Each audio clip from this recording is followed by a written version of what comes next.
trends, hottest products, and deliver exclusive interviews with other industry leaders. And don't forget to visit our shop, True Sports Cards, at 6661 Stanford Ranch Road in Rockland and see what we have for all your sports card and memorabilia needs. From the Power Business Technology Toshiba Studios, KHTK-AM Sacramento, KYMX HD2 Sacramento, the only station in Sacramento giving you local sports coverage from 6 a.m. to 6 p.m. Monday through Friday. Sacktown Sports. It's time. It is that time. Time for Stiles and Watkins. You can join the show by texting 916-339-1140. Find us on YouTube at Sacktown Sports 1140. It's time for Alan Stiles and Chris Watkins.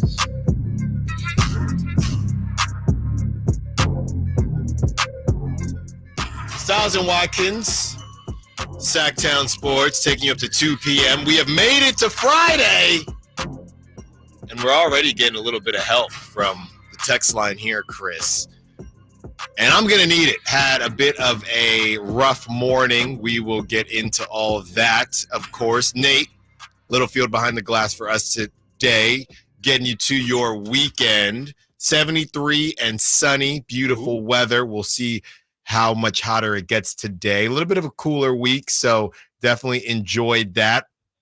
When it comes to what we have on the show for you today, since Dave didn't ask, the Kings' most exciting games, according to national media. We break all that down. We have a battle of the Niners media. Chris, Nate, and myself, we like to have fun with the battle of Niners media, and it's made its way to national media. Nick Wright and FS1 talking about the difference between two media members that cover the Niners. So we will tell you who they are and have some fun with that as well. One Sacramento King actually gets a nod for the 2028 Olympics as far as Team USA basketball. We'll tell you who that is and will he actually make the team. We ask a question that the text line and the call line like to bring up a lot, whether or not the Kings are cheap. We have some numbers to help us figure all of that out. And we have win-loss predictions for the Kings from Bleach Report. Chris Watkins, how you doing? Good, yeah. We were talking earlier today, and we were saying, it's been a slow week in terms of content, but the week has kind of flown by, which is very nice. Always nice when, during these summer months, the days sometimes, obviously, with the sun being out longer, the days can feel a bit longer and drag out sometimes. Hasn't felt that way. And I'm excited that we're finally made it to the weekend. And it's actually going to be like okay weather. Like you said, it's starting to cool down a little bit. We're going to get some low 90s, high 80s. And that's where I can thrive. But it should be a good weekend. And excited to get this thing going. Yeah, and as Dave alluded to, look, we're not going to get into, I guess the word would be the politics and the whatevers of COVID, but it is going around for whatever that's worth, so you got to be careful out there. It's got a couple of us, and it can be rough. It can be rough, and, just be safe. You know what it is. It's been, 4 years, almost 5 years now, so we know what to do, what not to do.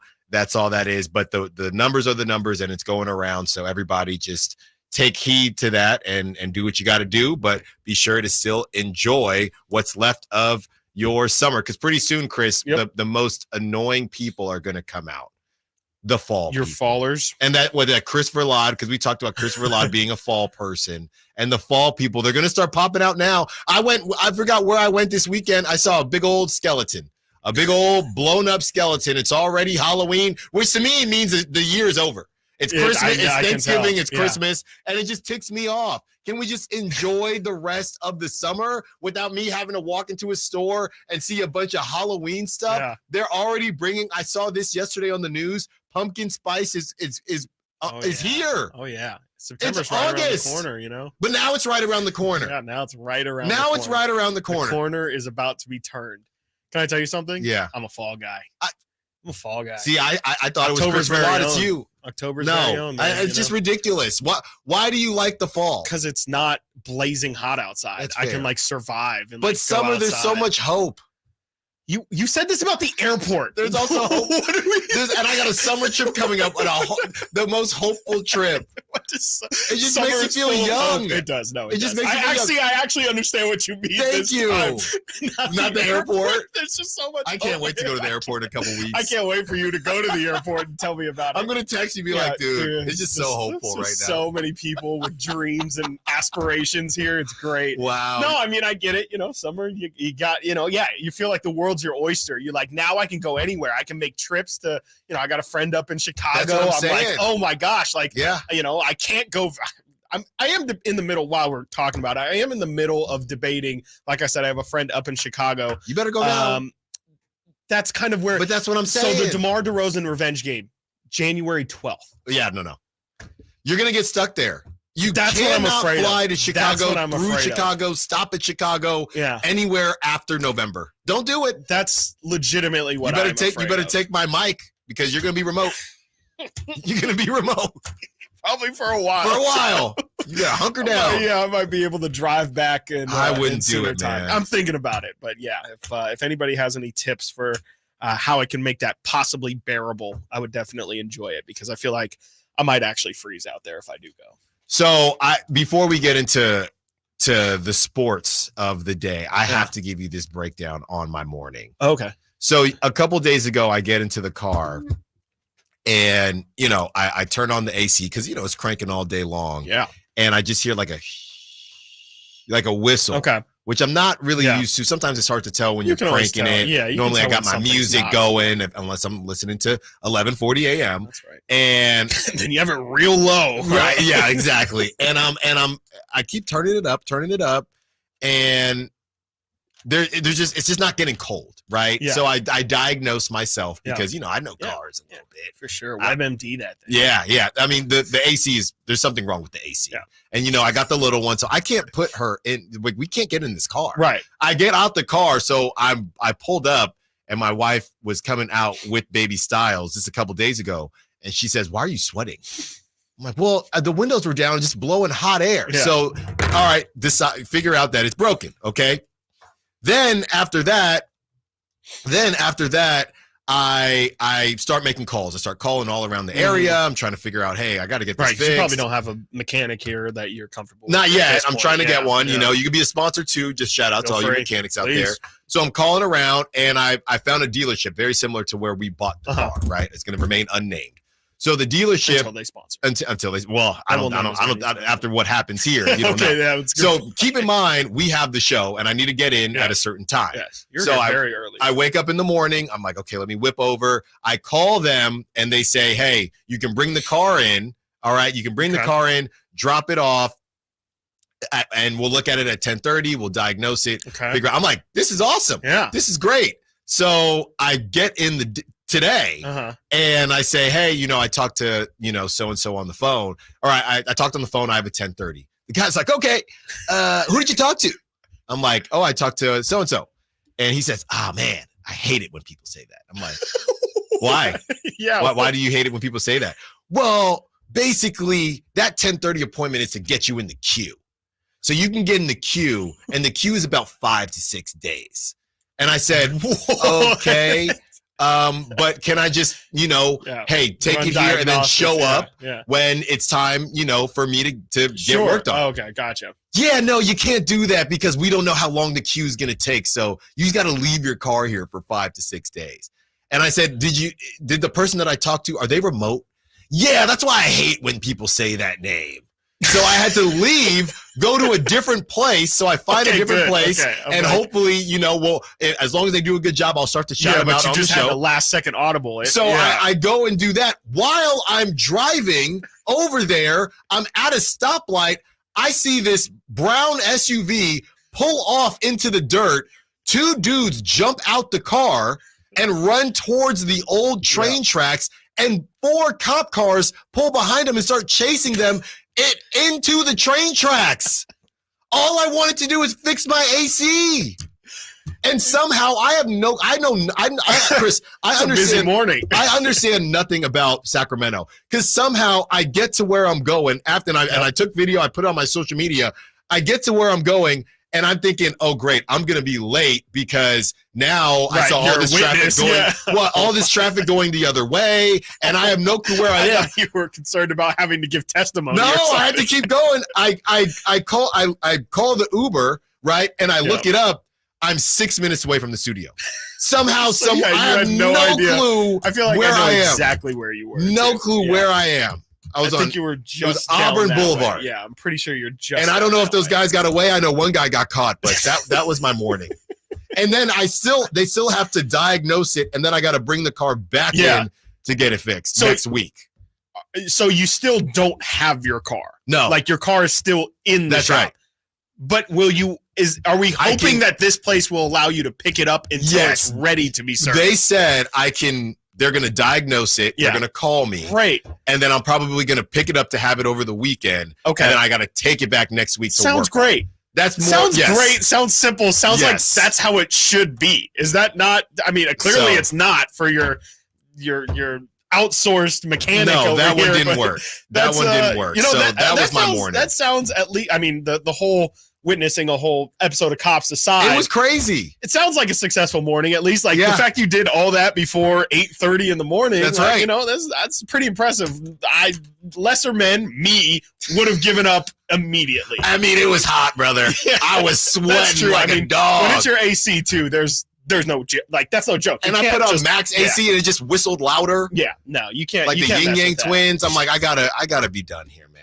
I gotta be done. Coming up next, we get into the NBA, and voters are unable to do something that I don't think they should have ever been able to do. So strange. Let's talk about it. Stiles and Watkins, Sacktown Sports. Keegan Murray plays here. Keegan scores another three-pointer.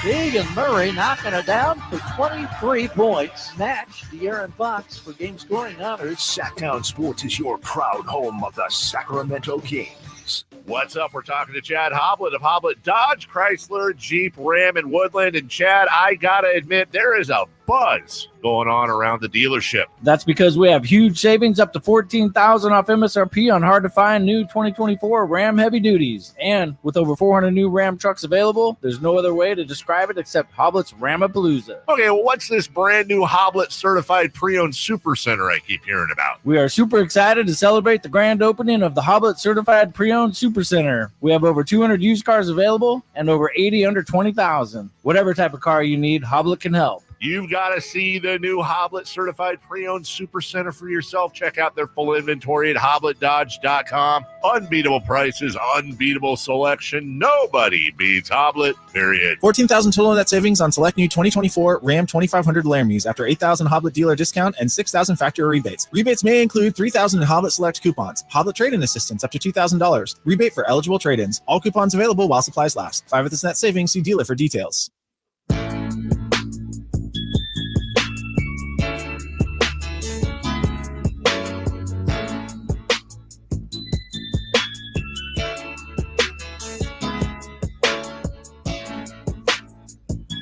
Sacktown Sports. Call or text at 916-339-1140.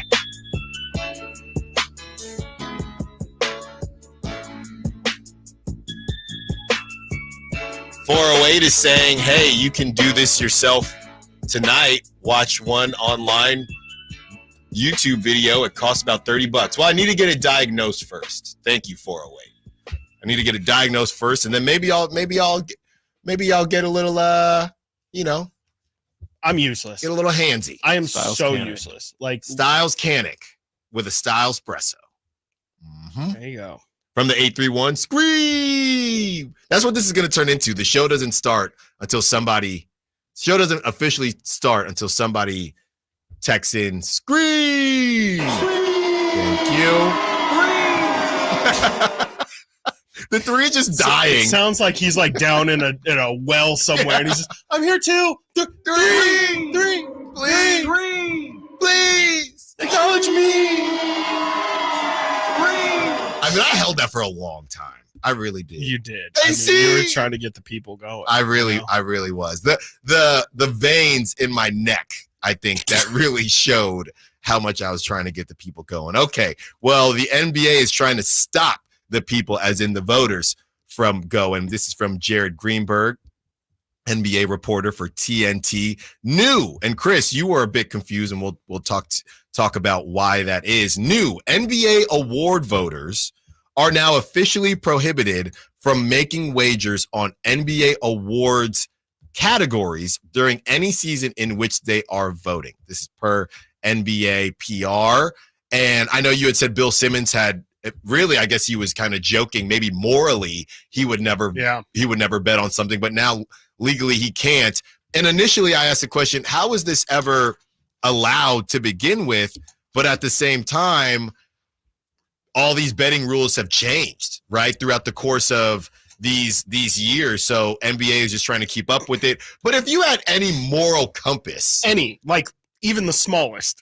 So let's ask the question, how many people do you think didn't have a moral compass throughout all these years of voting? Oh yeah. Because this is just we now, know Jonte Porter, not that he had it. But these are the voters. I know. These are the voters. So I think it's an interesting situation as far as, okay, that's cool, but it makes you wonder, when you see a Malik Monk not get some of these. I'm just saying if someone's the odds on, it makes odds on favorite look a bit different when these people that were voting had the ability to actually bet. That's kind of crazy. Yeah, it could also be a big part of, gambling's just legal in more places now too. Like where, like you're saying, I don't know if gambling's legal in Minnesota or not, but let's just say it is. What if the local writer who does have a vote there, says, I bet the NBA, they're never going to worry about little old me. They're concerned about the Bill Simmons of the world, the Mark Spears of the world, all these guys. If I put a little bit of cheese on Naz Reid to win Sixth Man of the Year because I've been a lifelong Minnesota Timberwolves fan and I know I can impact the results of it, there is a chance, a possibility for sure. But like you said, you would hope that everyone who's been in that stance, you don't just get a vote for being a media member in general. You have to kind of earn your keep and have a certain level of respect around the league in order to get it. You would like to think that those people would be properly vetted and would understand the severity and the gravity of their impact for voting. But yeah, it's insane that this was not already a thing. It's crazy. I guess maybe it was one of those things that went without saying, but I guess in today's day and age, when you do have, seriously, like the Jonte Porters of the world, where you would think, hey, we shouldn't have to tell you explicitly not to do this. I guess now we are in a world where you do have to put these things down to paper. Which begs the question, do you think, obviously nothing has come out, but do you think that there is a reason this is coming out? Or is it, hey, we're going to get to this beforehand because it's even, how did this come up, right? If we think everyone has a good moral compass, how does something like this come up? Or are we going to see in a couple weeks one of these voters maybe got in trouble for something like that? Not all these voters have not pocket watching, but not all these voters are cashed out like Bill Simmons. No, yeah, definitely. And maybe, hey, if I can make sure that De'Aaron Fox gets at least one first place vote, whatever that super random bet on the app is, I can put a little cash in my pocket. Yeah, and sure. I'm not saying it's right. I'm just saying, I guess it's not random, but are we sure that this isn't coming out and then in a couple weeks we're going to find out that something went squirrely? I will not say no. I'll tell you that. Like, I will not say that is not something that can happen, that will happen even. It doesn't seem that that's the case, but you're right. Like, it is a bit too random for it to be, hey, no, this is just an extra precaution. And, we just want to make sure as gambling's getting bigger and as we get more tied in that we're taking all the necessary precautions. But I don't know. Yeah. The fact that I think everybody kind of assumed it was a rule before and now that it is official, it does definitely raise the question, like, and it doesn't have to be something that becomes public. It definitely could be something that's just heard in inner circles of things and they know about it and they don't want it to become a big thing, because once it does become a thing, your entire operation starts to become into question. If that story were to ever come out, people have to wonder in a race like the Malik Monk race, okay, was all that legitimate, especially when it's only separated by one vote? That's the kind of thing that really does matter for guys' salaries, for their future standing in potentially like Hall of Fame things and stuff like that. It matters, and you hope that that's not the case, but I can't sit here and tell you that it's definitely not, because people are weak, and we think that, these guys have a certain level of integrity, but everybody can be bought. And it might not even be the situation I laid out where it is a lifelong Timberwolves fan. It could be as serious as, somebody who does have deep pockets going up to, I won't say Sam Amick, but a person in the media who says, hey, go vote for De'Aaron Fox and I will pay you $10,000 because I have cheese on it and I want to see De'Aaron win it. It could be a myriad of things that, you just try and get in front of, and hopefully it hasn't already happened. Well, it's also inside information. If people thought, okay, these guys are starting to sway, or these voters are starting to sway because Malik Monk went down. You don't even have to Jonte Porter it and put it on something random. You could say, I know based on what I'm hearing, I know that Naz Reid is going to win. Yeah. Right. So it's just very simple. I'm going to vote for Naz Reid. Right. I would have voted for Naz Reid anyway, and I'm going to put $10,000 on Naz Reid to win because I'm pretty darn sure Naz Reid is going to win, and then you walk away with money. Yeah. And nobody would think anything otherwise. Yeah. It does also, friends too. I don't know how far this branches out, but if you are somebody who has a vote, you could say, hey, I've been texting with 8 different writers that I know have MVP votes, and all of them say I'm going to vote for Giannis Antetokounmpo. Yeah. I'm not allowed to bet on it, but I'm going to tell you, Alan, my friend, that's a moral you thing. Should put that. Yeah, yes, I don't know if that is covered. Well, no, it's not. Yeah. How could it be? Now I don't know how, because that's almost the Jonte Porter situation too, where Jonte didn't. I don't believe Jonte actually put the money down. He had a friend do it, or friends of him who were in a Discord chat with him. They put it on for him. So I would assume that's got to have some sort of connective tissue in the rules, but that is also something that they definitely need to think about. So this is from Forbes in July. It says the NBA selects 100 panel members to vote on the MVP award via a process based on the board account, which allows panelists to rank their first place through fifth place candidates. So the NBA, I guess, selects different panel members every year. Okay. And out of that 100, you would imagine, okay, out of that 100, how many do you think would even think to do something like that? It's not a lot. Under 5. Yeah, exactly. I guess that's my point. Yeah. It's very similar to the NBA is going to lose player control because Kevin Durant and James Harden. That's not the usual. Yeah. If it's only 100, I'm thinking, okay, if it's 1,000 or something like that with a vote, exactly. This thing gets lost in the numbers. Yeah. With only 100, that's 100 that I think you can feel pretty good about having a moral compass. I would think so. To not. But with that being said, it does not cover the Jonte Porter thing. I don't know how much, and we could even ask Sam Amick this. I don't know how much voters talk to each other in general about, hey, where are you leaning? Where are you leaning? But there's no way to protect, hey, X voter is cool with you, Chris Watkins, and says, hey, what I'm hearing is it's Giannis. So if you want to put in $100 $1,000 on Giannis, just give me 20%, because I'm gaming you up. There's no way to protect that. Even if it's not give me 20%, if it's just I want to see somebody profit off this, and you're my friend, it'd be dope to see you win. Buy me a beverage the next time we're at David I want a clear paper trail. Or something. Exactly, and we can have some. Right, you got to clean. It's Ozark now. You clean the money, and then you figure it out. Now I think we've gone full on. Tinfoil hat. I don't think.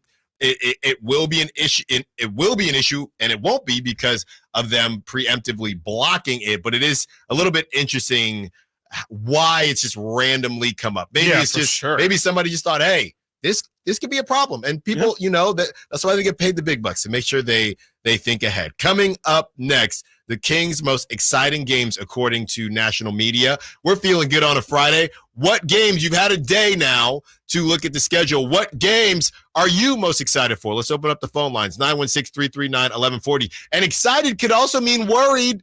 Let's start to worry now. Why not? Stiles and Watkins, Sacktown Sports. You never know what you might hear when listening to a Sacramento Kings game. Out of Keegan, going for another triple. Man, is he feeling it. Keegan, can he do it? Yes, there's number 11, Keegan Murray. Keegan steps back. He just knocked down his 12th three-pointer, a Kings franchise record. He's got 45 points. Never miss a moment of Sacramento Kings basketball with Sacktown Sports and the Sacktown Sports app. Sacramento, Dirks Bentley's coming to town. Saturday, September 28th at Hart Health Park at Cal Expo for Country in the Park 2. And he's bringing some friends. Parmalee, Tyler Rich, Dasha, Kelsey Hart, and more. Saturday, September 28th at Hart Health Park at Cal Expo. Get your tickets today before they're sold out at CITPFest.com. Brought to you by RVs of Sacramento and Hoblet Chrysler Dodge Jeep and Ram Center. At Northern California's #1 Honda dealer, Stockton Honda, we make the dream of owning a new car easy and stress-free. With prices that you just can't say no to. Save on our best selection of the year during the final days of the Honda Summer Event. Come in today or go to StocktonHonda.com. Anytime, anywhere, it's all here. StocktonHonda.com. Number one claims based on 2023 total new and Honda certified pre-owned vehicle car sales from American Honda Motor Company sold on report. Experience a golf tournament as refined as you are. The Pro Court Championship at Silverado Resort, September 12th through the 15th. Be there as the best of Napa meets the best of the PGA Tour. With world-class wine experiences, breathtaking views, and incredible golf. It's like this weekend was made for you. The Pro Court Championship, September 12th through the 15th. For tickets, go to ProCourtChampionship.com. Attention! If you owe money to the IRS, this is an urgent message. The IRS is cracking down by sending out heart-stopping letters, aggressively garnishing paychecks, seizing bank accounts, and putting liens on homes and businesses. They call it enforced compliance, and you better watch out because penalties and interest on unpaid taxes compound daily, making it seem impossible to ever get out of debt. Don't let the tax debt destroy your life. You need to call Optima Tax Relief, the #1 tax resolution firm. They're experts in the Fresh Start Initiative, one of the biggest breaks that the IRS has ever offered. If you qualify, you could save thousands. Optima's resolved over $1 billion of tax debt for their clients. A+ rated with the Better Business Bureau, they'll fight to get you the best deal possible. Call Optima now for a free consultation. Call 800-343-6460. 800-343-6460. 800-343-6460. Optima Tax Relief. Some restrictions apply. For complete details, please visit OptimaTaxRelief.com.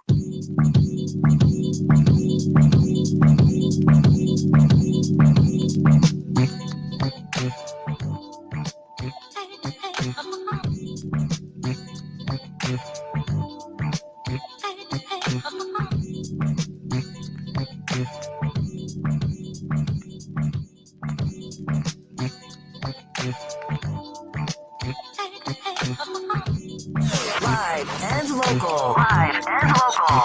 This is Sacktown Sports.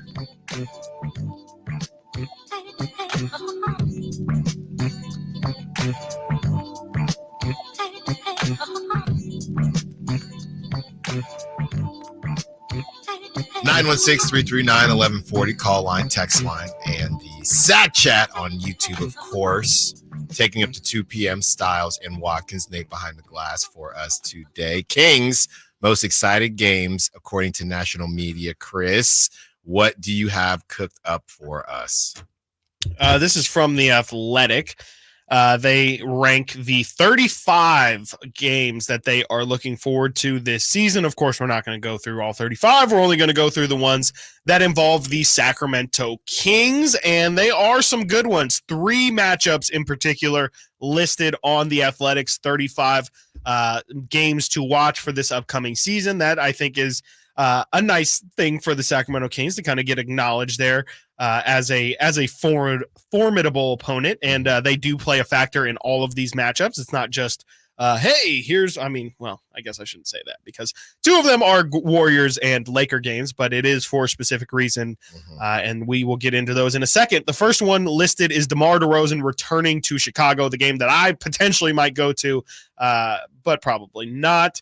This is their write-up. I don't think this is going to be an emotional return. DeRozan spent 3 years with the Bulls, played excellent individual basketball, and consistently constantly had the task of trying to drag the franchise to victories. The Bulls mostly struggled due to injuries, while DeRozan only missed 17 games in his 3 seasons. They also had just 1 playoff appearance. I'd still expect Bulls fans to be appreciative of the heroics in which he often displayed in fourth quarters. This will probably be an ugly game, which I think means they think the Kings are going to win that one. So that's great. That is the first game listed on the 35 games to watch for this upcoming season. The second one that the Kings are featured in is the battle for NorCal supremacy. Golden State Warriors at Sacramento Kings on January 22nd. That will be on ESPN.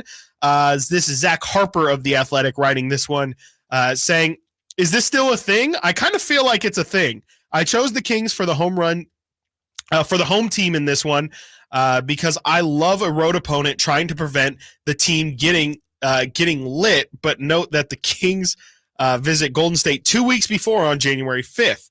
If the Kings win at home, I love the pageantry of lighting the beam. The Kings and the Warriors have had some fun battles in the last 2 seasons. The Kings seem to be on their way up, while the Warriors are battling to not be on their way out. You get Curry and De'Aaron Fox. You get Green and Domantas Sabonis. If the Kings fans really want to troll Warriors fans, they can say Sacramento is a part of the Bay Area. There's a lot that can happen. Zach is clearly not from Northern California, because that is honestly, who do you think actually gets more upset in that debate? Bay Area people or Sacramento people saying that Sacramento is the Bay Area? Yeah, I mean, I think from my perspective, when I was in the Bay Area, it felt like there was a time where there are some people from Sacramento, and they're never going to admit it, that they said that Sacramento was the Bay Area. I've never met them. That's how I recall this whole thing starting, because it had to start somewhere. Yeah. It's not Bay Area people saying Sacramento. I think it started from outside in. I think people from the outside said Sacramento is a part of the Bay Area. And then I guess it is. Then I guess the answer could be nobody is on this side. Yeah. I mean, I don't know. I just know that obviously it's not the Bay saying you guys are part of us, because that just, why would they do that? Right. So, yeah, how I understood I mean, it's just, I mean, I guess. Yeah. How I understood it was, you're in Sacramento, but a lot of people are Niners fans. A lot of people are A's fans. A lot of people are Giants fans. And there were, I think what it is, to be honest, is, to your point, it's either people from the outside, or when somebody from Sacramento moves or whatever, and they talk to somebody, it's just easier. Yeah. Like, I didn't tell people when I was in Philly, I didn't tell people I'm from Concord. You know what I mean? I would just say I'm from the Bay. I'm San Francisco, 30 minutes Oakland, away from San Francisco. And I think when you're in Sacramento, people are like, oh, you're from the Bay Area? Yeah, around there, Sacramento. Yeah. And I think that's how, and then it got back. To get lost in translation. It got back to I think, and then it turned into, I think you're right, people that aren't from the Bay saying, oh, Sacramento is part of the Bay from this one guy that I heard or whatever. And then the Bay Area people saying, no, Sacramento's not part of the Bay. And Sacramento people saying, we never said we were part of the Bay. Yeah. And nobody knows where it started, where, because I'd be in Philly and I would legitimately say I'm from California, Bay Area, and someone say, I got a buddy in San Diego, maybe you know him. No, that's 7 hours away. Can I actually ask? I've never thought about this angle. I understand why people in Sacramento don't want to be considered part of the Bay, because their thing is Sacramento's its own thing. The Bay definitely is its own thing. Yeah. Why do people in the Bay have an issue with it being called part of the Bay? Because it's not like it's like Sacramento's not a dirty town. We don't want to be associated with Sacramentans. Like, I don't know, and I don't even know how big of a deal. But I guess that's always kind of a Bay Area argument, right? Is like, where does the line end? I mean, they try to kick everybody out. Yeah. I mean, they'll try to say if you're not near a body of a Bay Area body of people will try to say Concord. Right. They'll argue anything isn't the Bay Area, and they'll try to kind of shrink it down. But then somehow everywhere in the peninsula is obviously this Bay. I'm like, we're going pretty far down. We're going pretty far down. So I think it's just, it's really just what it honestly is it's people in Oakland and San Francisco trying to gatekeep where is the Bay Area. That's really what it is. If you're not from San Francisco or Oakland, I mean, even when I did shows in San Francisco and I would talk about being from Concord, I mean, they would say, okay, well, I mean, yeah, you from the East Bay.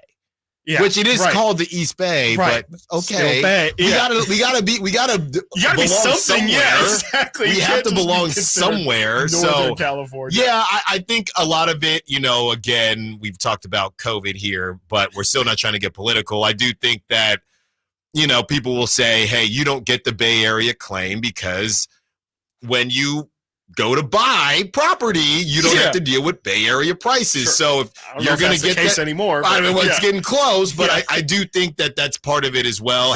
We got to deal with this garbage, so we're not going to let you have it, but not have to deal with Bay Area price. So I think it's a lot of different things. It's got layers. Yeah. I don't think it's a matter of anyone necessarily looking down. And then going back in the day when the whole Cowtown thing and everything else, I think that whenever I bring friends out to Sacramento that are from the Bay Area, it's definitely not what they expect. Yeah. And I do think that there is a level. It's changed a lot the last 15 years. I think there's a level of this everywhere. I think there's a level of this when it comes to Oakland. You got friends that, I'll say, okay, well, there's this cool place to go in Oakland, but they want to go to San Francisco. Even though you could do the same exact thing. So there's levels to it everywhere. Is it just easier to say like anywhere that Bart touches pretty much? Or does that even get complicated? Yeah, hey, Bart goes to Concord. It does. And North Concord. Yeah. And that makes the most sense to me. That's what that's just always kind of been my baseline of like, if Bart touches it, then it's Bay Area regional transit. What are we doing? Was your area code or zip code in a Keek the Sneak or E40 song? Or Too Short. But then Sacramento gets involved, But they'll say the Bay, and then they'll say feels like somebody is saying from 916. Vacaville is not even considered the Bay Area. To me, that is where that's where the battleground state is right now. Like Vacaville to me is never. It's like they makes sense. They need a home, but it also is definitely on the line. To me, I'm okay with Six Flags being the cutoff. It should be Fairfield then. I think Fairfield is close enough. That's Six Flags, right?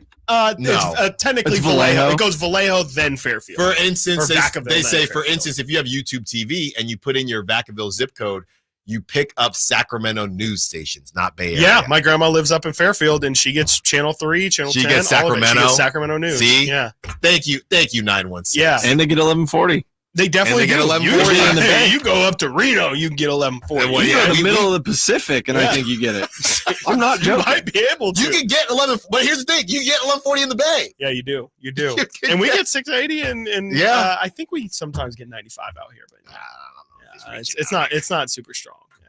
It's not the same. It's definitely Vacaville, man. Yeah. That's a fun one. Vacaville is definitely the middle ground. Anyways, wrapping this up. Thank you, Zach Harper, for the nice little sidetrack there. Yeah. The other two on here, NBA.com also listed 10 games, or I think it might have been 15, 20 actually. 20 must-see matchups as well. This matchup is listed on there, so I'll read them as well.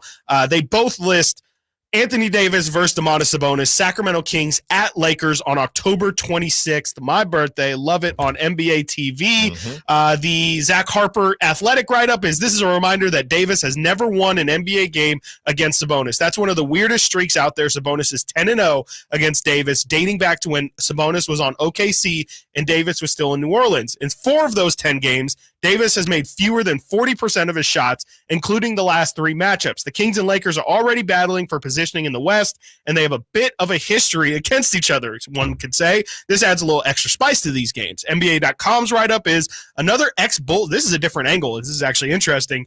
Another ex-Bull figure is featured in this night's last game, with veteran wing DeMar DeRozan joining the already offensive-minded Kings and hoping to make a move in the West. DeRozan, one of the league's best clutch scorers, was coveted by the Lakers, who ran back a largely unchanged crew dependent on soon-to-be 40-year-old LeBron James and big Anthony Davis. So the Athletic is taking more of the Sabonis versus AD angle and the Kings-Lakers history.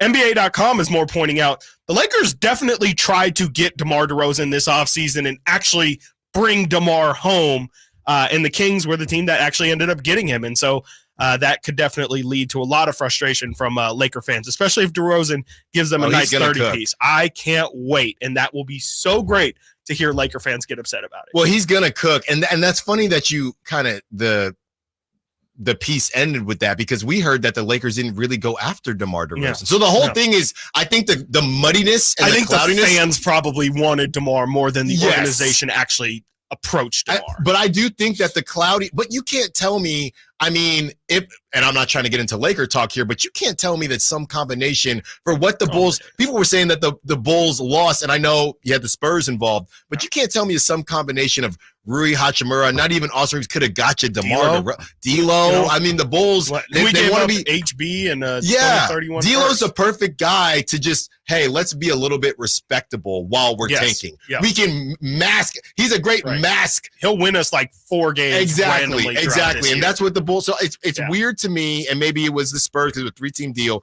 So it's weird to me that the reports were that they didn't really go after DeMar DeRozan, which I think makes it even better. Yeah. Right? Yeah. I mean, the two options are that they didn't give enough, which would disrespect him, right? Or even better, they didn't even look at you. Didn't even try to bring him home. Chris, we finally get on the other side of the stupid CJ McCollum. That's right. They didn't draft him. Now we get the revenge game. I guess the Lakers didn't want me home. Yeah. Yes, they didn't want me home. That's crazy. Know? And Kendrick's going to be in the building, too. That's right. Oh, my God. You know he's going to be there. That would be incredible. You know he's going to be there. That would be absolutely incredible. Must-see TV. Coming up next, a viral superstar throws out the first pitch at a Mets game, and Mets radio isn't happy about it. The question is, as Chris and I try to be authentic, some people are claiming that this guy is doing it for clicks. He's not authentic. When I first heard it, I thought it was hilarious, but let's play the audio. We're going to talk to Chris. We're going to talk to Nate. We're going to talk to you. Do you believe this guy? Do you find it entertaining? Should Chris and I do more of this type of radio? Having fun on a Friday. Stiles and Watkins, Sacktown Sports. The only place you'll find Malik Monk is Sacktown Sports. Oh my, what an athletic move that time by Malik Monk. Hey Sacramento, it's Malik Monk, and you're listening to the home of the Sacramento Kings, Sacktown Sports. Your local sports leader. I didn't ask to be thrown in the streets with nowhere to go. I didn't think I'd survive. But I did ask for help, and Covenant House was there for me. 1 in 10 young adults will experience a form of homelessness this year. For these kids who didn't ask to be put in this unthinkable situation, Covenant House is there. Covenant House helped me break the cycle of homelessness in my family. They gave me the love that I needed. Over 2,000 young people will sleep safely in a Covenant House bed tonight. When youth who are experiencing homelessness have a hot meal, a safe place to sleep, medical care, and love, they can overcome heartbreaking challenges and have a brighter future. They just really genuinely just wanted to help me succeed, and I'm succeeding. I'm a speaker, I'm an author. Covenant House really helped me and really helped mold me into the woman I am today. If you or someone you love is asking for help, go to safeplacetosleep.org today. I'm Ken Korak with your Green and Gold Report, brought to you by Xfinity Mobile. Connect to the most reliable 5G network nationwide. Well, the future has been on display down in Stockton, the A's affiliate in the California League. Beginning on the 10th of August, the top 4 hitters taken by the A's in this year's draft have been in the lineup. Nick Kurtz, Tommy White, Joshua Kuroda-Grauer, and Rodney Green, the outfielder from Cal. In that game, those guys combined for 10 hits, and Kurtz hit a home run. Want to save on some of the biggest names in streaming on the network made for streaming? Now through September 21st, get 150 megabit Xfinity internet for 12 months with a 1-year contract. And for just $15 a month, add the new Stream Saver that includes Peacock, Apple TV Plus, and Netflix for just $35 a month. Switch at Xfinity.com today. Restrictions apply. Requires paperless billing and auto pay to stored bank account. Equipment taxes and fees extra. After promo, regular internet rates apply. Currently $54 a month. Actual speeds vary. Stream Saver requires Xfinity internet or TV and price subject to change.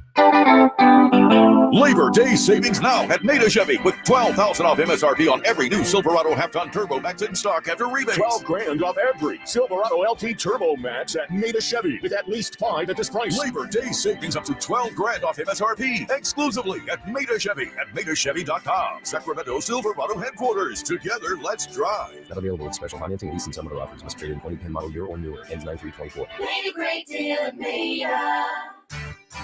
Hey, it's Carmichael Dave for American Energy Heating and Air with a question. Have you recently had a technician diagnose your HVAC system? You were a bit surprised at how much it cost, or did something seem off about their quote? Because at American Energy, they take pride in giving you honest, straightforward solutions to get that system up and running. Have their qualified technicians come out and give you a free second opinion. It's free. You got nothing to lose but some dollars off of that original quote. They're making the uncomfortable comfortable. They've been doing it since 1981, serving the greater Sacramento area. A+ with the Better Business Bureau. That's why they keep having customers coming back for more and more and more. You can call them and set that appointment at 916-520-9990. That's 916-520-9990 or AmericanEnergyAir.com. Call 916-520-9990 now. Hey, listen up. Get ready for an incredible lineup of live music and events with the Sacktown Sports live events calendar. First off, it's Michael Franti at the Backyard in Sacramento on August 23rd. And Soul Fest 24 Live will be at Thunder Valley August 24th. Then take a trip back in time with 80s Rewind at Thunder Valley on September 1st. September 4th, it's Montgomery Gentry bringing their rockin' country to the Crest Theater. Then Train and REO Speedwagon will be at the Toyota Amphitheater on September 6th. And the Doobie Brothers are appearing there on September 10th. Also on September 6th, check out live music at Crawdads on the Lake with Jared Neiman. And you don't want to miss the Lodi Grape Festival, September 12th to the 15th, featuring Joe Nichols and Smash Mouth. And you'll laugh out loud with George Lopez at Hard Rock Live Sacramento, September 21st. And looking ahead, it's Bad Religion at Hard Rock Live Sacramento on October 19th. And that's your Sacktown Sports live events calendar, keeping you up to date on the hottest live shows in town.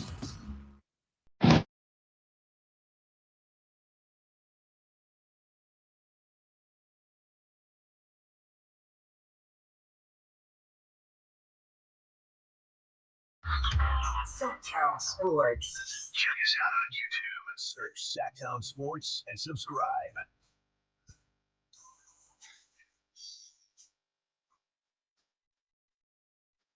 Sat Chat having some fun with the conversation. What is or isn't the Bay Area? Brendan Nunez getting all up in the convo. San Jose.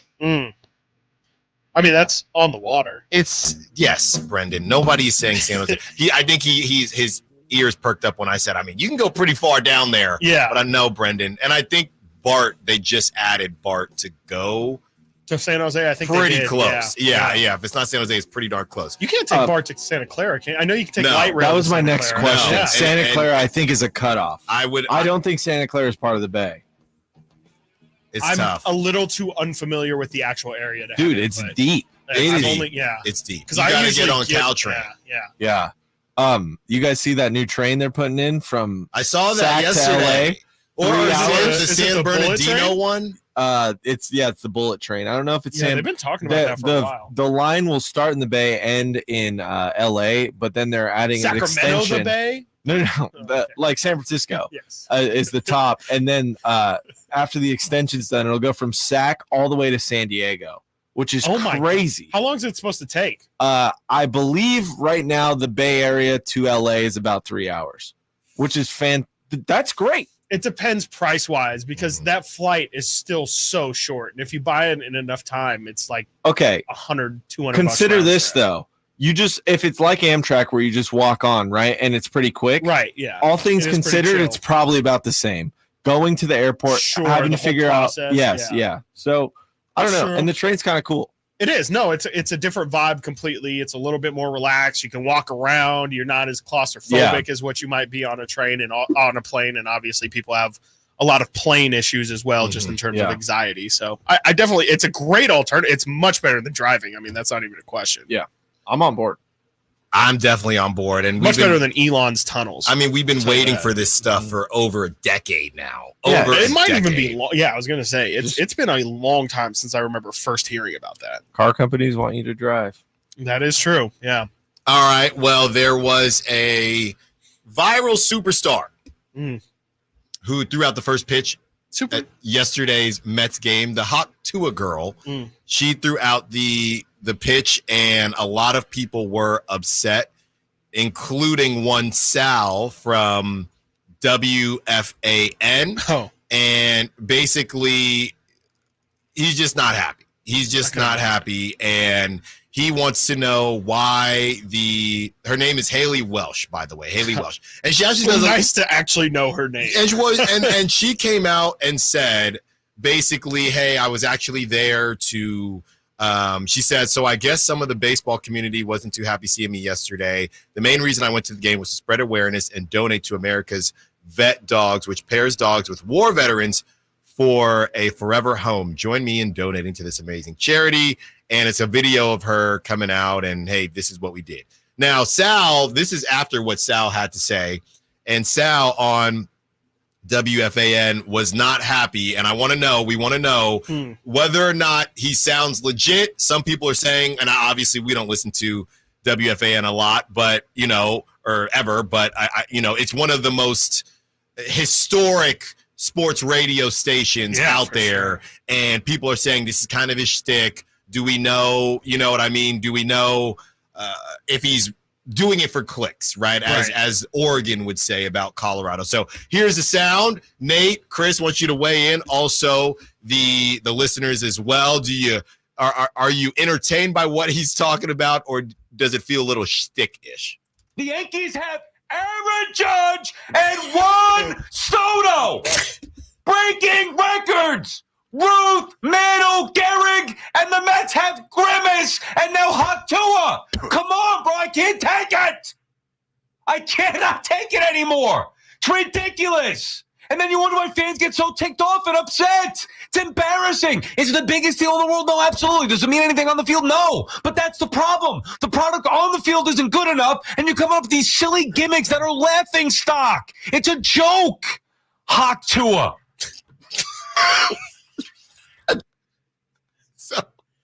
When I first watched it, I laughed. Don't take shots at Grimace, dude. What did Grimace do? He literally did nothing but bring the Mets wins. I laughed. When I first watched it, I actually cracked up. Then I started reading the comments saying, I'm so sick of this guy, blah, blah, blah. By the way, the Mets, just to know, we know that payroll is ridiculous. They are 2 games out of the last wild card spot. And let us not forget that new wild card spot got added not too long ago. So to be out of there's a 3rd wild card now, and you have the payroll that the Mets have, and you are 2 games out of the last wild card spot.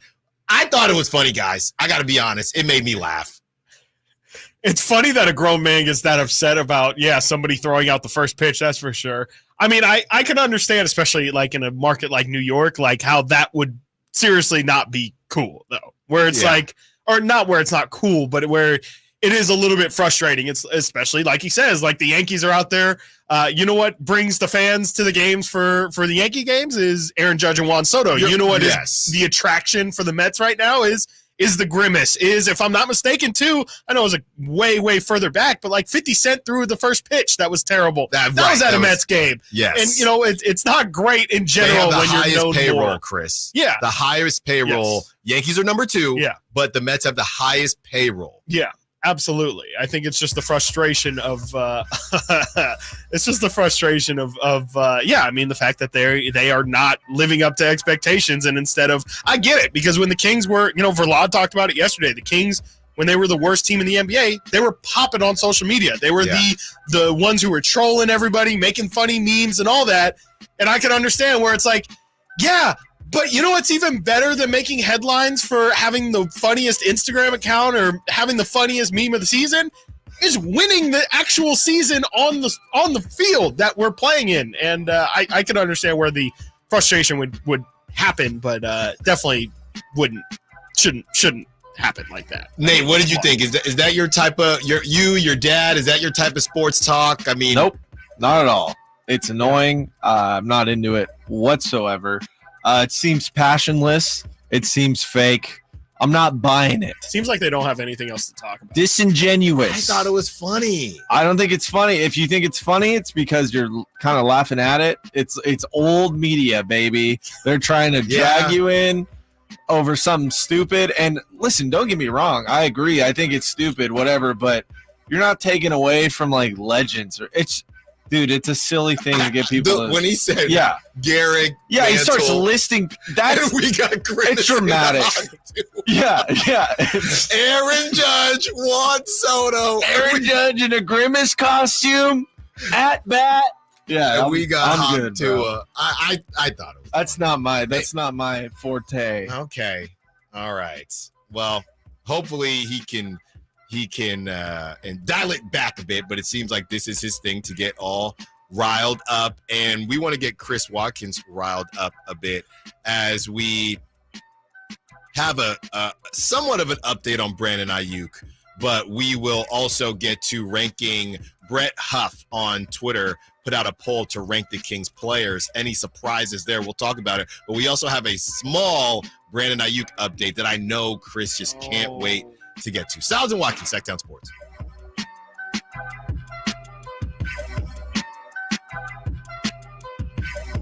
Subscribe to Sacktown Sports on YouTube and watch the Carmichael Dave Show with Jason Ross, Stiles and Watkins, and the Drive Guys. Live Monday through Friday from 6 to 6. Plus view archive shows and exclusive content. Subscribe at youtube.com/Sacktown Sports.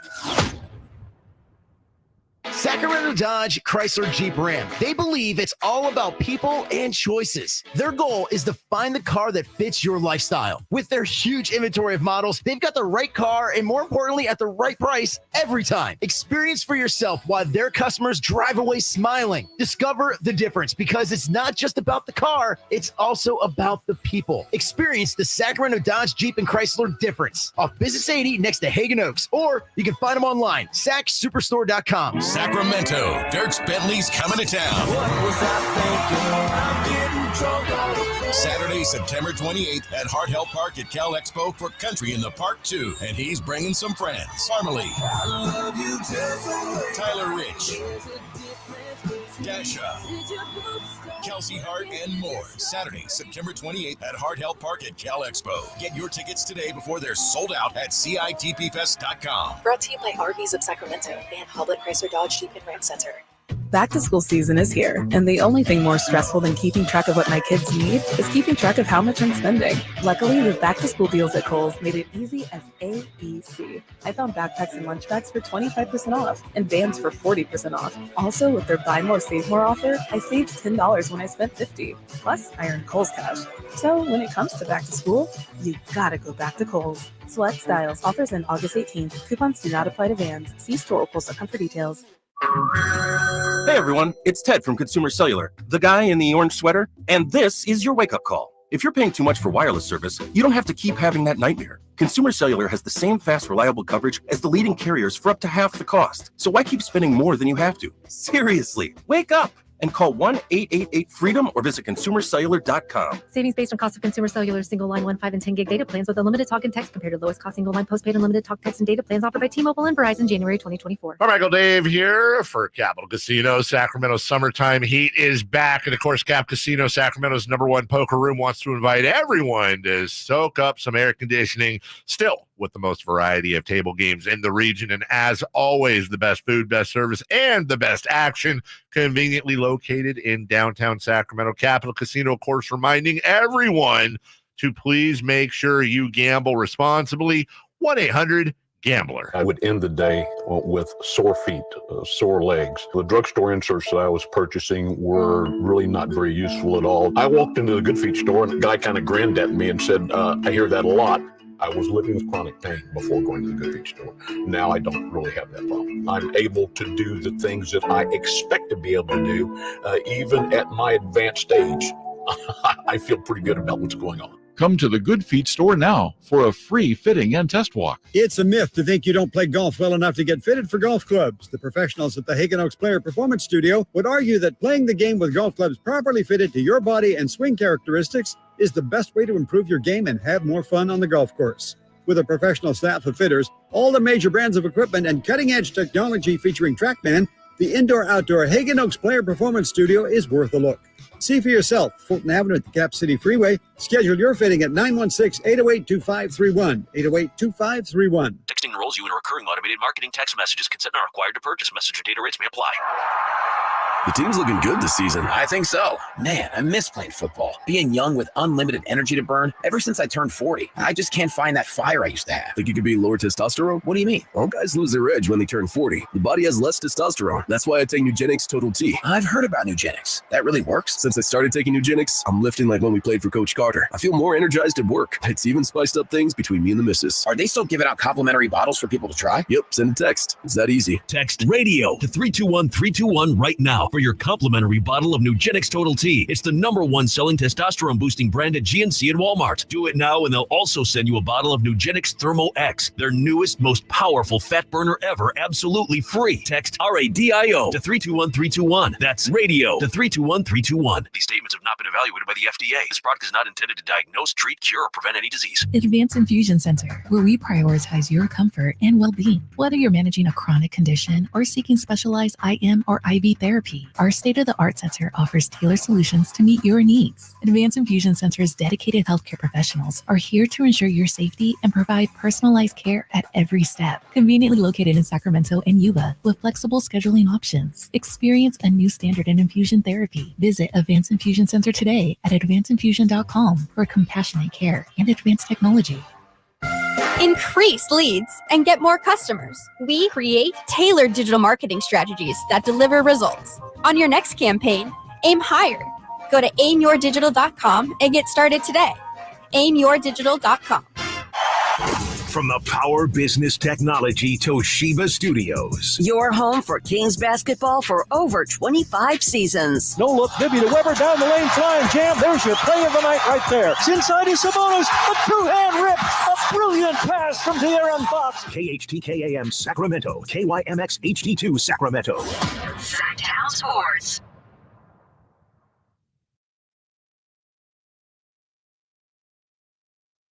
The NFL's leading rusher plays here. And a handoff to McCaffrey, walks in the end zone. Handoff to McCaffrey, takes it right down to the goal line.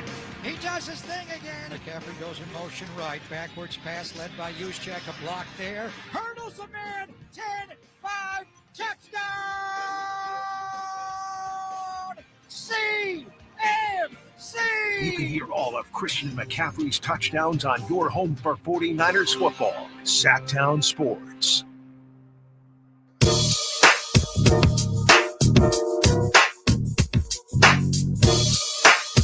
Sacktown Sports. Call or text at 916-339-1140. Have this Kings poll that we're going to get into, but there is a bit of a Brandon Aiyuk update. Nate, you said you got something. I mean, people think that today's the day.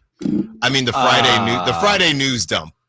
A lot of people bet on the Friday news dump, which I definitely didn't say that. By the way, some people think it's today. Some people do. Yes, not me. No, I didn't say you did. Yeah, I'll believe it when I see it. Mm-hmm. I don't know if it's ever going to happen. It might be 5 years down the road, and they're still doing this. He just hasn't played a snap, and here we are. It seems like we're in limbo with this situation. Some people do think it's going to happen today, though, but everyone thought it was going to happen when Jerry Rice tweeted out that thing the other day. Yeah, so. Jerry should get some flack for that. I mean, just a straight up picture of Brandon Aiyuk. I mean, what I think happened is Jerry talked to him. Yeah, chill on the Jerry slander. But No, it's not slander. I think Jerry talked to him, and Jerry thought. I think Jerry was clickbaiting. I think he was trying to just get likes on that post. Well, we can ask Jerry. We're working on getting Sweeney action. We're working on. Come on now. We're working on getting Jerry and some other Niner legends in the coming weeks. But yeah, I don't really know what that was, but John Lynch was on the Niners flagship, guys, just recently. And what he said, what he said, Chris is letting the chopper sing today. Monday, man. And we're having a lot of fun. John Lynch says that he understands, in quotes, the urgency of the matter, but declined to say what the odds were of Aiyuk staying in San Francisco. He says, I'm not going to characterize any chances or anything. I can tell you this. It's been a long, arduous, hard process, a hard journey. We started this early, okay, and for whatever reason, haven't been able to get it across the finish line. For whatever reason. That's been frustrating, but the communication still has been really good with both Brandon and his agent, and we're trying to figure out solutions. You know, I'm always hopeful. I'm an optimistic person in nature, and I'm always hopeful that we'll get there and get there soon. I can tell you, we feel the urgency to have him. The season's approaching, and we have ample time. Oh, okay. He goes on. The good news is Brandon is a really, really hard worker. He's taking great care of himself this offseason. He's in fantastic shape. How would you know he hasn't ran? But there's things you have to do on a football field and getting yourself in there with our team. So we're working hard, and hopefully there's a resolution soon. That's all I can share with everyone. I understand the angst of everyone. I understand there's been all kinds of stories and talk. That's what people do these days. I don't like that part of it, but we love BA as a player. I think you see it every time he goes out there representing the Niners. He's a guy we traded up for in the first round back in 2020 draft. I remember doing it from my guest house during the COVID times, and we're fortunate to have added him to our squad, and we'd really like to keep him around. So we'll see how it goes. This is going to make Chris circle there. This is going to make Chris really roll his eyes. Circle. Lynch insisted he didn't know what the holdup was at this point. This is from NFL.com. I wish I knew. Like that. I wish I knew, he said. He said that twice. I wish I knew. I wish I knew, he said.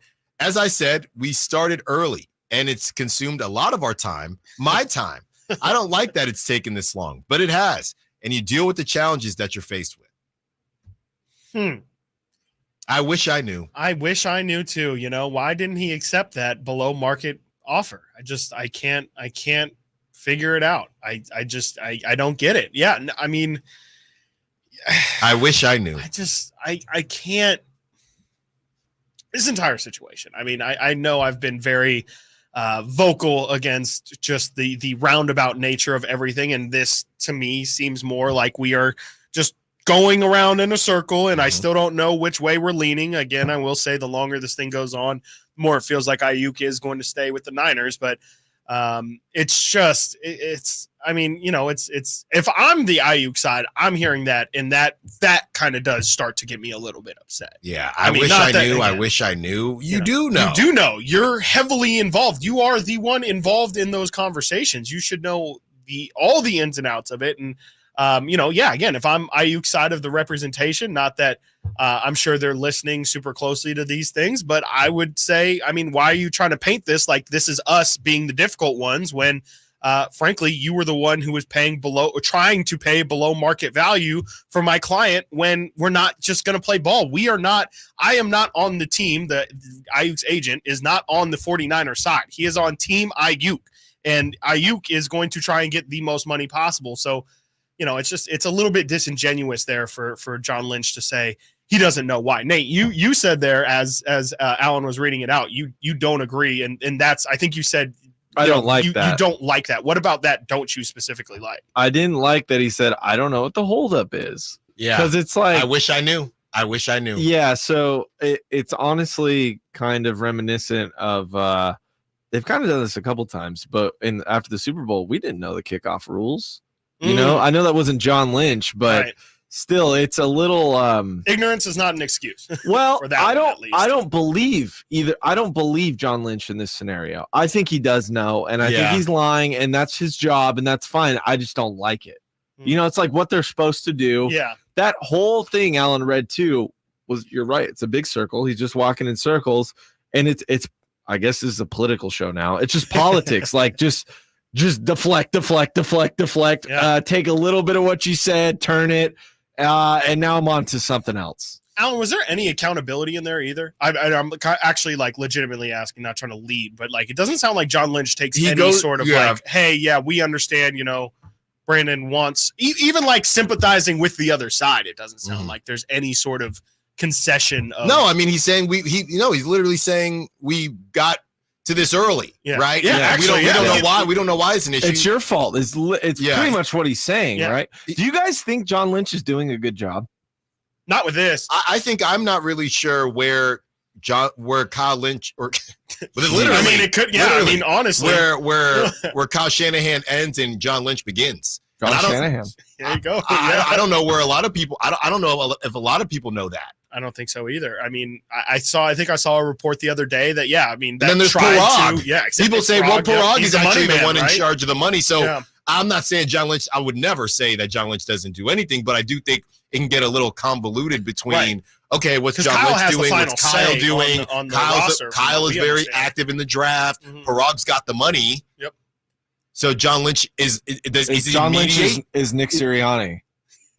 Is he the middleman in all this? I think John Lynch is. I like him as a GM. I think it's working with the Niners. What he's doing, personnel. I know a lot of it's a great team. Yeah, right. And he's kept them together for the most part. Shanahan was there before Lynch, which is weird. That is weird. But I think John Lynch is there not solely, but a big part is he's a incredibly respected ex Hall of Fame player. Right. Right. I see him on the field all the time, chit-chatting, talking to guys. I think he's super respected by every player. I think a lot of players in the league now watched him, potentially even played with him.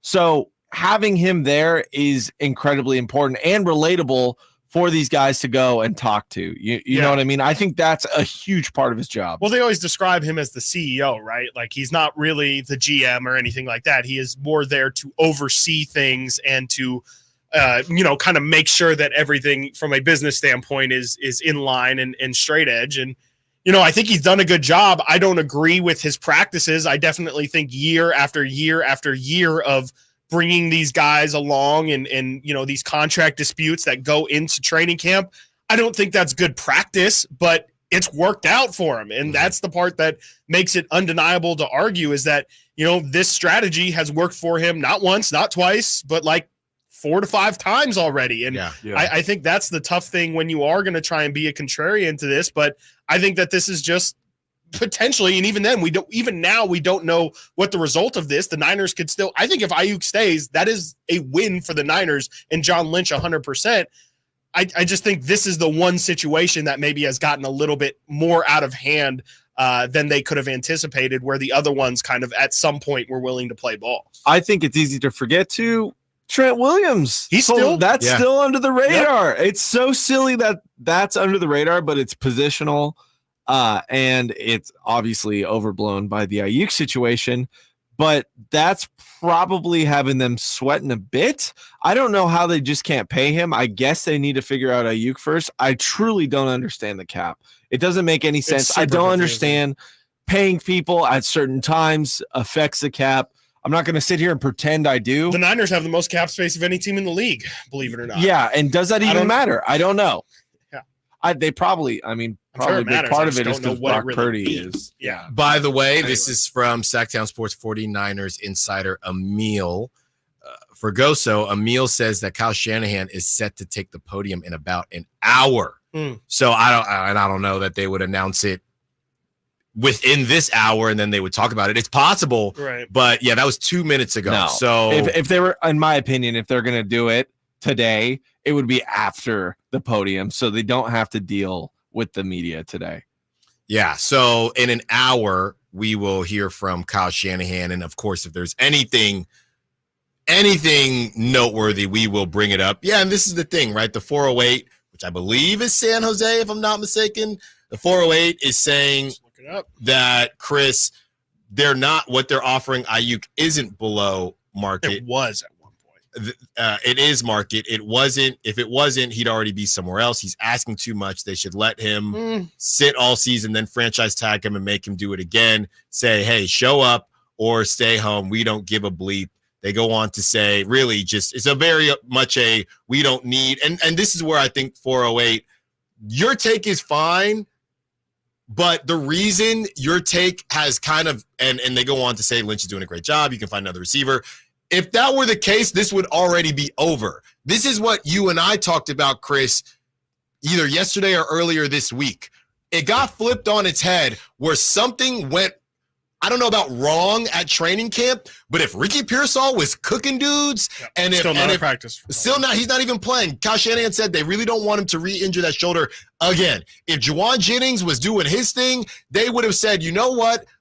We know the Niners, I don't know how much they actually don't like distractions, but we know how much the Niners like to say they don't like distractions, okay? So when you have a distraction, and now all of a sudden we were seeing reports, okay, now you need a receiver, then why on this green earth did you draft Ricky Pearsall? So I think 408, your thought process, and here's what everybody else is saying. This is from what we've seen from Mike Silver and multiple articles. They're not going to do that. Oh, we're just going to hold Aiyuk hostage, and then next season we're going to franchise tag him.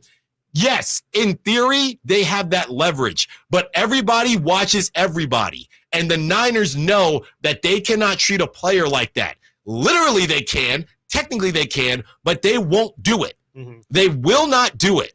This is not Madden. These are humans, okay? And the Niners, they can't look bad. Yeah. And them doing that would make them look bad. This is not Alan Stiles saying it. This is what everybody is saying, and this is why the Niners are now behaving. Why in the world would the Niners have, if they're trade away, they're good.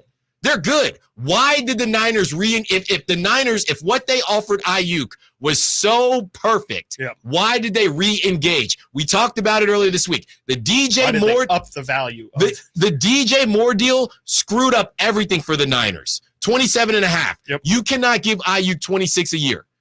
DJ Moore is not better than Brandon Aiyuk. And 408, I know you know that. That thing got flipped on its head. The deal is there. If you're that much of a headache, there are no reports that the Steelers aren't offering enough. There are no reports of that. Yeah. The deal is there. Niners want to keep Aiyuk. That leverage thing got thrown out the window when DJ Moore signed on the dotted line. Coming up next, we get into what Brett Huff broke down on social media with a Kings poll, and he ranks the Kings in order. Did the people get it right? Any surprises? Let's discuss. Stiles and Watkins, Sacktown Sports. The NFL's leading rusher plays here. The handoff to McCaffrey, walks in the end zone. Handoff to McCaffrey, takes it right down to the goal line. He does his thing again. McCaffrey goes in motion right. Backwards pass led by Juszczyk. A block there. Hurdles a man. 10-5. Touchdown! CMC! You can hear all of Christian McCaffrey's touchdowns on your home for 49ers football. Sacktown Sports.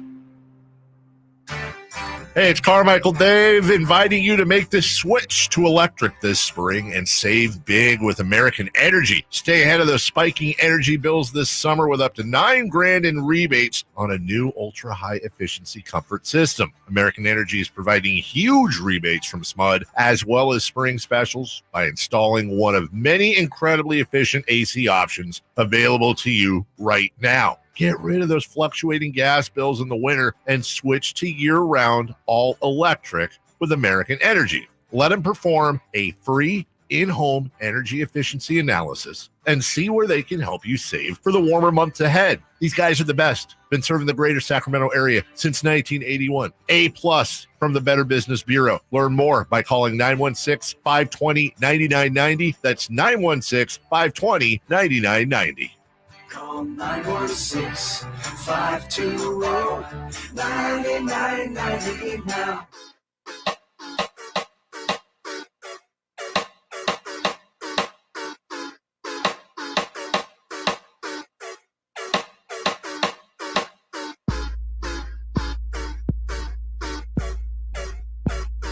Live and local. Live and local.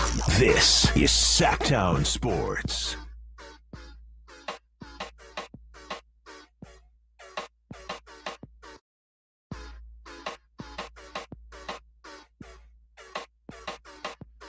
Okay, Chris. By the way, Russell Wilson set to make his preseason debut tomorrow. Is Aiyuk gonna watch? Probably. Watch. Probably. Okay, Chris. So I had some trouble with this. I'm very open about when I'm good at things. I'm very open about when I'm not good at things. And you had to walk me through this Brett Huff poll that he put out, which I found very, very interesting, but also I understood it at the end, but I'm going to throw it to you. We're going to say the rankings and then just discuss if there were any question marks anywhere. Yes. Brett Huff, for those who don't know, is a King super fan. He's well, I don't know, super fan. I know that kind of has a certain connotation, but he's a big Kings fan and has contributed in the past to the Kings Herald, of course, which is a fantastic website. And yeah, he on his Twitter page decided to orchestrate a poll, but not your typical poll. He did every single day. He would do, who is the best player on the Kings? And there would be a poll of De'Aaron Fox, Domantas Sabonis, DeMar DeRozan. And then the next day you would get the result. Let's just say De'Aaron Fox was number one. The next day he would say, who's the second best player on the Kings? And he would add Keegan Murray and Malik Monk to the list and so on and so forth. So every day people vote on who they think the next best player on the Kings is until you get to the end of the list, or I think he only went through 10 players, which is more than enough. And so, yeah, every single day he has an answer to who is the first best player on the Kings, who's the second, so on and so forth. He also has the percentages of when that spot got put up for debate, what percentage of the vote did these people get? So that also plays a little bit of a factor into it. And Alan, I don't know if you have these in front of you. Should we trivialize this? No, okay, gotcha. If you got it in front of you, then we can just go through the list. At number one on this Kings ranking was De'Aaron Fox. I don't know if that's really a big surprise to anybody, but De'Aaron received 79% of the vote. And again, that poll, more than likely, I can look at it, but I'm pretty confident it was between De'Aaron, DeMar, Sabonis, and I would imagine that those are really the only ones that were serious contenders. De'Aaron received 79% of that vote. So as I said up top, the very next day, Brett then puts up, okay, who's the second best player on the Kings? Fox is now gone. Fox is now off that list. You cannot vote for De'Aaron Fox as the second best player because he was voted as the best player on the team. So that brings us to the second best player on the team being one Domantas Sabonis and he received, let me make sure I got this right here. He received 80% of the vote. And then for number three, I assume DeRozan, Monk, Murray were probably those that were available. DeMar DeRozan then receives 87% of the vote for being the Kings' third best player. I'll just go down the list. Malik Monk was the fourth best player. Keegan Murray was the fifth best. He received the highest actual, approval rating, you could say. He received 98% of the votes, went up for fifth place.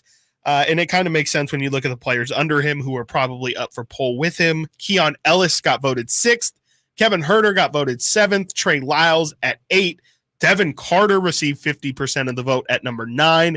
Then Alex Len rounds out the list of the top 10 Kings at number 10 with 70% of his daily vote. And I can check maybe who was with the Alex Len voting was Colby Jones, Alex Len, Jalen McDaniels, and Jordan McLaughlin.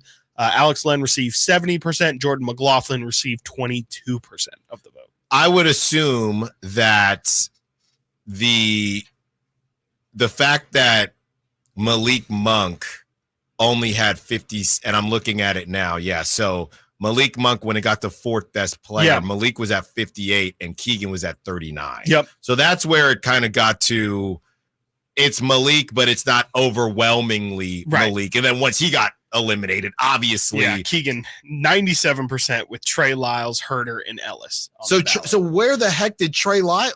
Where is Trey Lyles? 8th. He finished 8th. Okay, so Trey Lyles is 8th. Beat out Devin Carter, Alex Len, and Jalen McDaniels. Are you a bit surprised? I mean, the Keon Ellis thing, I get it. You know, he was the darling of last season. But we talked about it earlier this week as far as Kevin Huerter having a chip on his shoulder. Yeah. I mean, that's really the only one I guess Kevin Huerter, if he's looking at this, could be a little bit upset about. Yeah. But yeah, Kevin Huerter at 65, it was basically kind of close enough, fairly close between Keon Ellis, Kevin Huerter, and Trey Lyles, which makes sense. And yeah, I mean, besides that, if you're Kevin Huerter, you definitely have something to prove, man. Oh, absolutely. Yeah. I mean, you know, he's up for a really big season after having the year he had last year. I definitely think this is going to be a big year just for his career and figuring out where exactly he stands in the league. Is he a starter? Is he somebody you can rely on year after year to be a shooter? Or is he a bit more streaky of a shooter than we all like to admit? We've gone through the splits month by month before. We've highlighted how Kevin has been a bit up and down throughout his career. I think it really is, and when it comes to Keon versus Kevin, I think The fact that Keon shot so well from 3 last year definitely helps. If Keon Ellis is and he's not, so this is one of those hypotheticals that's you can definitely argue is not worth talking about. But in theory, if Keon Ellis is a 36% 3-point shooter, I think that there's much more of an argument for Kevin Huerter to be better than him, because they're both one side. In that case, you could argue they're both one side of the ball. It's just which one you value more. But with Keon shooting 40% from 3 and looking how he did to end the season, I'm not really surprised to see him get the votes, because he did it all. I mean, you can't really say, oh yeah, Kevin's just offense, but Keon's just defense, because Keon shot better than Kevin did. He did better at the thing that Kevin is supposed to be great at, head and shoulders. He matched him, and if not, was better for his stretch of play. So yeah, it's a big season for Kevin, 100%. Now, clearly not just around the league, but even here in Sacramento, I think he has a lot of recouping of I don't want to say legacy, because that feels like too big of a word, but yeah, I mean, just respect goodwill, is probably, you know what I mean? Absolutely. Yeah. Are you surprised that Malik Monk is above Keegan, and are you okay with Malik Monk being 4 and Keegan being 5? I think it's interesting. I think it's right. I think Malik is a more well-rounded player than Keegan is. He can just do a little bit more. Keegan's still so young in his career.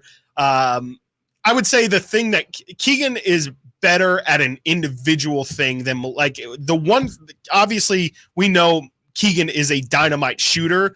Keegan is a higher level shooter than Malik is at any individual skill, if that makes sense. But Malik just brings so much more across the board that I think that gives him the edge. And he's just more exciting. I mean, still is a fan vote. And, you know, we know that Malik is the most popular King, if not De'Aaron Fox, in terms of approval rating, as we are becoming a political show clearly here. I think that plays a big factor into it. But I do a little bit agree. But it is also, as we say, it's a big season for Kevin Huerter. It is also a big season for Keegan Murray in that respect, where if you ask the Kings front office, I'm sure they want Keegan Murray to be viewed as the 4th best player on this team after this season, I would hope. There's one more conversation to be had, and that's between 1 and 2. And speaking of number 1, De'Aaron Fox, did he show up on NBA.com's projected roster for the 2028 Olympics? No way. I got to check my eyes. Let's discuss. Stiles and Watkins, Sacktown Sports. Domantas Sabonis plays here. He finds Sabonis, put the frosting on the cake, put the cherry on the sundae. Sabonis with a 2-hand flush makes it 114-106. Sacktown Sports is your proud home of the Sacramento Kings. Labor Day, our annual celebration of workers and their achievements, was first observed in New York, and the first Monday in September became a national holiday in 1894. Hi, this is Frank LaRosa with a word about Naturewood Home Furnishings. Each year we commemorate Labor Day with parades, picnics, and family gatherings. And right now, Naturewood Home Furnishings is celebrating with their exceptional whole store Labor Day sale. Would you like to refresh your living room? Would you like to restyle your bedroom? Maybe you want to redesign your home office. No matter whether it's your dining room, kids' rooms, accents, or accessories, Naturewood's unique store-wide Labor Day sale offers savings in every department and savings on every brand like Stanton, Omnia, England, Stickley, Flex Steel, and all the rest of the award-winning furniture. When it comes right down to it, it's all about choices and always about quality. Visit Naturewood Home Furnishings right now for this remarkable Labor Day sale. Off Highway 50 at Hazel, look for the water wheel. Here are the top 3 reasons to get your golf clubs fitted at Hagen Oaks. First, the most knowledgeable professional fitting team in the country has been trained by every major club manufacturer. Second, Hagen Oaks has the largest inventory of golf merchandise in the area, and the club demo program is unmatched. Third, the indoor to outdoor player performance studio gives you incredibly accurate data, and you can see your ball flight. Add a 90-day club fitting guarantee, and that's more than 3 reasons. Fittings are available 7 days a week. Make yours today by calling 916-808-2531. That's 808-2531. Whitey here, reminding you that not all gas grills are created equal. Bring out all the delicious flavors in your grilled meats with the amazing Napoleon Prestige and Prestige Pro line of outdoor cookers. My Napoleon Stainless Steel Pro Series gas grill has turned me into a grilling pro with features other grills cannot match. They're built different, built better, built to last. made with premium stainless steel that boasts quality and a lifetime warranty. I may never want to cook indoors again. Napoleon grills and accessories are now available at your nearby Amy's, Ace Hardware in Sacramento, and now El Dorado. Maida Chevy saves you $12,000 off MSRP on every new half-ton Silverado LT Turbo Max. In stock after rebates. Always 5 to choose from. Labor Day savings on now at MaidaChevy.com. Together, let's drive. See dealer for details. Ends 23/24. Sacramento, Dirks Bentley's coming to town. Saturday, September 28th at Hart Health Park at Cal Expo for Country in the Park 2. And he's bringing some friends. Harmony, Tyler Rich, Dasha, Kelsey Hart, and more. Saturday, September 28th at Hart Health Park at Cal Expo. Get your tickets today before they're sold out at CITPFest.com. Brought to you by RVs of Sacramento and Hoblet Chrysler Dodge Jeep and Ram Center. Dawn or dusk, I'm on the hunt. Skeeter here, Sacramento Yellow Mosquito and Vector Control District, and I'm wearing Skeeter Vision, night vision goggles that light up skeeters at dawn or dusk like the 4th of July. Mosquito, 12 o'clock.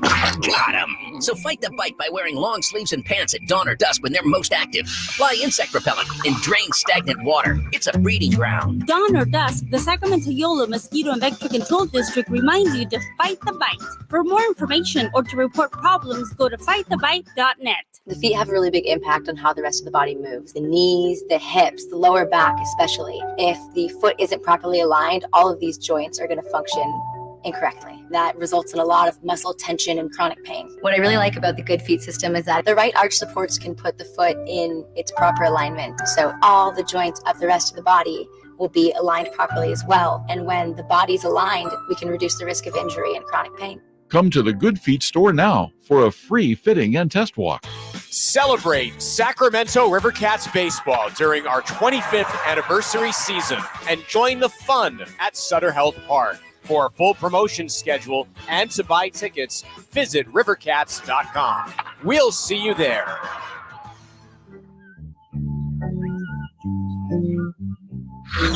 Sacktown Sports. Check us out on YouTube. Search Sacktown Sports and subscribe.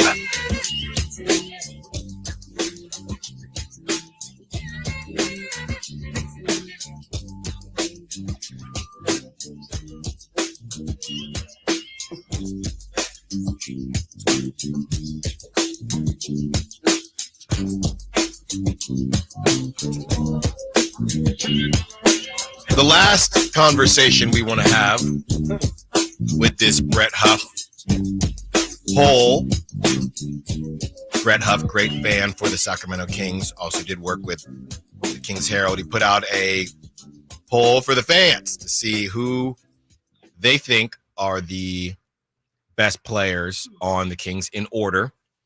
And Domantas Sabonis came in at number 2, and De'Aaron Fox came in at number 1. Are you surprised there, Chris? I mean, we've had this conversation before in different ways. When you say, okay, well, De'Aaron Fox, he is the best player, or I guess has the highest ceiling, but Domantas Sabonis, would you argue, is more consistent than De'Aaron Fox? Yeah, I mean, I definitely would argue more consistent, 100%. I just think when it comes to best player, people, it's just who is your franchise guy, really, I think is always going to be where that thing ends up falling. Like, and De'Aaron does average the most points on the team, which is, again, just typically if you are going to look for a team's best player, that's going to be the first place you look. But there's definitely a Sabonis argument. I mean, I've told you before, I think I told you after the first Beam Team season, but I think it definitely applies even more so after last year. I think Sabonis has been the regular season MVP. Does that mean he's the best player? It's kind of I guess it's a different conversation. I think clearly just the amount of reliance that they have on Sabonis to do everything that they do is very evident. And I think that's his claim to be the best player. But, when push comes to shove, when the Kings need a win, the ball is not going to be in Domantas Sabonis' hands. It's always going to be in De'Aaron's, and I think De'Aaron has the highest ceiling of anybody on the team, even still. And so I think that's kind of where he, by default, gets the best player on the team. I'm not so sure. I mean, if you were to just straight up ask me, like, yeah, on a night in, night out basis, who is the Kings' best player? I don't know if I would say De'Aaron Fox. It's so weird. Right. I was actually surprised, and Chris broke down how Brett did it. It's by percentages. So obviously, for best player, you had the biggest, amount. You have the largest amount of players because it's Sabonis, it's De'Aaron Fox, it's DeRozan. I was surprised, and a lot of the calls that we've taken, Chris, and we've had conversations about how much people believe in De'Aaron Fox. I was a bit surprised that De'Aaron Fox was at 79%. Yeah, I'm not surprised he won and beat out Sabonis, but I was a bit surprised that he was at 79%, meaning most people didn't even think of Domantas Sabonis. Right. And it really wasn't that much of a question mark because, DeRozan got some of those let me see. votes as well. So I have it right here. Okay, yeah, 79%. 79.2% for De'Aaron Fox, 15.3% for Sabonis, and DeMar DeRozan with 5.5%. So, yeah, most people, no-brainer. I was surprised how much of a no-brainer it was to people because I don't know if it's a no-brainer to us. It's a no-brainer in certain ways, but not in all of the ways. But it should be, I guess, if you're talking about best player and you're talking about, and obviously Sabonis is representing a different country. Yeah. But if we're going to talk about De'Aaron Fox on Team USA, then it should be a no-brainer. And speaking of, NBA.com put out something, and it's Anthony Edwards leads potential 12-man roster for USA in the 2028 Olympics. And I'm scrolling, Chris, and I had to check my eyes. I got good eyesight. But who do I see as I'm scrolling down? But the one, the only De'Aaron Fox. This is the first time I've seen De'Aaron Fox on any of these lists. And De'Aaron Fox, who's 30, that would make him 34. 34 by the time this. No, he'll be 30. He'll be 30. Oh, he would be 30 when it happens. There you go. So they have the future. Ages there. They go on to say this. De'Aaron Fox, he would be 30. It's crazy to see right under that Chet Holmgren at 26. I mean, 4 years is a long time, but it's very long. It's going to be here before you know it. This is what they say, he's one of the league's finest clutch players when the ball's in his hands, no matter the situation. Fox is very reliable, either passing or shooting it. His speed and quickness would give him an edge on the competition, and it's probably a safe bet that he'll be an even more mature player 4 years from now. I think he's definitely got a shout for sure. I think it's a good note to say he's probably going to be the fastest player at the Olympics if that were to happen. 1,000%. I mean, we see it in the league a ton, and I think it would definitely play itself out in Olympic ball. I think the problem with De'Aaron maybe making the team is, it feels like in the past, more so pre-2020, maybe 2016. Athleticism was what America's edge was. It was always just like, hey, we have the best athletes. We will send the best athletes, and we will just kill you with our fast break play and everything like that. And it did feel like at least these past couple Olympics, but 100% more so in this one, it was 3-point shooting. And I don't, that obviously is not De'Aaron's bag, and that's the part where I don't know if he's going to get the Olympic nod because I don't know if necessarily where does he fit into the Team USA roster where, frankly, we've seen it's not about you being a scorer. It's usually about, hey, how can we use some traits that you have to our advantage and to help out the team?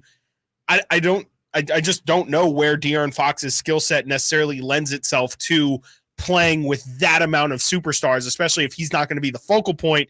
You can use his speed to get downhill. You can use it to get to the rim and maybe spray it out for three, but that's not really been De'Aaron's game. So that would be my only question, or my biggest question, I should say, with him being on a Team USA team is just what exactly would his role be? Because with Anthony Edwards and, Devin Booker out there, and, frankly, I think Tyrese Halliburton probably does have a little bit of an edge on De'Aaron because of his experience this past Olympics. I just don't really know where De'Aaron Fox would fall there. Very interesting. And this is just one writer for NBA.com, Sean Powell. Sean Powell, no Tyrese Halliburton. Like you mentioned yesterday, no Donovan Mitchell. Nope. Okay, but you have De'Aaron Fox. So maybe Sean Powell knows ball. But to that point, and when you're talking about Team USA and the politics that come with it, it's kind of hard for me to see Tyrese being removed. I mean, he'd have to fall off a cliff in the NBA to get removed, especially after it's almost like a JV varsity thing, or he's a freshman or sophomore, and now in 4 years, oh, it's your turn. You're the junior now. Now it's your turn to take over. So I don't know, Chris. It's hard for me to see Tyrese not making it. Yeah, I did not realize that, but yeah, he does not have Tyrese involved in this list at all, and that is definitely going out on a limb for sure, because you would just assume that he is a shoe-in. I mean, he's got Derek White at age 34 on this Cunningham. list. I think Cade has potential. I mean, I still think Cade's biggest problem has just been his health. I am a Cade Cunningham believer, but even I will have to admit that's kind of crazy, especially to your point of putting him over Tyrese Halliburton. And I think that's definitely a bit surprising there. But I think De'Aaron's got a shot to do it. He's just, again, like I said before, he's got to be willing to play ball, because Team USA does like to have their ego stroked a bit, and De'Aaron's got to make it sound like he actually wants to be a part of the team. He was very nonchalant about it. He said, if they call me, I'll listen to the call. But and then I think he even got to the point where he did the classic De'Aaron Fox and dropped a curse word and said, like, I don't care about that. I don't care about that S at all. So he does have to be a little bit more was that on media day? I don't know if it was on. It might have been on media day. It was in a scrum. I definitely know. Yeah, that. I'm literally pretty sure remember it was on media day. Coming up next, we asked the question that a lot of you ask us, and we have numbers to back it up. Are the Kings cheap, or are they frugal? Stiles and Watkins, Sacktown Sports.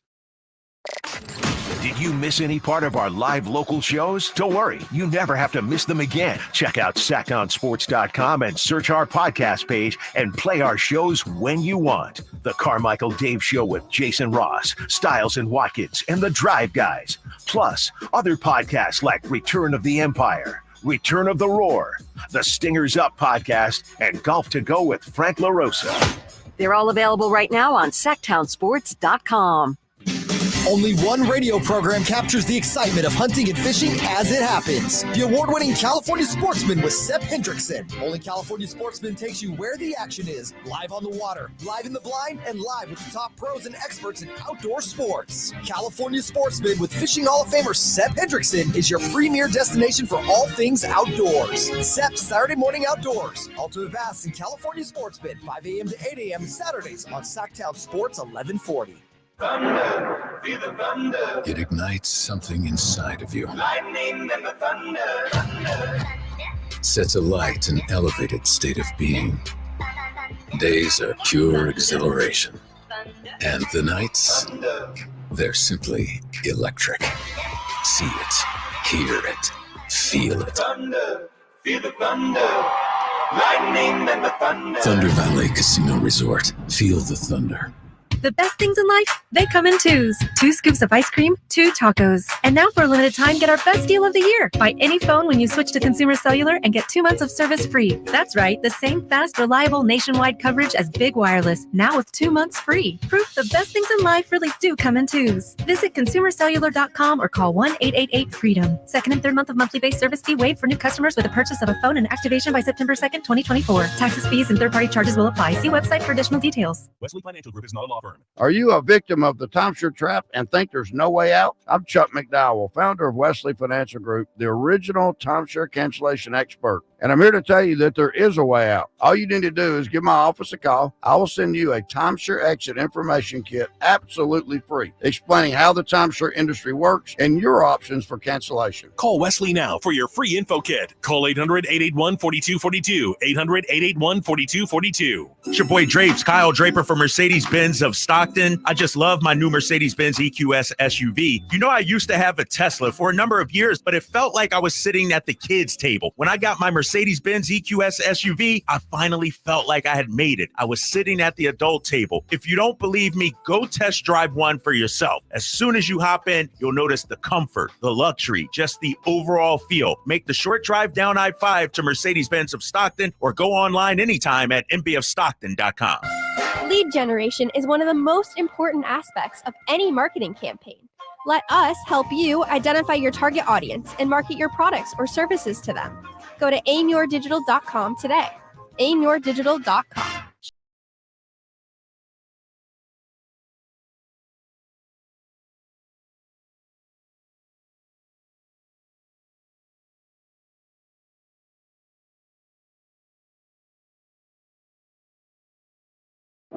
Sacktown Sports. Call or text at 916-339-1140.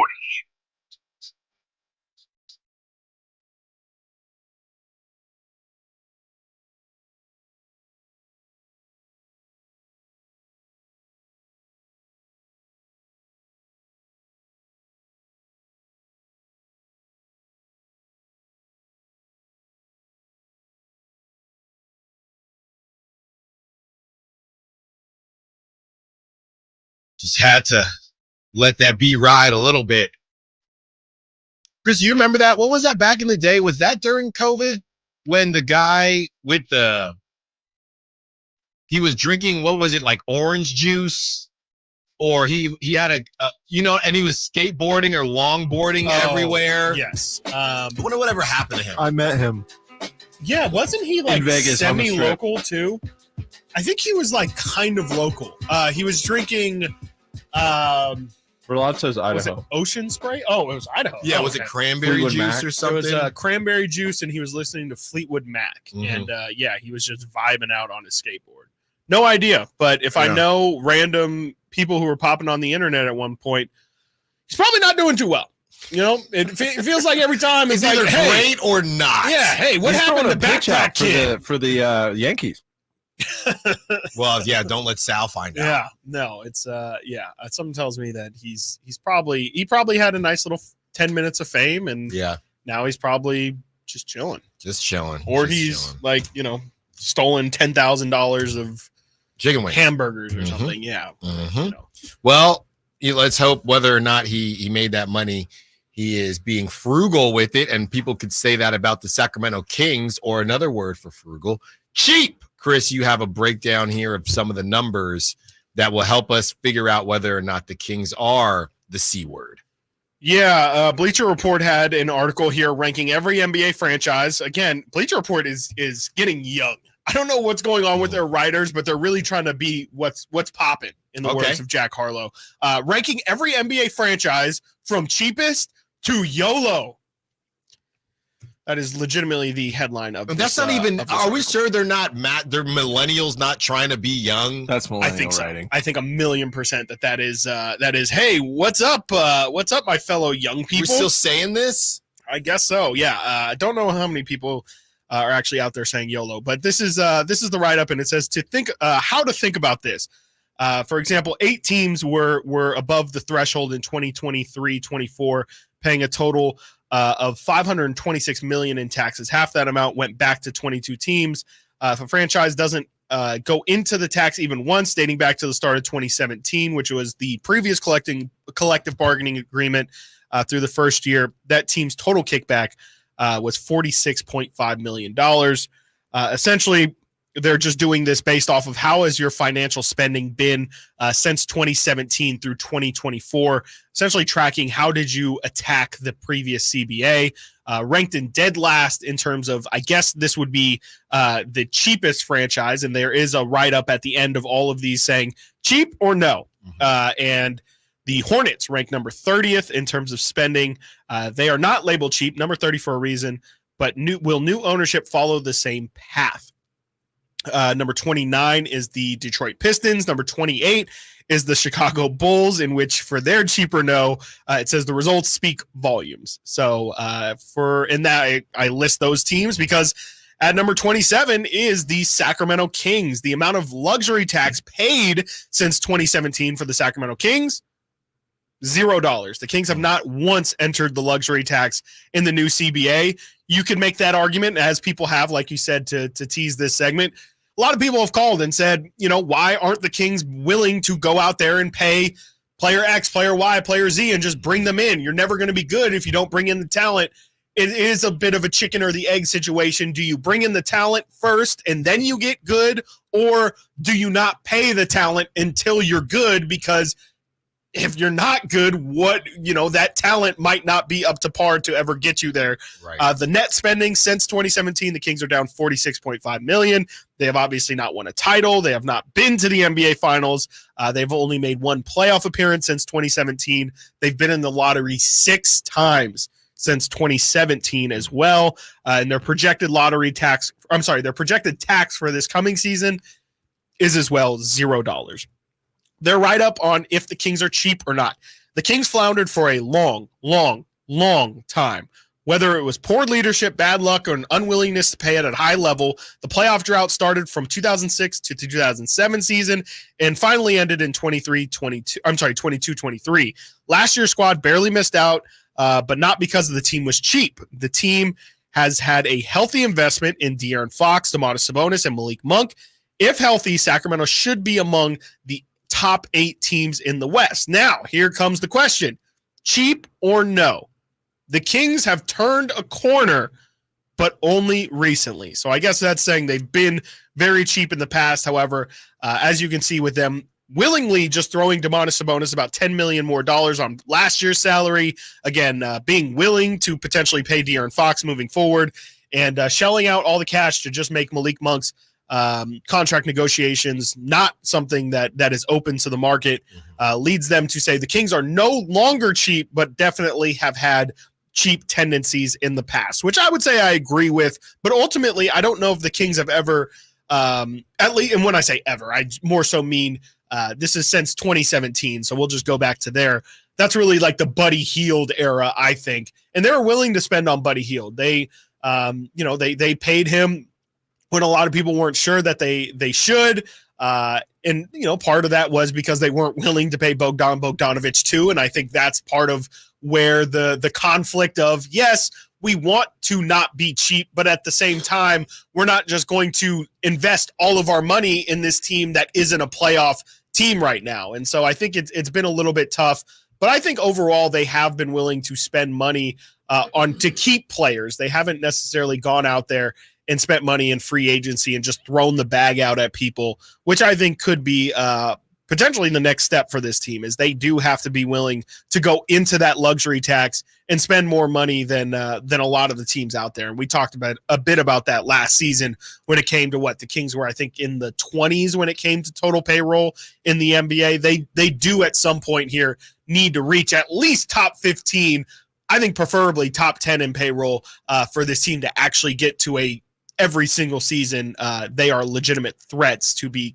contenders.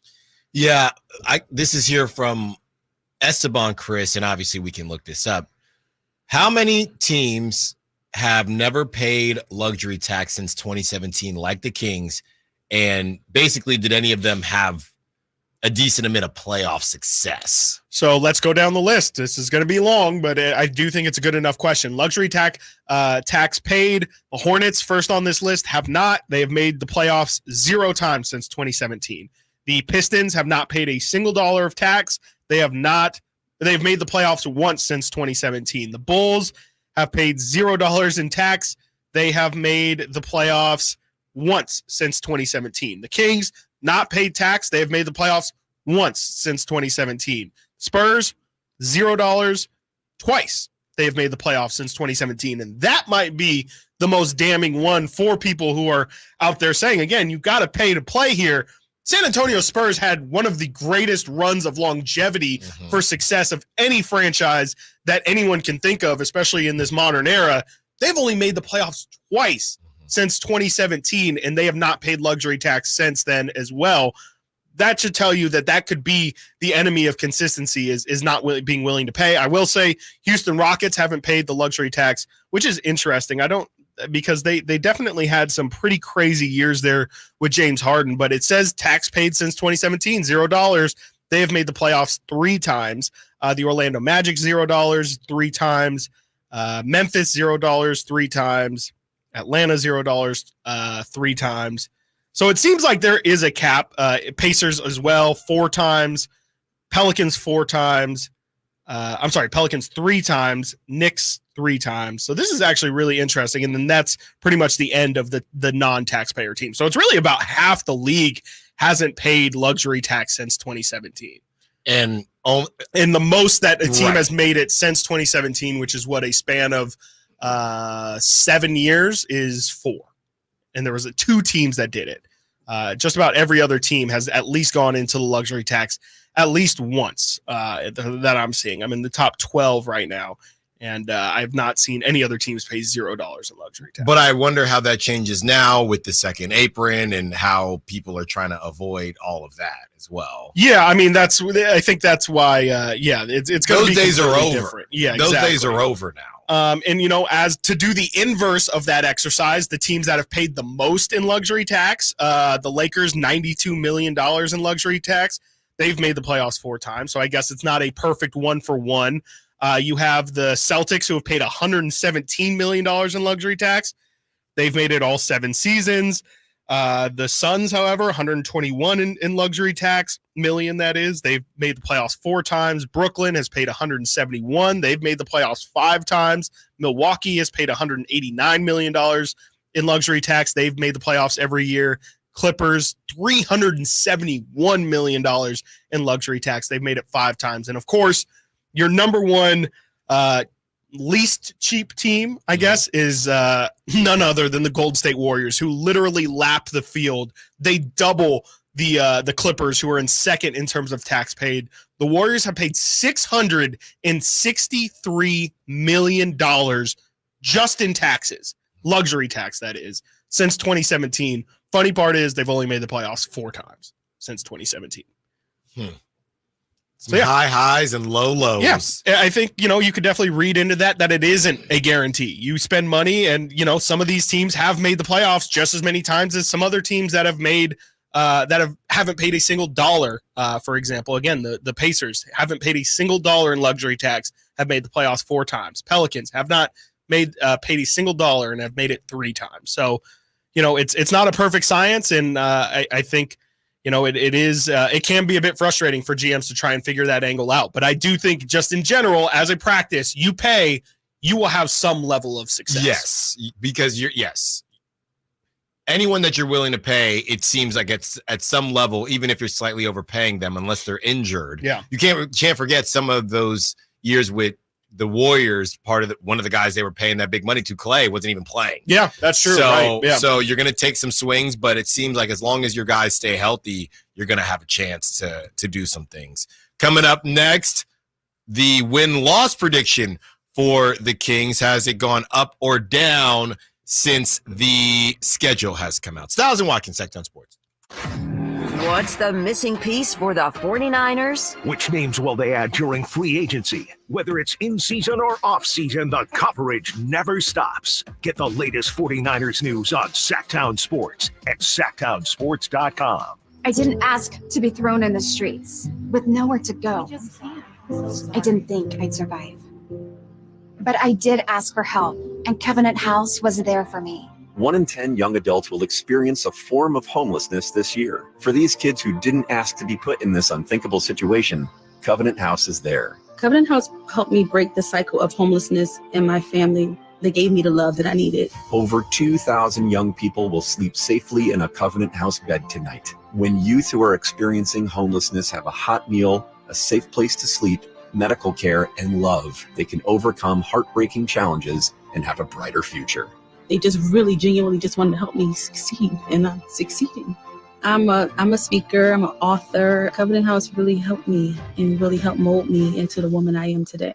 If you or someone you love is asking for help, go to safeplacetosleep.org today. Hi, this is Greg Papa. Disasters hit every day. If your home, business, or building has suffered from any disaster, SunPoint Public Adjusters can help. SunPoint prepares, presents, and negotiates your claim with the insurance company, working only for you, making sure you get everything you're entitled to and letting your focus be on what's most important, your family or your business. Call SunPoint today at 888-247-7865 or contact us at sunpoint.us. SunPoint Public Adjusters, the gold standard in public adjusting. License number 2N14884. At Northern California's #1 Honda dealer, Stockton Honda, we make the dream of owning a new car easy and stress-free. With prices that you just can't say no to. Save on our best selection of the year during the final days of the Honda Summer Event. Come in today or go to StocktonHonda.com. Anytime, anywhere, it's all here. StocktonHonda.com. Number 1 claims based on 2023 total new and Honda certified pre-owned vehicle car sales from American Honda Motor Company sold on report. Whether you own a local business or a global one, you're always looking for ways to position your operation to create opportunities and move on them faster. With Bank of America, You get access to experts, award-winning insights, and business solutions so powerful, you'll make every move matter. Locally and globally. Visit bankofamerica.com/banking for business to learn more. What would you like the power to do? Copyright 2024 Bank of America NA. What was that? That is business phone bliss with the Ooma Cloud phone system. It handles all our voice, video, and messaging needs. You sound very calm. I am. Ooma has everything I need to run my business more efficiently, like virtual receptionist, call routing, and video conferencing. And it starts at just $19.95 per month per user, plus taxes and fees. Ooma. Nice. Find your business comm at ooma.com/radio. Hey, it's Carmichael Dave for American Energy Heating and Air with a question. Have you recently had a technician diagnose your HVAC system? You were a bit surprised at how much it cost? Or did something seem off about their quote? Because at American Energy, they take pride in giving you honest, straightforward solutions to get that system up and running. Have their qualified technicians come out and give you a free second opinion. It's free. You got nothing to lose but some dollars off of that original quote. They're making the uncomfortable comfortable. They've been doing it since 1981, serving the greater Sacramento area. A+ with the Better Business Bureau. That's why they keep having customers coming back for more and more and more. You can call them and set that appointment at 916-520-9990. That's 916-520-9990 or AmericanEnergyAir.com. Call 916-520-9990 now. Bing Maloney Golf Courses, 27 holes of high-flying public fun, and Bing Maloney's a classic design for golfers of all abilities. Bing Maloney's lighted driving range is a great place to learn and practice this summer under the covered hitting stations. The range also offers a practice putting green and outdoor furniture to relax with friends. Enjoy tasty beverages or comfort food from Maloney's Grill. The Association of Golf Merchandisers has named Bing Maloney a top 100 golf shop. For tee times, visit bingmaloney.com. It's Sacramento Golf's Great Value Course. I'm Ken Korak with your Green and Gold Report, brought to you by Xfinity Mobile. Connect to the most reliable 5G network nationwide.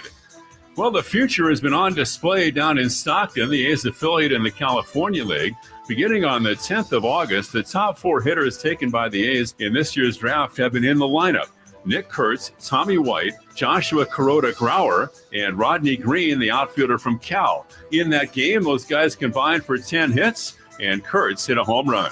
Want to save on some of the biggest names in streaming on the network made for streaming? Now through September 21st, get 150 megabit Xfinity internet for 12 months with a 1-year contract. And for just $15 a month, add the new Stream Saver that includes Peacock, Apple TV Plus, and Netflix for just $35 a month. Switch at Xfinity.com today. Restrictions apply. Requires paperless billing and auto pay with stored bank account. Equipment, taxes, and fees extra. After promo, regular internet rates apply. Currently $54 a month. Actual speeds vary. Stream Saver requires Xfinity internet or TV and price subject to change. KHTKAM Sacramento, KYMX HD2 Sacramento.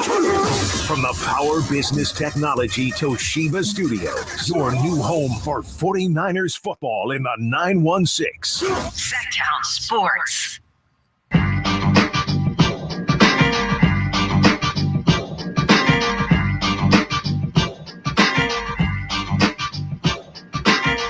Live and local. This is Sacktown Sports. We are about to get into how things have changed, if things have changed since the schedule has been released as far as the predictions. And you have odds and then you have predictions. I haven't checked, guys, and Nate, maybe you can grab this just to see if the 46.5 has changed at all since the schedule has come out. I don't know why it would. Chris did a great job explaining why nothing should change.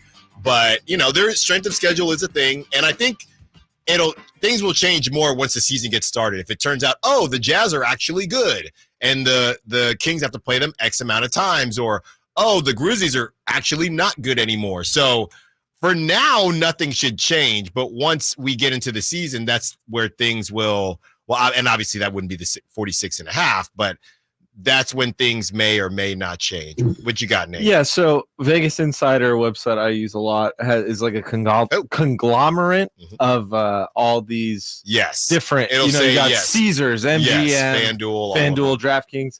Everyone is 46.5, all the big names, except for, and I don't know why this might be some special thing, DraftKings has them at 50.5.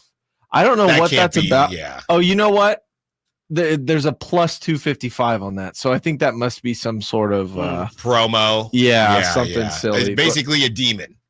A demon. Yes. If you're familiar with our in-season with segments, our prop talk. I can't wait to get back on that. Yeah, that was is going to be so fun. much fun. And by the way, that can be sponsored by you if you own a business and you want to hear your business shouted out every time we get into prop talk. Hit up Scott Marsh, hit up Brian Hanratty, and we will get you taken care of. Real quick, guys, before we get back into the Kings predictions, I'm so sick of this, Chris. I'm so sick of this. So John Heyman is on MLB Network, and it happens every single year. Top 5 landing spots for Juan Soto in 2025. Who's on the list, Chris? Dodgers, Yankees. Yeah, Dodgers. I bet the Giants are on the list. Yeah. No, Number that's 4. not happening. Yeah. Number 4. Number 5, Blue Jays. Number 4, Giants. Aren't the Blue Jays already I thought they trying were to get selling. rid? Yeah, I was. But gonna they say, didn't sell. So yeah, I guess you might as well. Number 5, Blue Jays. Number 4, Giants. Number 3, Dodgers. Number 2, Mets. Number 1, Yankees. The Yanks. I mean, it makes sense for him to stay with you. He's having a Why even put the Giants? Stop. Just stop. You put them on there because they're going to try, right? They're going to try. Are they? I don't even know if they're going to try What does anymore. try really mean? There is no try. There's only do. I mean, do you think there will ever be, or has there ever been a study done? Not that Juan Soto hasn't been balling, but when it was the Padres, I think the power stroke wasn't exactly what it had been in the past. Has there ever been something studied on people in their contract year? I mean, is it a matter of just focusing more? Aaron Judge in his contract year, Juan Soto, we do the same thing for basketball. Also, Dak is going to be in a contract year. Look out for him to actually win MVP as the runner-up this past season. MVP and then one and done. How is there never been, or has there ever been any type of just breakdown to the mental side of sports? What is it? What is it, guys? Is it just human nature? Somebody explain that to me. Maybe you just approach the season differently. It might all be silly nonsense. I don't think it is. I think it's very real. Like it's a very human thing. I mean, yeah, you know that it's your time to get money. And so, yeah, you work in the off season harder than you ever have. Where traditionally, I think basketball is just the easiest example where maybe, hey, I don't really ever put 100% effort on defense. Maybe 4 times a game now I do. Or, hey, normally I'm looking for my shot a little bit more, but it would be great if my assist numbers jump 1.5 assists per game. I'm going to be a little bit more willing to pass the ball or spend an hour doing free throws after the all of it. practice. Normally you get just that go percentage home. up 5% or whatever. Yeah, I think it's just the focus. It's the attention to detail. It's all of it. I mean, everything.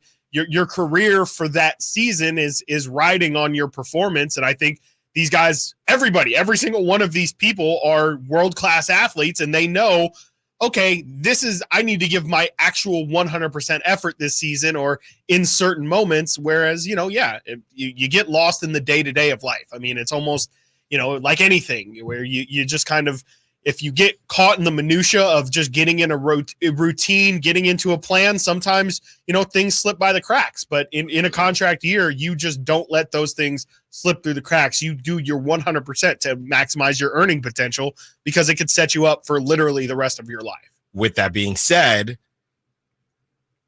the De'Aaron Fox situation with the opportunity to get All-NBA, obviously it's going to be tough to get it. Yeah. But would you anticipate that level of precision, that level of focus from the De'Aaron Fox? And you were explaining this about a month ago, Chris, the idea that, yes, if De'Aaron Fox doesn't get it this season, he could turn down an extension and go for it again. But at some point, and this could be the some point, he already did it last season. Yeah. At some point, he's turned down, 2 or 3 extension offers now. It could get to a point where after this, if he doesn't get it this season, I think it's kind of a handshake agreement with hey, De'Aaron, you tried. We gave you a couple of times now. Can you just sign this? Or we're going to start having some uncomfortable conversation. So it's not technically it, but it's kind of it. I mean, yeah, for all intents and purposes, De'Aaron wants to sign his contract this offseason or this coming offseason, I guess. he's going to want to get it done. I mean, again, the sooner you can get it wrapped up, it's there. Like once, especially in the NBA, once that contract's signed, it's your money. And so he wants that deal to be signed more than probably the Kings want it to be signed. But he's just trying to make sure that it's maximizing the most it can. And for the De'Aaron Fox example of what his career season is going to look like, to me, it's as simple as we probably won't see De'Aaron Fox taking many 12 3-point games again. Like we saw him take a lot of games this season where he said, you know, it might have been because the situation called for it, but he said, I got to chuck. I got to shoot this thing because I don't know how many 3-point shooters we have at this point. I don't think in a contract year you do that because you want to take the best threes available and you want that 3-point percentage to say, hey, I shot a career high in threes this year. Like this whole De'Aaron Fox development thing has been, if he develops a 3-point shot, then look out. It doesn't really matter if it develops after that because you can convince them going into that offseason, hey, I'm getting there. I'm at 38% and I've never been that high before. You probably want to bank on this thing is only going to get better. And if not, I'm at least this caliber of shooter now for the rest of my career. I just think it's things like that that really highlight, okay, I'm putting my best foot forward this season. And to, I guess, dive into that a little bit more, Chris, you're saying that obviously we know there is a certain number if he gets all NBA, right? You're saying even if he doesn't, what they choose to offer him, that's what, let's say he doesn't get all NBA, so the max is gone. But even with the max being gone, or the super max is gone. Yeah. He can still say, yeah, I didn't get all NBA, whatever it is. But now let's break down. I'm shooting 39% from three. I'm doing this. So he still gets the most out of his max extension, even if he doesn't get the super max. That's what he's still. Yeah. So regardless, he's going to get that. No, yes. It's just that it doesn't matter. He is going to reach max money, whether it's super max or just regular max. There's going to be no negotiations on the Kings front that I see. I don't see why you would. Yeah. Why nickel and dime yourself out of why Brandon Aiyuk this? But you're just saying having those numbers. I'm just going back to what you said about keep making sure the 3-point percentage looks right and things like that. He will still have that in mind. Yeah, I would think so. Yeah, I just point that to say that's the example of what someone would do in a contract year is. Gotcha. It might not be, hey, it might not always be, I'm literally trying to put up the best number or score the most points possible. It could show up in ways like I'm just being more selective with the shots I take because I have to be mindful that everything matters. Every counting stat is going to matter when we do get to the negotiation table. If I weren't getting the max guaranteed, it's more for, guys within the margins and things like that. Coming up next, we get into BR's win-loss prediction for the Kings. Trust me, you're not going to like this. Stiles and Watkins, Sacktown Sports. Our first year as the radio home of the San Francisco 49ers is one we will never forget. And here's Purdy going to throw one deep, wide for Deebo. Made the catch on the back shoulder. Touchdown! San Francisco! And a back shoulder banger for Deebo Samuel. Congratulations to the 49ers on a terrific year. And thank you for so many wonderful memories.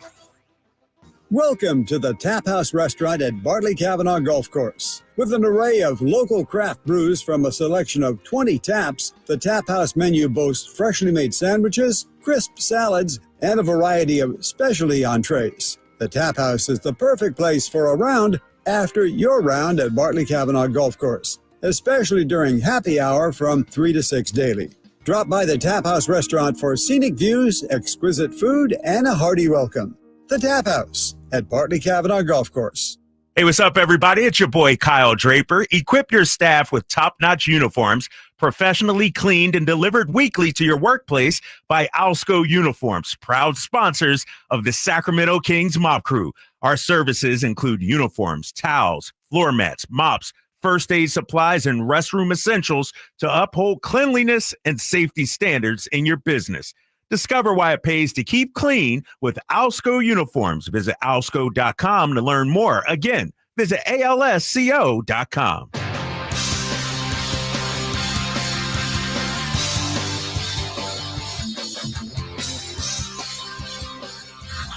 Sacktown Sports. Check us out on YouTube. Search Sacktown Sports and subscribe.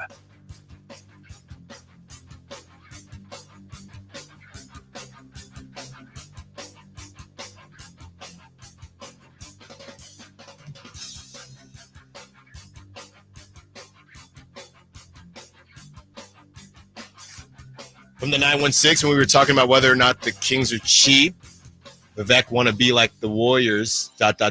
Cash out, bro. I think they mean then cash out then if you're trying to be like the Warriors. Yeah.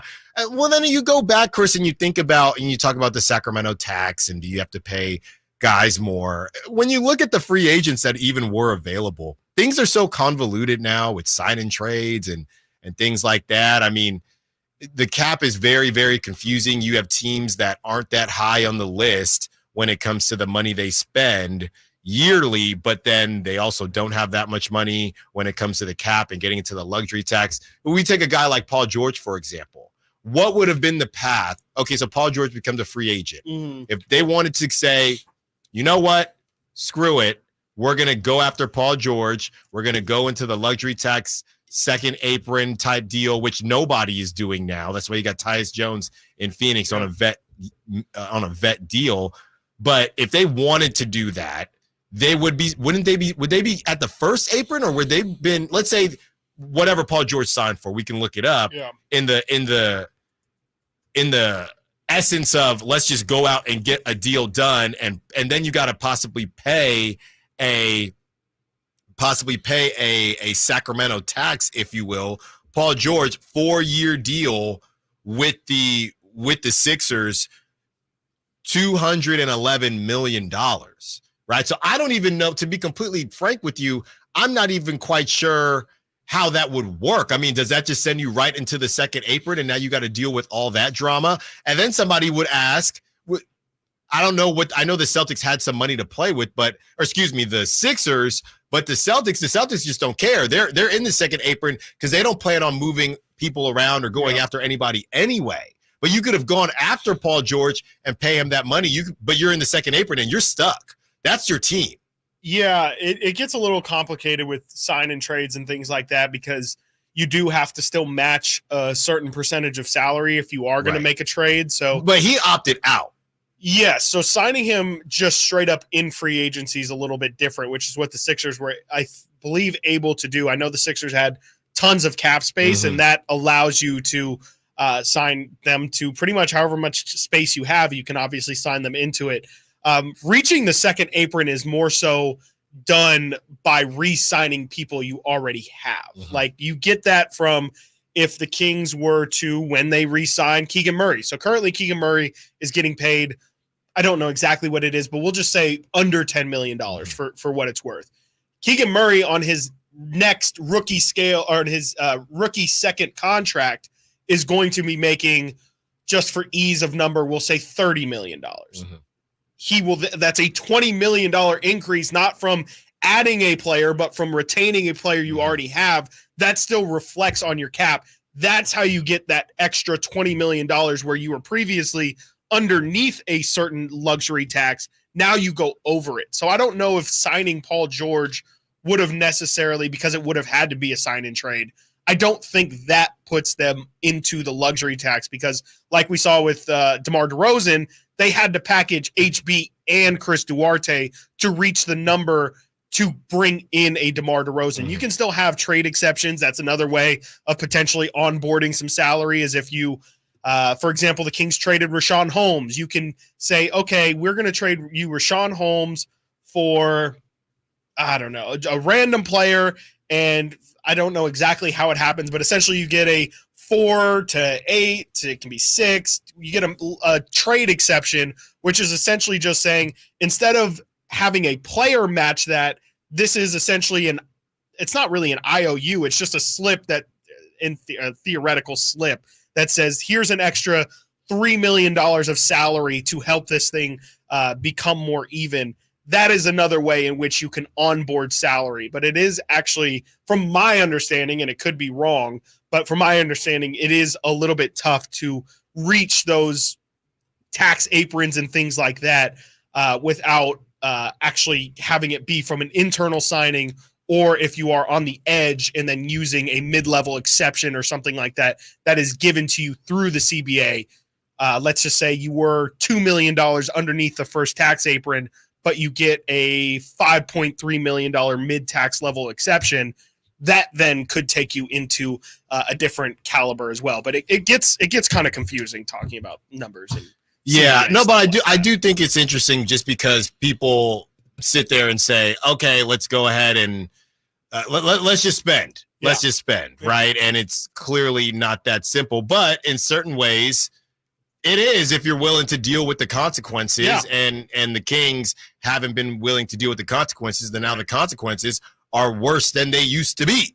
That's kind of part of it. All right, let's get to these wins and losses, Chris. From BR, they have the Sacramento Kings. The Sacramento Kings over-under still staying strong at that 46.5, and the prediction from BR is 44-38. Really?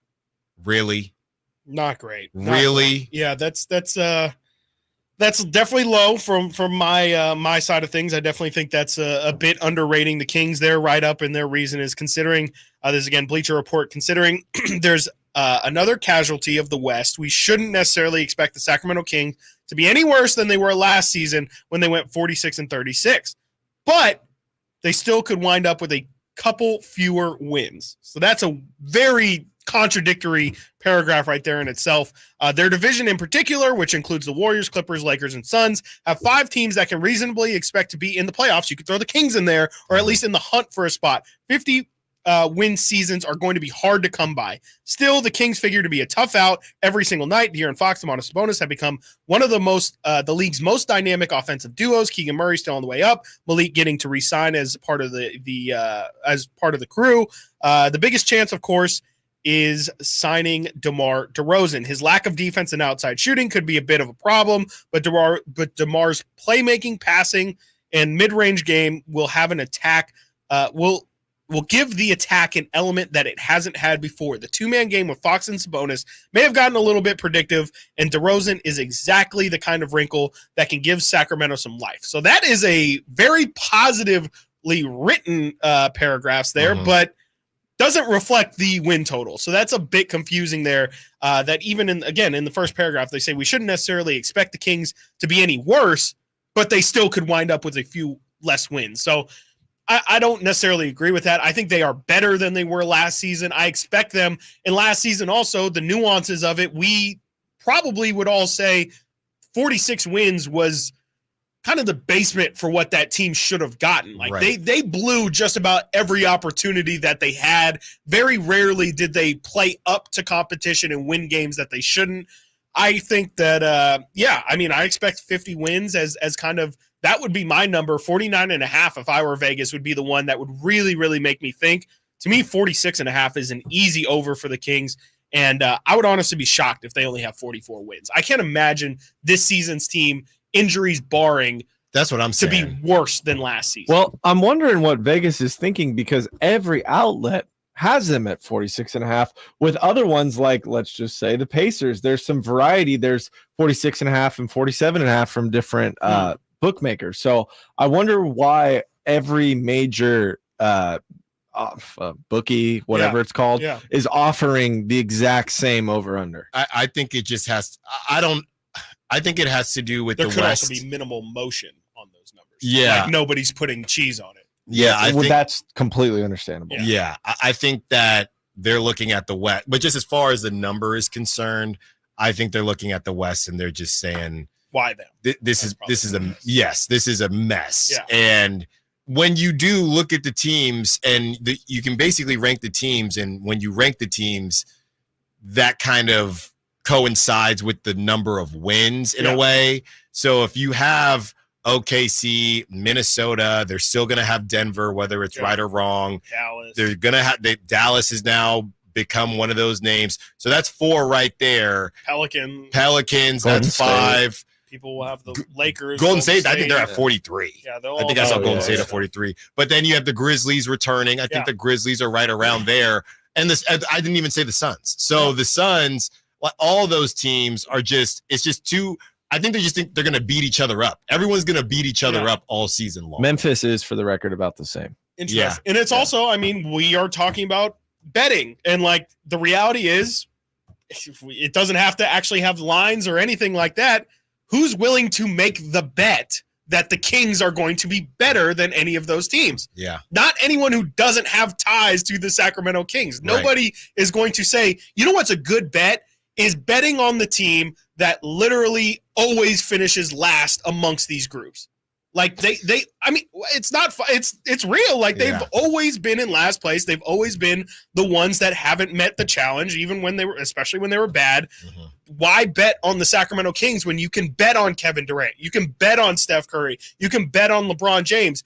I bet I would be a lot more willing to rest my head on my pillow knowing that I am putting my confidence in those guys over, frankly, an organization that hasn't ever lived up to or not, I shouldn't say lived up to, but has ever played to the level that we're talking about. And if we expect all these guys to be created equal, why would anybody give the benefit of the doubt to the Kings that, again, isn't attached to them in some capacity? I think that's a great point. We do have to go to break here in a second, but would you guys like to guess the lowest over-under NBA team? Kind of surprising to me, at least. Well, if you're saying lowest, then it can't be the Pistons. It's got to be the Blazers. Chris? Yeah, the Blazers was my thought. I'm trying to think. The Pistons is another really good shot. I'll just say the Hornets. I'll just be different. Wizards. Man, the Hornets are at 29.5, so that's not terrible. Oh, wow. It's Jordy Fernandez's Brooklyn Nets. I guess they still think a blow-up's coming. The lowest I'm seeing offered by MGM, or Caesars, 18.5 games. In the East, too? That's crazy. Portland's next at 21.5, and then the Wizards is Detroit makes kind of a leap, 25.5, but still 18.5.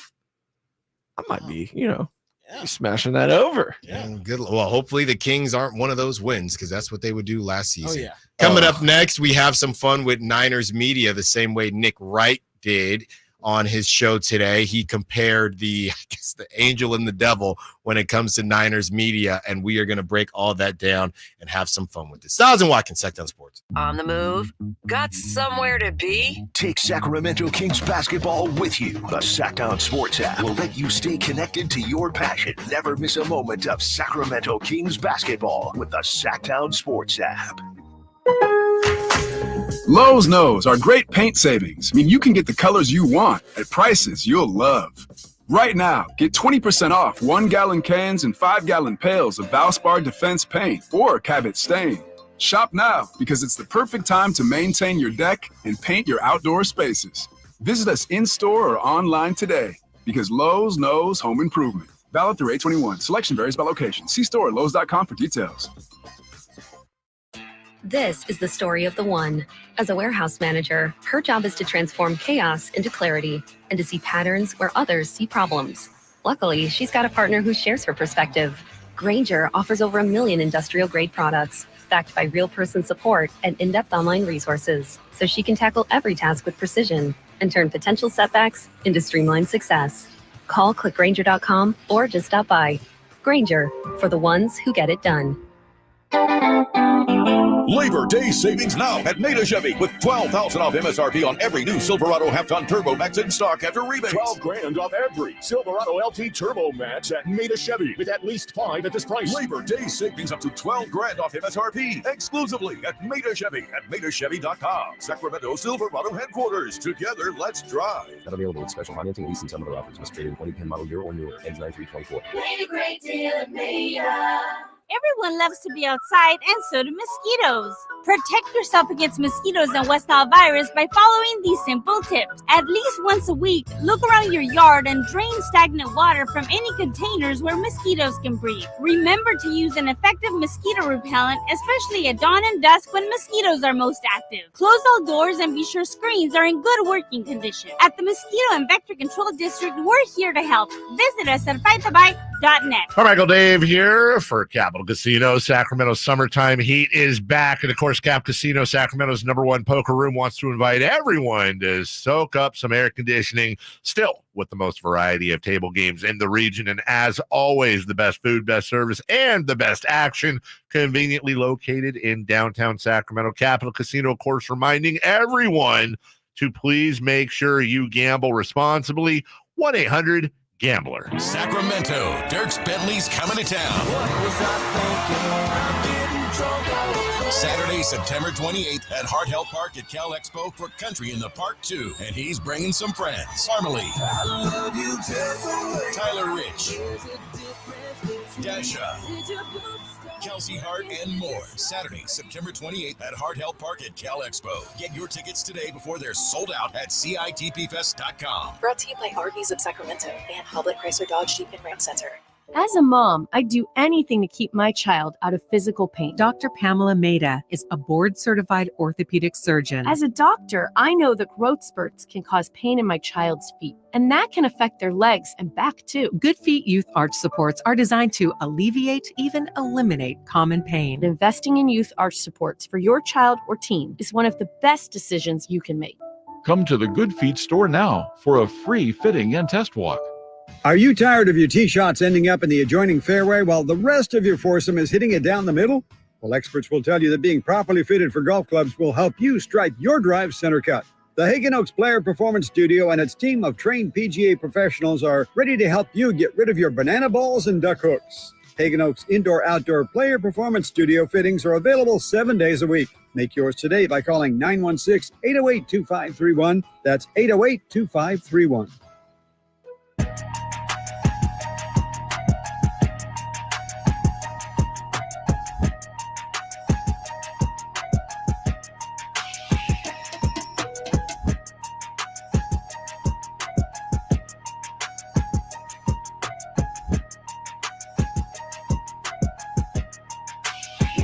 Sacktown Sports. Call or text at 916-339-1140.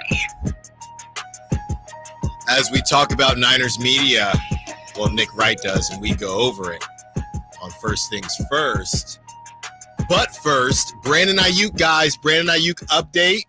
He is at practice doing sprints on the sideline. He can I just say he's staying? I just think he's staying.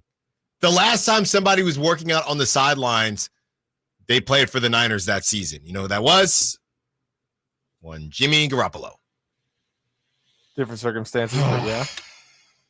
I think he's staying. I think the Niners got their bluff called, and I think it could have been different. I know they're not the same type of receiver, but if Ricky Pearsall came out and was that dude, maybe things go differently. But I think that something happened at training camp, whether it's Brock, which we're going to get into, or just the receivers not getting it. I mean, think about it like this, guys. And I'm thinking, and it continues to come out. After this whole Aiyuk thing happened, they already had signed. We thought, okay, is Juwan Jennings going to step up? They draft Ricky Pearsall. They already have Deebo. You still have Ronnie Bell. Do you remember those reports that Danny Gray had a good day? And then what happens next? We see Tariq Owens all of a sudden learn how to run a route, and we thought he might make the team. And then what happens, Chris?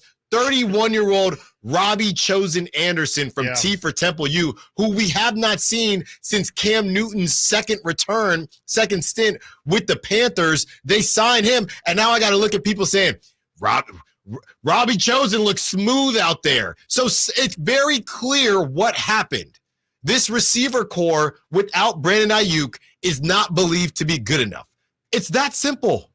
It's that simple. They're signing random dudes. They're trying to just keep their head above water, and their number one draft pick, who everyone had to shill and try to convince themselves it was the right move, and maybe it was, but it did not work out for them, and that's why Brandon Aiyuk, to your point, Chris, maybe Brandon Aiyuk got a little bit lucky. Yeah, I think he got. I think the DJ Moore stuff. I think the agent can forecast that, but I think where they got lucky was that Ricky Pearsall wasn't able to play. When he did play, he was fine, right? Maybe even good, but not outstanding. And then when you got to go out and sign a Robbie Chosen Anderson and dudes like that, I think they worked out. And I'm forgetting another receiver that they worked out. When that started happening, you could just see. You ever seen that movie Ma? That meme where she's like behind the school and she's nodding her head. That famous GIF or GIF. That I think it's GIF too, but some people will say GIF. Well, they're wrong. That is what Brandon Aiyuk was doing, saying, this is working out beautifully for me because y'all do not have it together.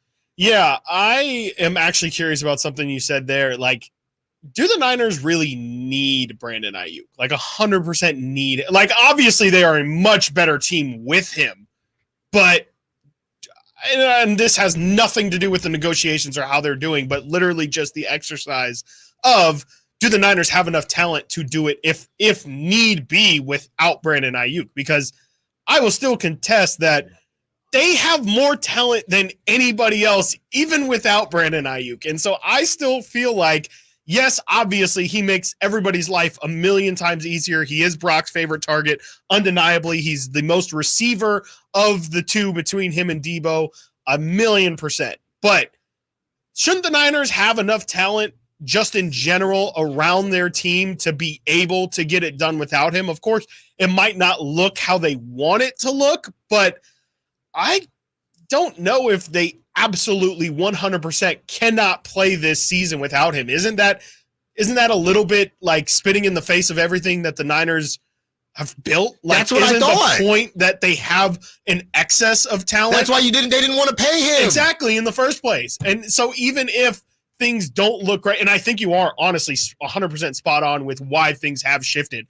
I've heard the same things from Niner camp as well. Trent Taylor, that's who they brought Trent back. Taylor, yes, as well. I think that there's a good portion of me that just wonders, like, again, you are 100% right in saying that they clearly have been very unimpressed with their receiving core throughout camp so far, which is probably what shifted the change and a change of heart with them and saying, okay, maybe we are willing to come up a little bit more. But they still shouldn't need him. It shouldn't be 100%. We have to put everything aside here and make sure we re-sign Brandon Aiyuk, because the team by nature was built to not be built around one person. It should be able to, hey, if Brandon's out for, granted, maybe it's more so built for, hey, if he's out for a month, we can survive versus being out for 18 weeks in a playoff run and things like that. But I would think that they still have enough talent with Deebo, with Kittle, with McCaffrey, and my Super Bowl MVP, Juwan Jennings, and then all the superstars they have on defense. I still think that's the best team in the NFL. So, I that's where I start to get lost a little bit on Brandon Aiyuk leverage, but definitely I am not saying he is not making this team 1,000,000% better and that they should prioritize re-signing him. But I just wonder, when we talk about the Niners have to get this done, they no longer have leverage because the season is right around the corner and him playing is what's valuable to them. I just am not 100% sold that that's an actual 100% fact. Here's the depth chart. Okay, you have Deebo Samuel. You have Juwan Jennings. So they have Juwan Jennings as a starter as well. There's 3 slots for the wide receiver. So they have Deebo, Brandon Aiyuk, Juwan Jennings for the starters. The second row, they have Ricky Pearsall, Chris Conley, and another name. Decent. Jacob Cowing. They drafted another receiver. Jacob Cowing. That's the Arizona guy, right? And then the third string, Ronnie Bell, Danny Gray, and Tay Martin. And then the fourth string, Trent Taylor, Robbie Chosen, and John Trey Kirkland. So Kirkland brand. You just brought in Trent Taylor. You just brought in Robbie Chosen. You still have Chris Conley. Yep. You still have Juwan Jennings. Super Bowl MVP. So I guess the only guys that they feel like they can count on from this group, if I'm reading the tea leaves, if we're not counting Brandon Aiyuk, Juwan Jennings. I think Chris Conley too. I think he looked decent in the playoffs during their run. Well, that was the most we saw him. Yeah. We saw him more in the playoffs and throughout the whole season. That was 100% it. Yeah. So again, they had opportunities to. They got a rookie, Ricky Pearsall. If he can play, they throw him into the list. And George Kittle, he's supposed to be one of the best receiving tight ends in the NFL. Maybe you start to lean into that as he's kind of on the other side of 30 now as well. Get maximize the most of his career. I think you can make it work. Obviously, again, Brandon Aiyuk definitely makes that team better, but if a reason why the Niners are starting to let go of a little bit of the rope here and give Brandon Aiyuk some more leverage is only because they feel like our receiver core isn't good enough, I would just push back and say, yeah, but the rest of your team is. Yeah, clearly they don't think so in the same capacity that others think so. So now I'm on high alert here, Chris. I'm on high alert now that practice is going on and we're seeing, here we go, David Lombardi, and we're going to talk about this in the next segment, what Nick Wright had to say. Red shirt and red hat for Brandon Aiyuk today. Great. All red. Great. All red. What does that mean? We discuss, and we will get into that Nick Wright sound when we return. I hope he's not singing. I don't know how good that voice would be when we return. Stiles and Watkins, Sacktown Sports. Can Mike Brown build on last season's Coach of the Year award? Can the Kings exceed 48 wins? We will be better prepared to make the run that we expect to run come next playoff. Tune into every Kings game this season on Sacktown Sports and sacktownsports.com. Hey, listen up. Get ready for an incredible lineup of live music and events with the Sacktown Sports live events calendar. First off, it's Michael Franti at the Backyard in Sacramento on August 23rd. And Soulfest 24 Live will be at Thunder Valley August 24th.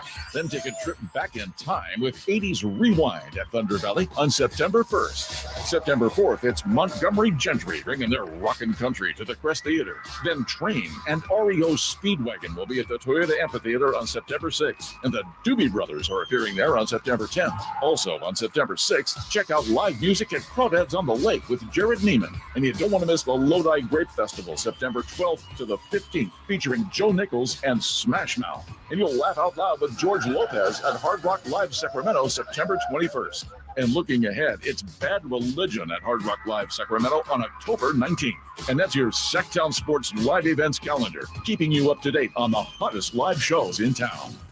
Thunder, feel the thunder. It ignites something inside of you. Lightning and the thunder. Sets alight an elevated state of being. Days are pure exhilaration. And the nights, they're simply electric. See it, hear it, feel it. Thunder, feel the thunder. Lightning and the thunder. Thunder Valley Casino Resort. Feel the thunder.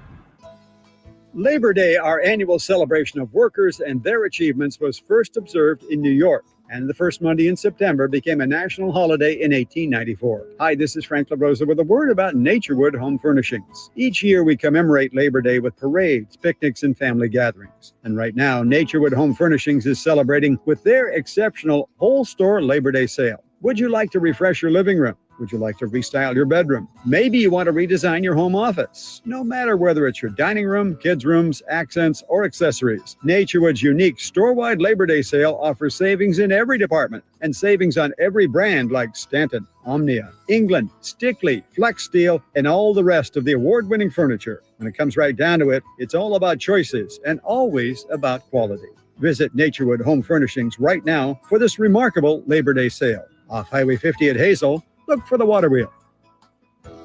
What's up? We're talking to Chad Hoblet of Hoblet Dodge Chrysler Jeep Ram and Woodland. What's happening, Chad, for the Make This the Summer Sales event? Save up to $17,000 off MSRP on all remaining 2023 Jeep Grand Cherokee 4xEs. And since it's the 4xE, you'll save thousands at the pump too with 56 MPGE. That's pretty impressive. Any other deals on remaining 2023s? Right now, save over $11,000 off MSRP on select new 2023 Dodge Charger SXTs. With savings like this, they can't last long. Search, select, and save through their whole inventory at HobletDodge.com. Unbeatable prices, unbeatable selection. Nobody beats Hoblet, period. 11,025 net savings on select new 2023 Charger SXTs. Includes $34.45 in factory rebates and $75.80 dealer discounts. Sample VIN 683-858. 17,000 total net savings on select new 2023 Jeep Grand Cherokee 4xEs after $37.50 Fed EV rebates and $13,250 dealer discounts. Incentives include $37.50 federal EV tax credit. Is offered by third party and subject to change without notice. Consult a tax professional for details and eligibility. Tenant's net savings. Sample VIN 664-151. See dealer for details.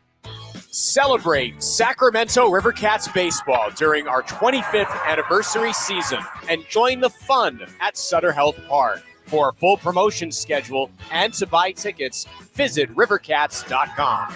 We'll see you there.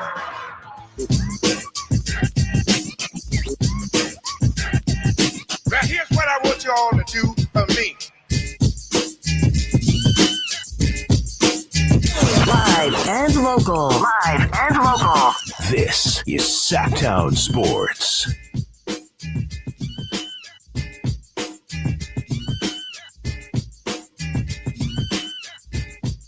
Kyle Shanahan had some notes in his presser. Aaron Banks broke his pinky and had surgery. The hope is that he'll be ready for week 1. Shanahan said he also hopes Ricky Pearsall can still be ready for week 1. That does not sound promising. Hopefully. Hufanga got positive news from doctors yesterday, can increase football movement activities and return to practice potentially after that. So all good stuff. I also saw Dre Greenlaw, my Achilles brethren, hanging out with the team, getting a little bit of work in. I'm thinking, what's the timeline? So that was the Super Bowl beginning of February. So how many months has that been for Dre Greenlaw? February. February. So, okay, he's at 6. He's a professional athlete. So Closer to 7. It's more about, it's more like 5 months. So, yeah, I mean, definitely not on the Aaron Rodgers plan. It doesn't seem like it. I mean, he looks ginger out there. He still definitely looks gingered out there. So we are keeping an eye on Dre Greenlaw as well. But we want to get to this sound and have some fun with it. Nate, this is from First Things First, and we talk about this. Sometimes we're pretty obvious about it. Sometimes we are not so obvious about it. But Nick Wright has gotten a hold of maybe, guys, one of the greatest rivalries in all of sports media between Grant Cohn and David Lombardi. And really, Nick Wright has asked a question about Brock Purdy, and Nick Wright is kind of a Brock Purdy hater, and of course takes the side of Grant Cohn. But it was just funny to hear Nick Wright talk about a local battle on the national stage. Here it is. Purdy threw lots of passes to receivers he wouldn't normally target during games and completed just 6 of 12 throws, 50%. After a few of his incompletions, Greg, he turned away from the intended target in disgust. Purdy can't get Brandon Aiyuk back fast enough. Now, we're going to talk more about Aiyuk, who was there but not catching any passes. But right now, we'll get to Brock's training camp struggles. Something or nothing. All right. Well, before I even answer, let me pull back the curtain a bit, because we are in a weird spot when it comes to Brock Purdy training camp coverage. Because the two people who cover this team most closely, Grant Cohn of Sports Illustrated and David Lombardi of The Athletic, neither of which are really neutral arbiters in my eyes. I think Grant has a pessimistic view of Purdy, which I happen to believe is the correct one, but I will admit it's not straight down the middle. Meanwhile, I told you this morning when you were asking about this potential bias, David Lombardi, I think, truly believes he might be the second coming of Tom Brady. And today I tried to look up what David had written about training camp yesterday, but instead what he had written today was a 2,000-word opus about Brock's time at Iowa State, including an amazing fake on a read option in practice from 2017. Well, practice matters, I guess. Again, it is going to be hard to get right down the middle, but I think it is fair to say Brock has struggled a bit in this camp. And until Trent Williams and Brandon Aiyuk are back, him without Trent Williams and Brandon Aiyuk is something to watch. Because once again, I think he is the biggest X factor in the entire NFL this year. I truly believe that. So really just having some fun with it, because I thought it was interesting. This is something, if you're not aware, if you're not on Twitter or social media like that, this is a huge thing. And really, David Lombardi has been a guy who he likes to in a bubble. In a bubble. And the Niners, and I don't even know if it's Niners fans that digest Niners content creators. Big fish, small pond scenario. Yes. So it's a lot. And that's not disrespect towards these guys, because we like these, like we want to have them on. I think we will. Like Niners is one. Niners. They're one of the biggest, most followed organizations in the NFL. So it's not like we're talking about two dudes battling on the Tennessee Titans. This is the San Francisco 49ers here. And it's about fans that not only like the games, but the really hardcore fans that they want the content creation, they want the articles, they want everything. And some fans have taken sides on this. Some fans find that Grant Cohn is more realistic than pessimistic, and David Lombardi is just way too optimistic. The Niners have never done anything wrong, according to David Lombardi. So the back and forth, I think, has been really, really fun for me, Chris, just as somebody just viewing both sides of it. And sometimes Grant Cohn will quote tweet David Lombardi, and David Lombardi never says anything on social media, but he will address Grant and the greater group on his YouTube channels, things like that. But he'll never say, I've never heard him say Grant's name by name. He'll say other content creators, and he'll try to kind of downplay what they do and things like that. So the whole thing, I mean, there's not a huge takeaway from it. I just thought that it was funny that this thing has now made its way to the national media. Yeah, it's definitely a really interesting. I mean, it is kind of, in a way, a bigger debate about, what people really want from their coverage as well. I mean, we have to think about things like that as well as, especially being, in a one-team town like we are here in Sacramento.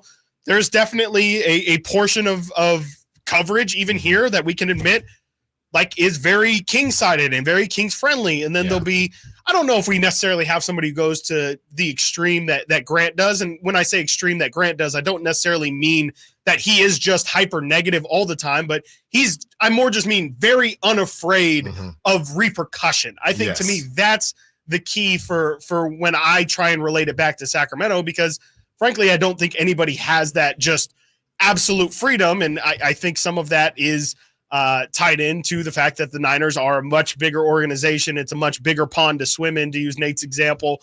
It's really interesting that it has reached the global scale, or not the global, the national scale. It could be coming next pretty soon.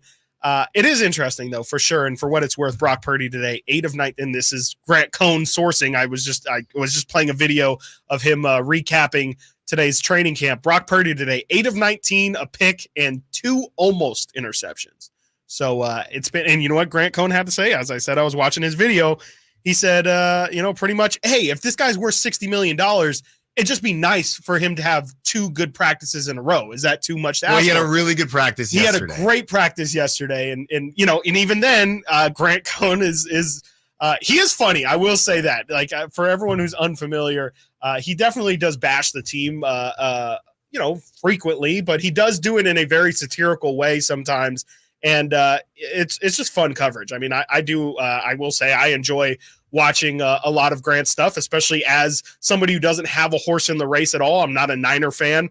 I do enjoy his style of media, but I will also acknowledge that, it's not always, it doesn't always come, even as Nick Wright said, you can tell that there is some bias in there that you do have to kind of sift through sometimes, but it's really fascinating. And I do think there is a larger scale debate and conversation about it too, but it's pretty crazy how they've been covering the teams. Yeah. So differently. And maybe it's because of it being the Niners and it being the NFL. There's just whether you're credentialed or not, there's just so many people content creating or aggregating stuff for the Niners, where I feel like it's a very specific situation. I really wonder, is there anything? It also takes a specific situation like Brock, like the last 2 quarterbacks for the Niners are perfect for this, right? Yeah. If there's Jimmy G and Brock. Yeah. That is a dream for someone trying to cultivate content. Yep. Whereas I'm even thinking they're polarizing, right? They are. Is Jimmy G actually good? Yep. If Jimmy G did this, Nick Wright later on. Yes, I was going to say there's a follow-up video. There's a side-by-side, and the numbers for Brock and Jimmy really aren't that different. Yeah, of course. I mean, you could cherry pick number. Yeah, sure. I'm not. That's not me. I'm just saying you can have a conversation, right?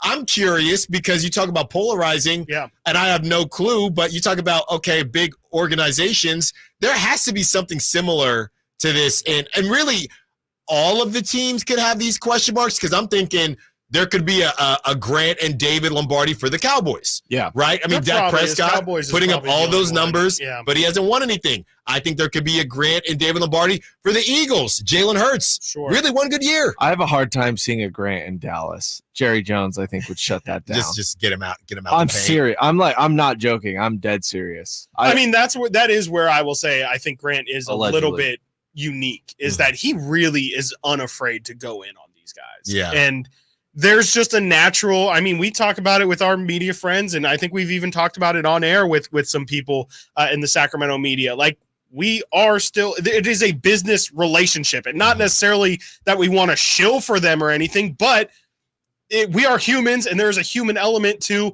hey, if you step over a line and it's no longer about what we're supposed to be reporting on, and it does become personal. If we say, you know, whatever, I'll just use, I know HB doesn't drink, so, and he's not on the team anymore. So if I say, oh, HB's just a lazy drunk at home and doesn't work on his game at all, and that's why he's this dull Swiss Army knife, I would be afraid of, okay, like that's going over the line. And I could understand why the Kings would say, hey, don't just spread that about our play. Like, we don't want, especially with your platform, you saying those kind of things. I think it is a bit rare for somebody to speak with the, like I said, it is a bit tongue in cheek, but Grant Cohn lets that thing fly. Well, I think that's why people appreciate, we're in a different situation because we're the flagship. Sure. And we are the home. That's right? true too. If you weren't, so in theory, we can't we don't want to mess up these relationships because we'd love to have Kevin, as much as we talked about Kevin Huerter. I mean, we've always kept it between the lines. I'd love to have Kevin Huerter on the show. Yeah.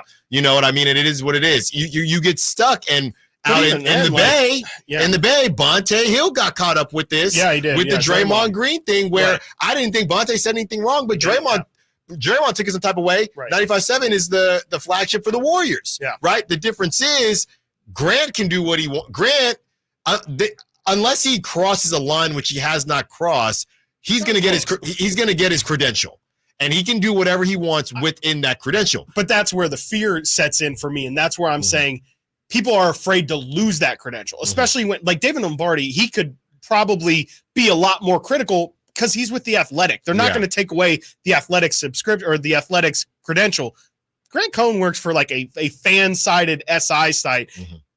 They could strip his credential for being critical, and he would create a stink about it, but you're not going to get like legal ramifications from his company saying, hey, you can't not credential my guy just because you don't like what he's saying. But would they have to hide behind something else? I mean, I'm still fairly new to this credential thing. Could they say, hey, we don't like the questions? You know what I mean? I feel like it would make them look bad to some degree. It would, but I think their argument is Grant makes us look bad. Grant Cohn is out here making us look bad. And so, we'll take a little bit of a hit in the short term for taking away his credential, because in the long term, he's going to stop bashing. Or maybe he'll bash us more, and you think it deplatforms him and things like that. How is there no legal ramifications from that? Because credentials aren't legally binding at all. It's just, it is the team is they are the bouncers. They get to decide who comes in and who comes out. And there's not really much, they get to decide if your accreditation is worthwhile or not. Is your NateLovesKings.com, do you have enough followers to feel 75. Like it's a benefit? And there's not really any legal writing down to say, if you follow this or if you are credentialed, you have to, essentially earn your credential getting taken away. They can strip it however they so please. I do wonder if to my knowledge. I do wonder if there is a level of, because it was a couple weeks ago where Kyle Shanahan said, and he wasn't really messing around, but he said, well, assuming you asked it, I'm not even sure that's what, you reporting it, I'm not even sure that's what I actually said. Right. Am I crazy to think there is a level of it's just refreshing for Kyle Shanahan for somebody to kind of not just be kissing his what. I'm sure it's refreshing for everyone. I'm sure it gets annoying. Like the banter. I'm sure it's annoying, but you have all these, and we're not going to use names. You got all these guys. Kyle, how did you come up with this? How did you do this? And you get Grant. I do think it's meal. And maybe that is driving Kyle. Maybe there's less of a need for Grant Cohn when they win the Super Bowl. And I've told you, whenever that happens, it would be interesting to see what Grant does next. Yep. But as long as they keep getting this close and blowing it, that is just a moneymaker for Grant. 100%. He's like you said, some people might view it as he's taking it too far, but some people might say, no, he's just being real. Yeah. By the way, guys, surprise, surprise, that John Lynch quote, not aging well. I wish I knew. The first comment under where the flagship put it out, What is it that he actually does? That's what people are asking about John Lynch. You can't. That's pretty bad, guys. You can't say that because that is you're playing. You're just playing into it now. Coming up next, the old Kings looking to find new thrones and new kingdoms. Stiles and Watkins, Sacktown Sports. Subscribe to Sacktown Sports on YouTube and watch the Carmichael Dave Show with Jason Ross, Stiles and Watkins, and the Drive Guys. Live Monday through Friday from 6 to 6. Plus view archive shows and exclusive content. Subscribe at youtube.com/Sacktown Sports. I didn't ask to be thrown in the streets with nowhere to go. I didn't think I'd survive. But I did ask for help, and Covenant House was there for me.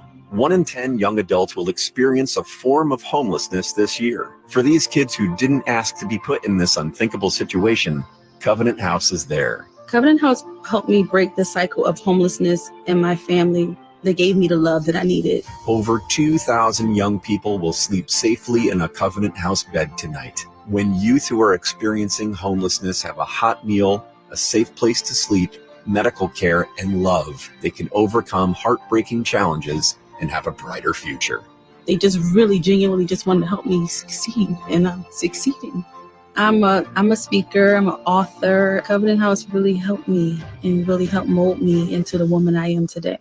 If you or someone you love is asking for help, go to safeplacetosleep.org today. Timmy, everybody. Great job. Next up for our 5th grade class recital, we have Samantha. 10 times better performance can make a big difference. Castrol Edge Motor Oil gives your engine 10 times better high-stress performance. Castrol Edge, better oil for maximum performance. Now through December 28th, Castrol Edge and Edge High Mileage Motor Oil are on rollback at Walmart. Claim based on sequence dyne test under high-load conditions versus API SP test limits. We all know what UV rays can do to our skin, but they can also do damage to your car. Keep that from happening with 303 Protectant. 303 Protectant keeps the sun's harmful rays from causing fading and cracking in rubber, plastic, or vinyl surfaces. From the dashboard to the tires, 303 Protectant keeps your car looking new longer. Get 303 Protectant today at AutoZone. Visit 303radio.com for more information. Golf to Go is brought to you by the Hagen Oaks Golf Super Shop. Here's Frank LaRosa. PGA.com Quick 9 asked readers to complete this sentence. Golf means more than a game. To me, it means, at number 9, the banter. People love the good-natured teasing that goes on. Number 8, it's hard to explain, but I don't want to be without it. Number 7, it's an obsession. I eat, drink, and sleep golf. Setting goals is next. At number 5, golf is life. It's a career for some, a passion for most, and a ticket to college for a lucky few. At 4 and 3, a place to relax and an escape.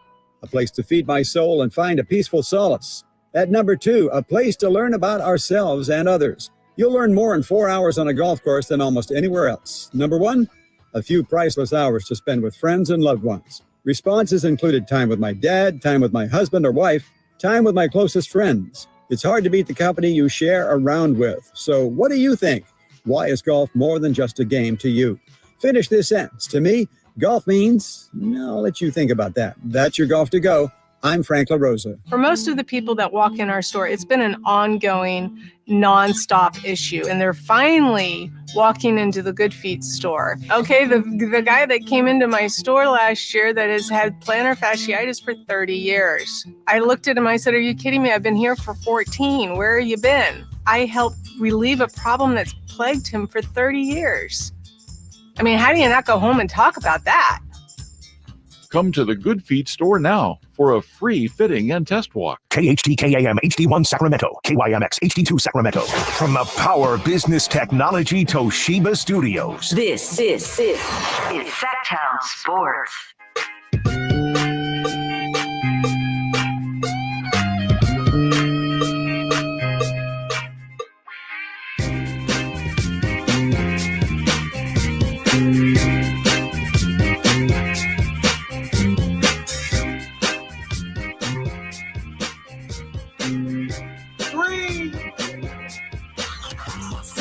Sports. Check us out on YouTube. Search Sacktown Sports and subscribe.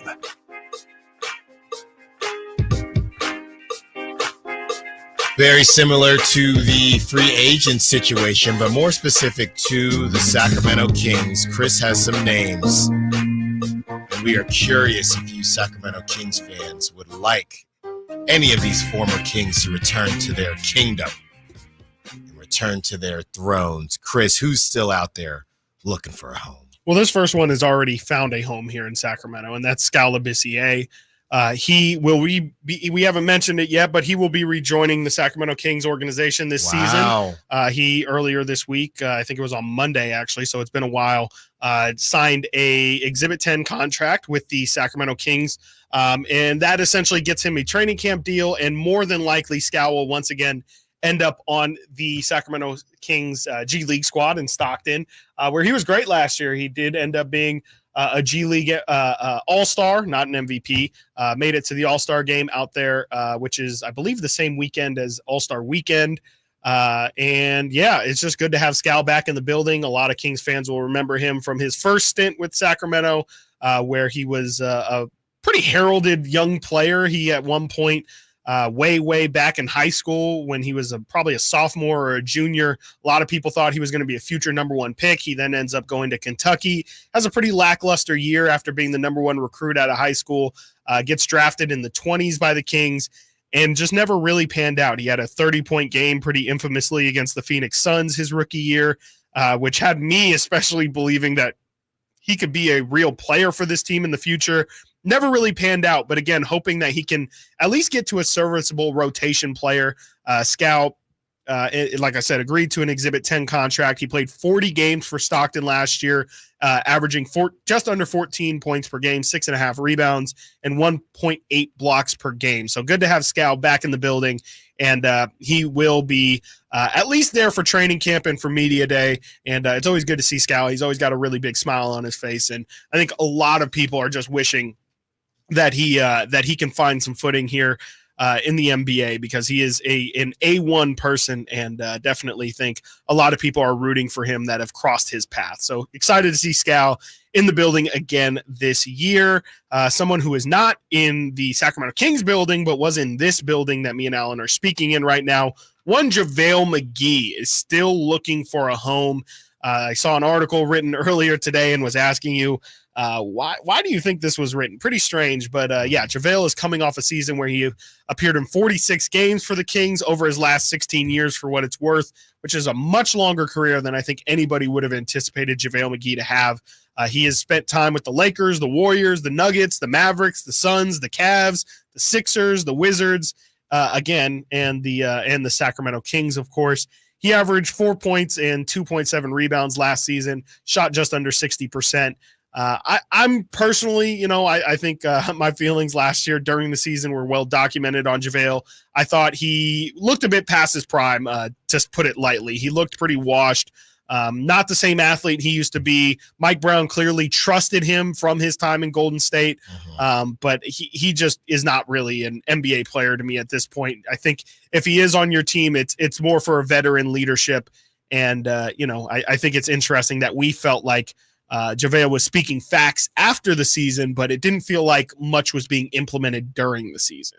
Yeah, and you're one of those guys who you pop in and you might not know where that line is. You don't want to come in too hot, and then you blink and you're 30 games into the season, 40 games into the season, and who knows, maybe he did try and again just didn't want to cross that line, but ultimately, JaVale, we understand what the past was for JaVale and his relationship with Shaq and kind of those issues. So for JaVale to really overcome that, if you will, and become a 3-time champ, I think there's nothing to hang your head about.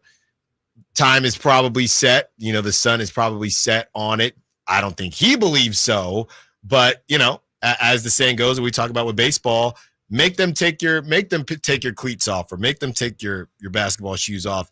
Seems like we're getting pretty close to them making JaVale take them off. And that's how it goes. That's how it goes. I mean, I wonder if he'll sign a rookie or a veteran minimum with a team, like Phoenix makes a lot of sense for a guy like him. Teams that definitely need centers. I know that he didn't enjoy his time in Dallas last run, but I think Dallas is a team that makes sense. Anybody who really has a need for bigs. Even Golden State kind of makes some sense for a guy like JaVale. I think I saw him as well hanging out in Fresno the other day for that Fresno Pro-Am. He must like the area. I mean, he likes, I think, staying in California. He's obviously been with a ton of California teams so far. Maybe it's the Clippers this time, but I think JaVale, I wouldn't be surprised if he's on a roster just because he is a name. He does have some size to him, definitely.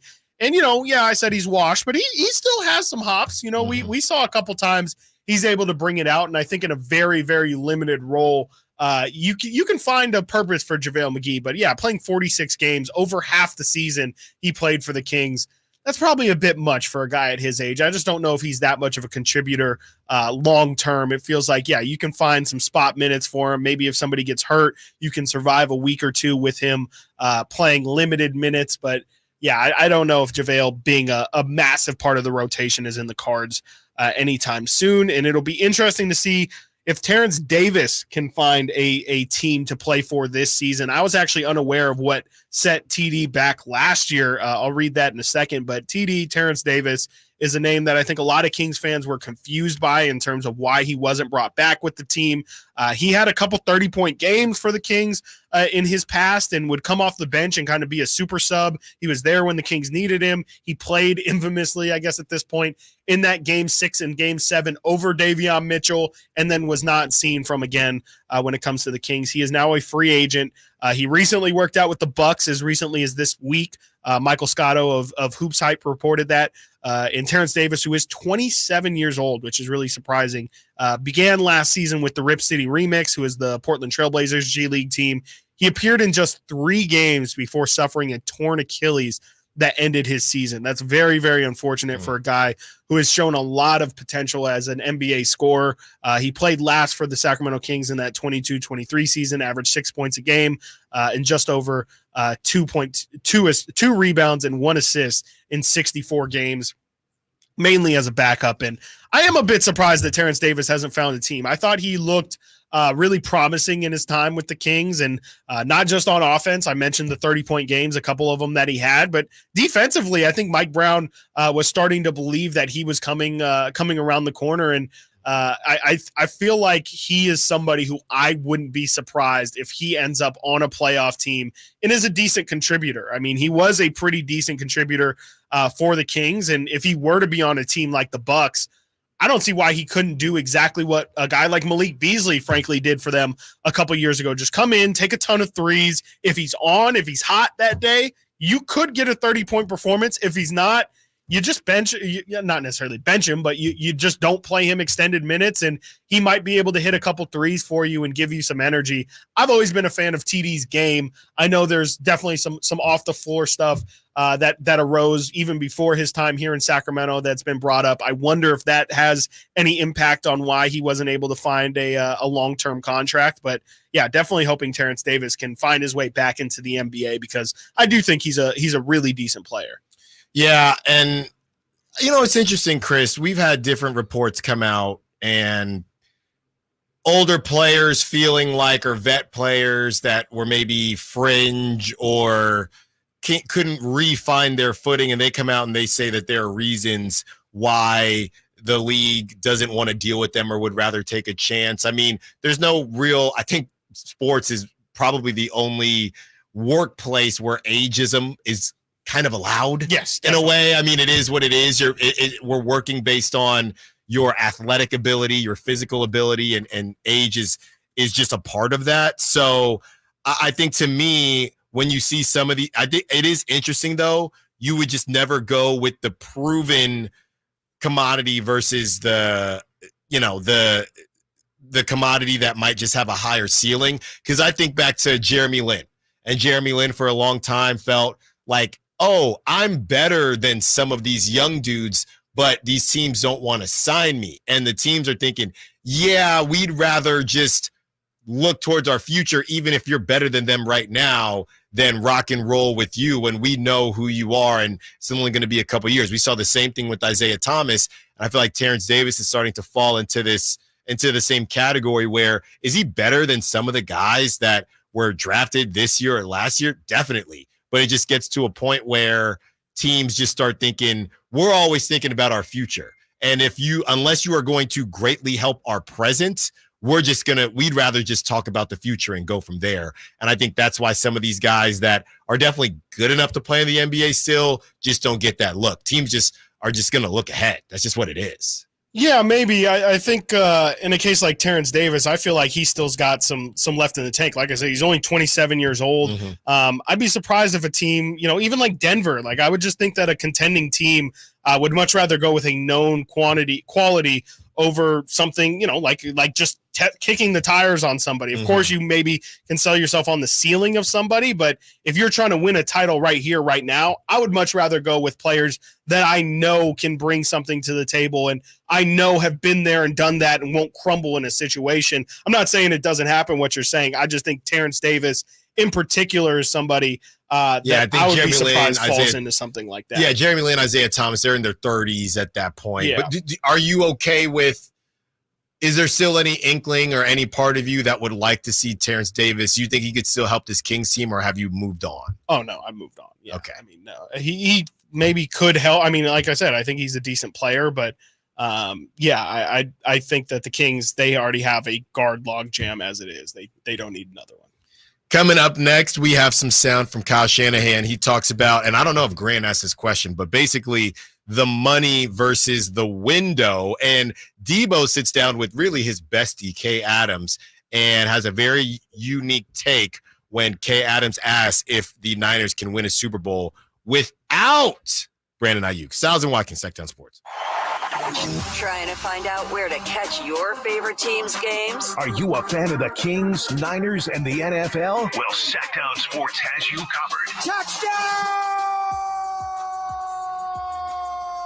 San Francisco! It's all on his shoulders. Stocks, rocks. He fires for the win.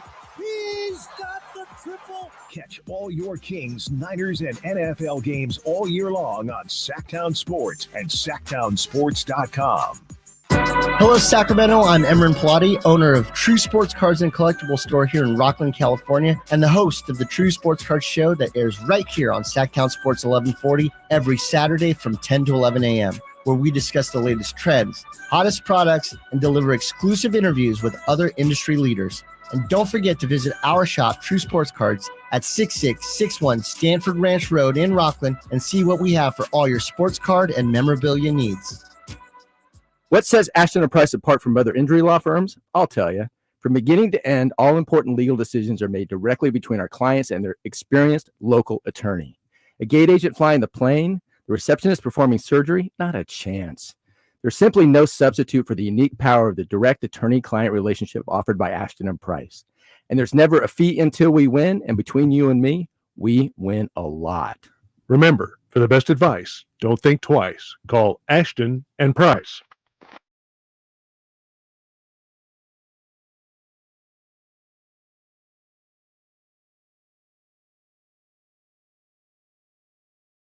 Sacktown Sports. Call or text at 916-339-1140.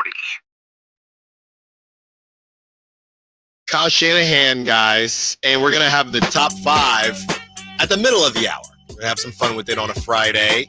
Chris Watkins, his Vikings, will be featured in the top 5 at the top of the middle of the hour. That is coming up in 15 minutes. Kyle Shanahan was asked about the 49ers risking their best chance at a Super Bowl. This sounds like a Grant question, but we have not confirmed. Kyle Shanahan asked about the 49ers risking their best chance at a Super Bowl over money terms with players and holding in and holding out. He says, I understand the question, but I don't look at anything just as a one-year deal. I think everything's tied together. I think we're as aggressive as we can be every year. I'm a little confused. These guys, today was not their day. It's a Friday, It's people will forget about it in. over the weekend. They don't care. John Lynch has to do that hit on the flagship. He says, I wish I knew. That blows up. Now, Kyle Shanahan says he understands. And the video that I have, it's only Kyle Shanahan answering. But he was basically asked about the Niners. Hey, I would imagine the question was something like, hey, do you feel like the Niners are taking an unnecessary risk during their Super Bowl window over this money thing. And he says, I understand the question, but I don't look at anything just as a one-year deal. I think everything is tied together. I think we're as aggressive as we can be every year. But that doesn't really answer about the window. Not at all.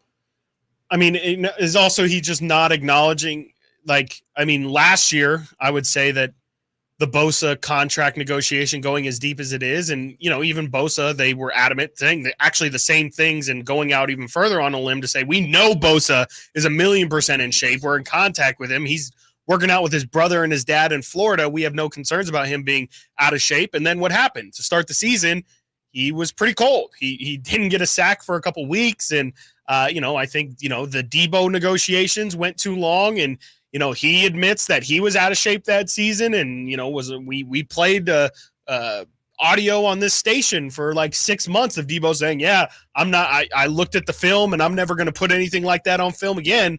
I think it's kind of just ignorance to not acknowledge that this has definitely hurt them throughout their time. And insanity is doing the same thing over and over again and expecting a different result. It is a bit strange that they do this every single offseason. And yes, it does get tied up, but it doesn't lead to a Super Bowl. And I think that's a Super Bowl win, that is. And, of course, that's, going to always be the thing that you can go out and counter and say that, the Niners made great moves, but how great is it if you don't win? I think it's a fair question. And I do kind of think Kyle's downplaying it a little bit, because I would definitely say that these contract negotiations have directly impacted their season in some way or another. Maybe not to the top end, but it's definitely affected it in some ways. Let's hear from not from you. Not from you, I guess. Let's hear from Deebo now. And Deebo, this was a hit on the Up and Adams show. And this is Deebo when he was asked, can the Niners win a Super Bowl without Brandon Aiyuk? I'm worried about this team not being able to win the Super Bowl without Brandon Aiyuk. Are you? Am I worried? Can this team win a Super Bowl without Brandon Aiyuk? Can we win a Super Bowl without BA? I think BA is going to be a part of this team. So, we don't have to worry about that. Let's go. Love that. I'm worried about. So that was the most political answer ever. And he thought about that for a while. Yeah. And what should I say here? There's something in the water at Levi's because they're all trying to, Well, okay. Well, let's do it then, Nate. If we're going to get there, what you think he came up? What do you think Deebo actually thinks? Here's what he said. And he was going to say yes. I think he was going to say yes. I think he's leaning towards yes. You want to listen to it again? It's really short. Let's listen to it again. Listen to it again. Listen to it again. Try to hear if there's any letter that's maybe coming through. Listen. I'm worried about this team not being able to win the Super Bowl without Brandon Aiyuk. Are you? Am I worried? Can this team win a Super Bowl without Brandon Aiyuk? Can we win a Super Bowl without BA? I think BA is going to be a part of this team, so we don't have to worry about that. That was nicely done. No, and it was nicely done. You watch his eyes. He's looking around. He's thinking. Maybe looking at a PR person. Yeah. Maybe looking at the Niners PR, just staring at him from the other side of the camera. I got to say good on Kay Adams because, he does, I think, a weekly hit on her show during the season. And that's a pretty Levi too. Yeah, that's a pretty real deal question. That's not a layup question from Kay Adams. She's not going to let him off the hook, though. Well, she did. Her producers tell her to ask the question. She's, if you're a journalist, you should probably follow up. That tactic of re-asking the question after you've been asked, anytime you need that, pull that one out. That's a great one to have in the holster, ready to go. If you can't think of something to say. Well, Alan, what time did you come home tonight? Whoa, what time did I get home tonight? What time did I get home tonight? It gives you a couple extra seconds. It gives you a couple extra Alan, where'd you get COVID from? Where'd I get COVID from? There's just so many possibilities. We're not going to get COVID, so we don't need to worry about it. I don't have it. I don't know. I don't have it, so I can't really speak to where I got it. Where did you spend? I saw this charge on the debit card. There's a charge on the debit card? Debit card. It just says all on black. Yeah. What? It just says let it ride. I didn't know Wells Fargo did that. Yeah, there was you took out $400. Took out $400. Oh, all on black. Oh, well, I'm a red guy, so that's weird. You know me. So Deebo, nicely done. Out of everyone between the GM, the coach, everyone who's Somehow. supposed to know how to do this. Deebo comes through with the best answers for some of the tough questions being asked today. I know, Chris, they can't wait to get to the weekend. Yeah. They my cannot goodness. wait. They can't wait. They just can't wait for this dude to get signed. I mean, seriously, though, this is incredibly annoying for the players. And I'm sure the more they get asked about it, the more they have to do like Deebo and try and get creative with the answers, because now Deebo's wasted that line. Now nobody else can use it. By the way, this was at 12:18. Mike about an hour Garofolo. I saw that.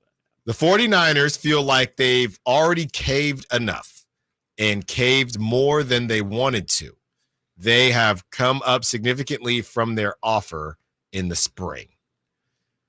But I thought that offer was a fair offer. He goes on to say, my reporting is that they have pretty much agreed to over the first 3 years of the deal, which is usually the hard part. That's the guarantee, the cash flow and the APY over the first couple of years. Aiyuk just wants an adjustment in the final year of his deal. This is, again, a 49er exclusive where I swear nobody else in the history of ever have I ever heard of. No, they actually have the first 3 years of the contract settled. Yeah. It's the last year that's really holding things up. Maybe that's that's why John Lynch is saying, I don't know. No, I don't know where this we normally don't have these type of issues, to be fair. You know, maybe in fairness to him, because I tell you what, I've never heard of somebody being okay with the total output of money, okay with the yearly output of money, and still being like, yeah, but that fourth year, there's something very specific which doesn't have anything to do with those things that I want to make sure are tied. Is it incentive? Like what? And enough so, and like, again, does Brandon Aiyuk just have to straight up win this negotiation? There can't be any sort of, conceding on his end. Like, whatever. I guess the ball is now. Can we transfer the ball? So is the ball now back in Aiyuk's court? I think so. Because it felt like it was in the Niners' court all this week. Yeah. So I think now over the weekend, they have now passed the ball. That's great. That's great. That's awesome. Coming up next, the top five at the top of the middle of the hour. Stiles and Watkins, Sacktown Sports. Our first year as the radio home of the San Francisco 49ers is one we will never forget. They're going to give it. No, it's a play action. Purdy going to roll left, throw for the end zone. Caught by George Kittle. He has the hat trick tonight, a career high. 3 touchdown catches for George. Touchdown, San Francisco. Congratulations to the 49ers on a terrific year. And thank you for so many wonderful memories.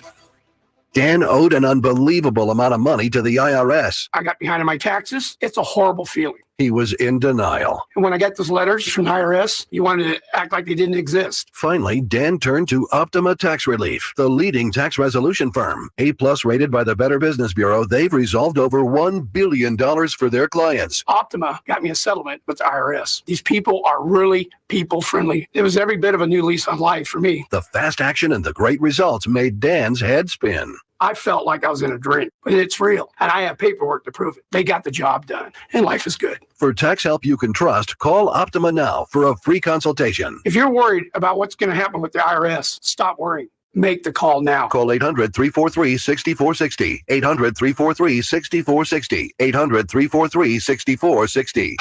Optima Tax Relief. Testimonial from an actual client. Some restrictions apply. For complete details, please visit OptimaTaxRelief.com. When you're ready to get properly fitted for golf clubs, join the thousands of Northern California golfers who visited the indoor-outdoor Hagen Oaks Player Performance Studio. Players of all abilities found the Hagen Oaks Player Performance Studio offers answers to questions about golf club fitting.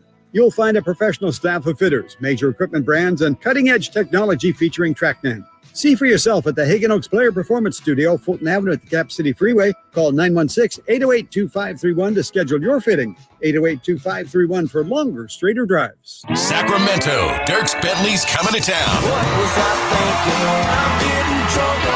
Saturday, September 28th at Hart Health Park at Cal Expo for Country in the Park 2. And he's bringing some friends. Parmalee, Tyler Rich, Dasha, Kelsey Hart, and more. Saturday, September 28th at Hart Health Park at Cal Expo. Get your tickets today before they're sold out at CITPFest.com. Brought to you by RVs of Sacramento and Hoblet Chrysler Dodge Jeep and Ram Center. Bing Maloney Golf Courses, 27 holes of high-flying public fun, and Bing Maloney is a classic design for golfers of all abilities. Bing Maloney's lighted driving range is a great place to learn and practice this summer under the covered hitting stations. The range also offers a practice putting green and outdoor furniture to relax with friends. Enjoy tasty beverages or comfort food from Maloney's Grill. The Association of Golf Merchandisers has named Bing Maloney a top 100 golf shop. For tee times, visit bingmaloney.com. It's Sacramento Golf's great value course. Labor Day savings now at Maida Chevy with $12,000 off MSRP on every new Silverado half-ton Turbo Max in stock after rebates. $12,000 off every Silverado LT Turbo Max at Maida Chevy with at least 5 at this price. Labor Day savings up to $12,000 off MSRP exclusively at Maida Chevy at MaidaChevy.com. Sacramento Silverado headquarters. Together, let's drive. Not available with special financing and leasing. Some other offers must trade in 2010 model year or newer. Ends 9/3/24. Made a great deal at Maida. Shop Big O Tires now through August 27th and buy 3, get 1 free on 4 select in-stock Cooper, Nitto, Nexen, National, or Sumitomo brand tires with installation purchase. Big O Tires, the team you trust. Installation required. Disposal fees extra. Not valid with other offers. See Big O dealer for details.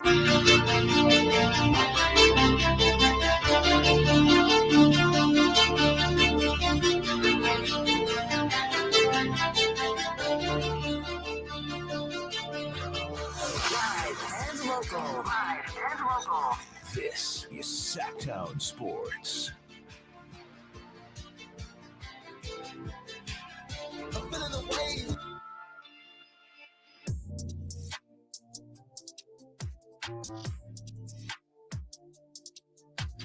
So, Chris, we were talking about this top 5 in old, or I guess old radio, or if you have different break patterns, this would be considered the bottom of the hour. But I think there's normally only 2 halves to the hour, and we have 4. We have 3. We have 3 or 4. I think we have 4. Yeah, we have 4. 4 segments an hour. So I guess still this is technically the bottom. So this is the top 5 at the bottom of the hour. Nate, let's get some music going. Oh yeah. Okay. Dance with my dogs in the nighttime. All right, let's start here. Top 5 at the bottom of the hour.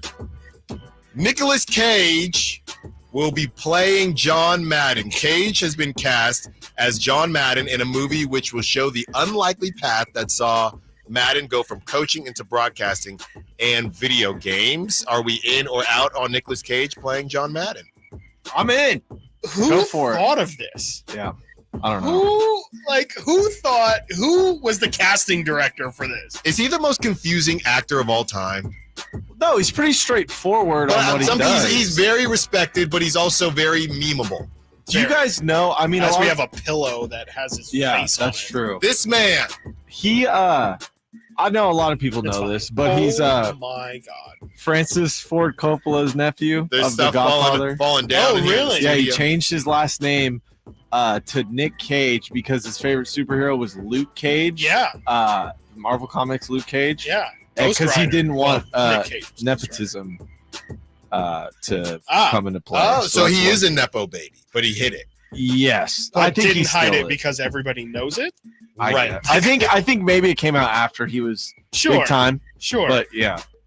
Favorite There Nick you Cage go. movie? That's him. That's going to be him It's with not the even a eye black. question. Nice. My favorite Nicolas Cage It's not movie. even a question. What is it? For you? National National Treasure. Treasure. Yeah, National Treasure. Second is- one's a little bit under. I love The Rock.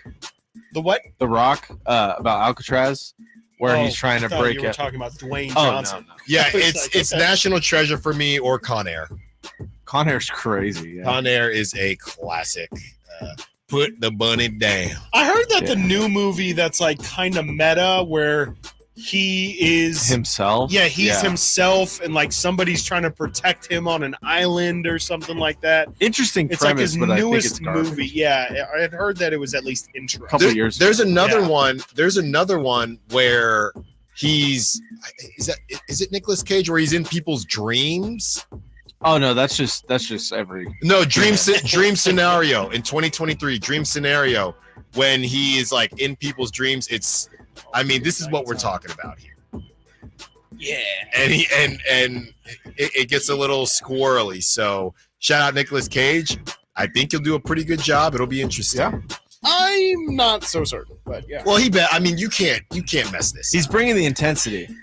I guess John Madden is a pretty crazy character. Yeah. Like, Yeah. you know, he's got the turducken. Hey, here, you know, like he's just making noises. Dude, And that might so- be your best impression. Yeah. That is Jay-Z. They're ducking, they're doing their jobs. All right. Yeah, we'll see about that. Let's keep it in the sports war, or excuse me, the movie world.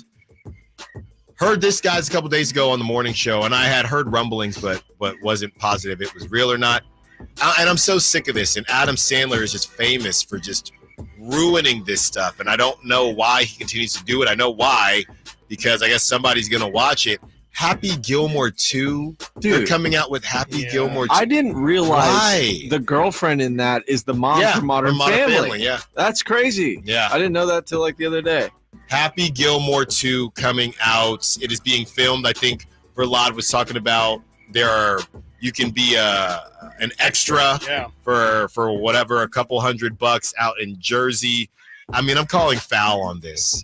It's going to be terrible. They did Coming to America 2. It was all of these things. They're all bad. Eddie Murphy though has, but Adam Sandler's just as bad. Yeah, but he's been around. Yeah, I'm not a fan of Sand, so I don't know what I'm trying to say. Just leave them alone. Yeah, I just don't think anybody's really asking for it. And, you know, I mean, I'm pretty sure Pops is no longer with us, right? Like, he died in the movie, and now Bob Barker, Creed. obviously a Bob Barker, very big character, is not in there. They're And bringing Bob Barker back as CGI. He's going to be a CGI Right, character. a hologram of Bob Barker. It's going to be $250 million.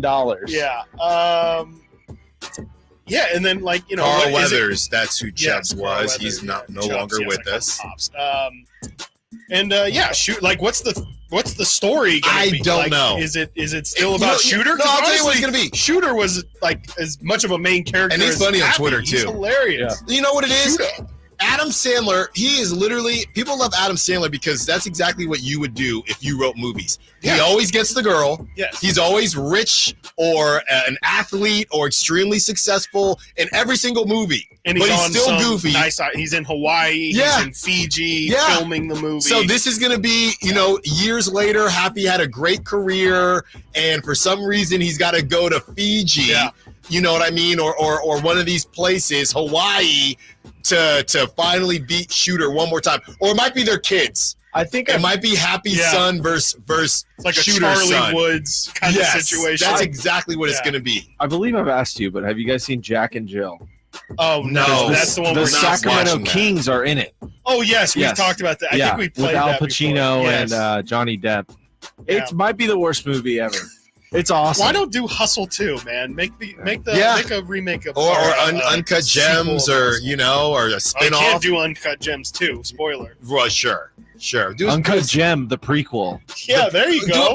Speaking of prequel, and I know this isn't even in the top 5 at the bottom of the hour. That Lion King, real quick. Mufasa, Did you guys hear about this Lion King thing? Like the story behind it? Oh no. So wait, they're making a movie about. They're making a Mufasa movie. So the Mufasa Thank movie God, goes I've been like waiting. this. And this is a bonus for you on top 5 bottom of the hour. The Mufasa story goes like this.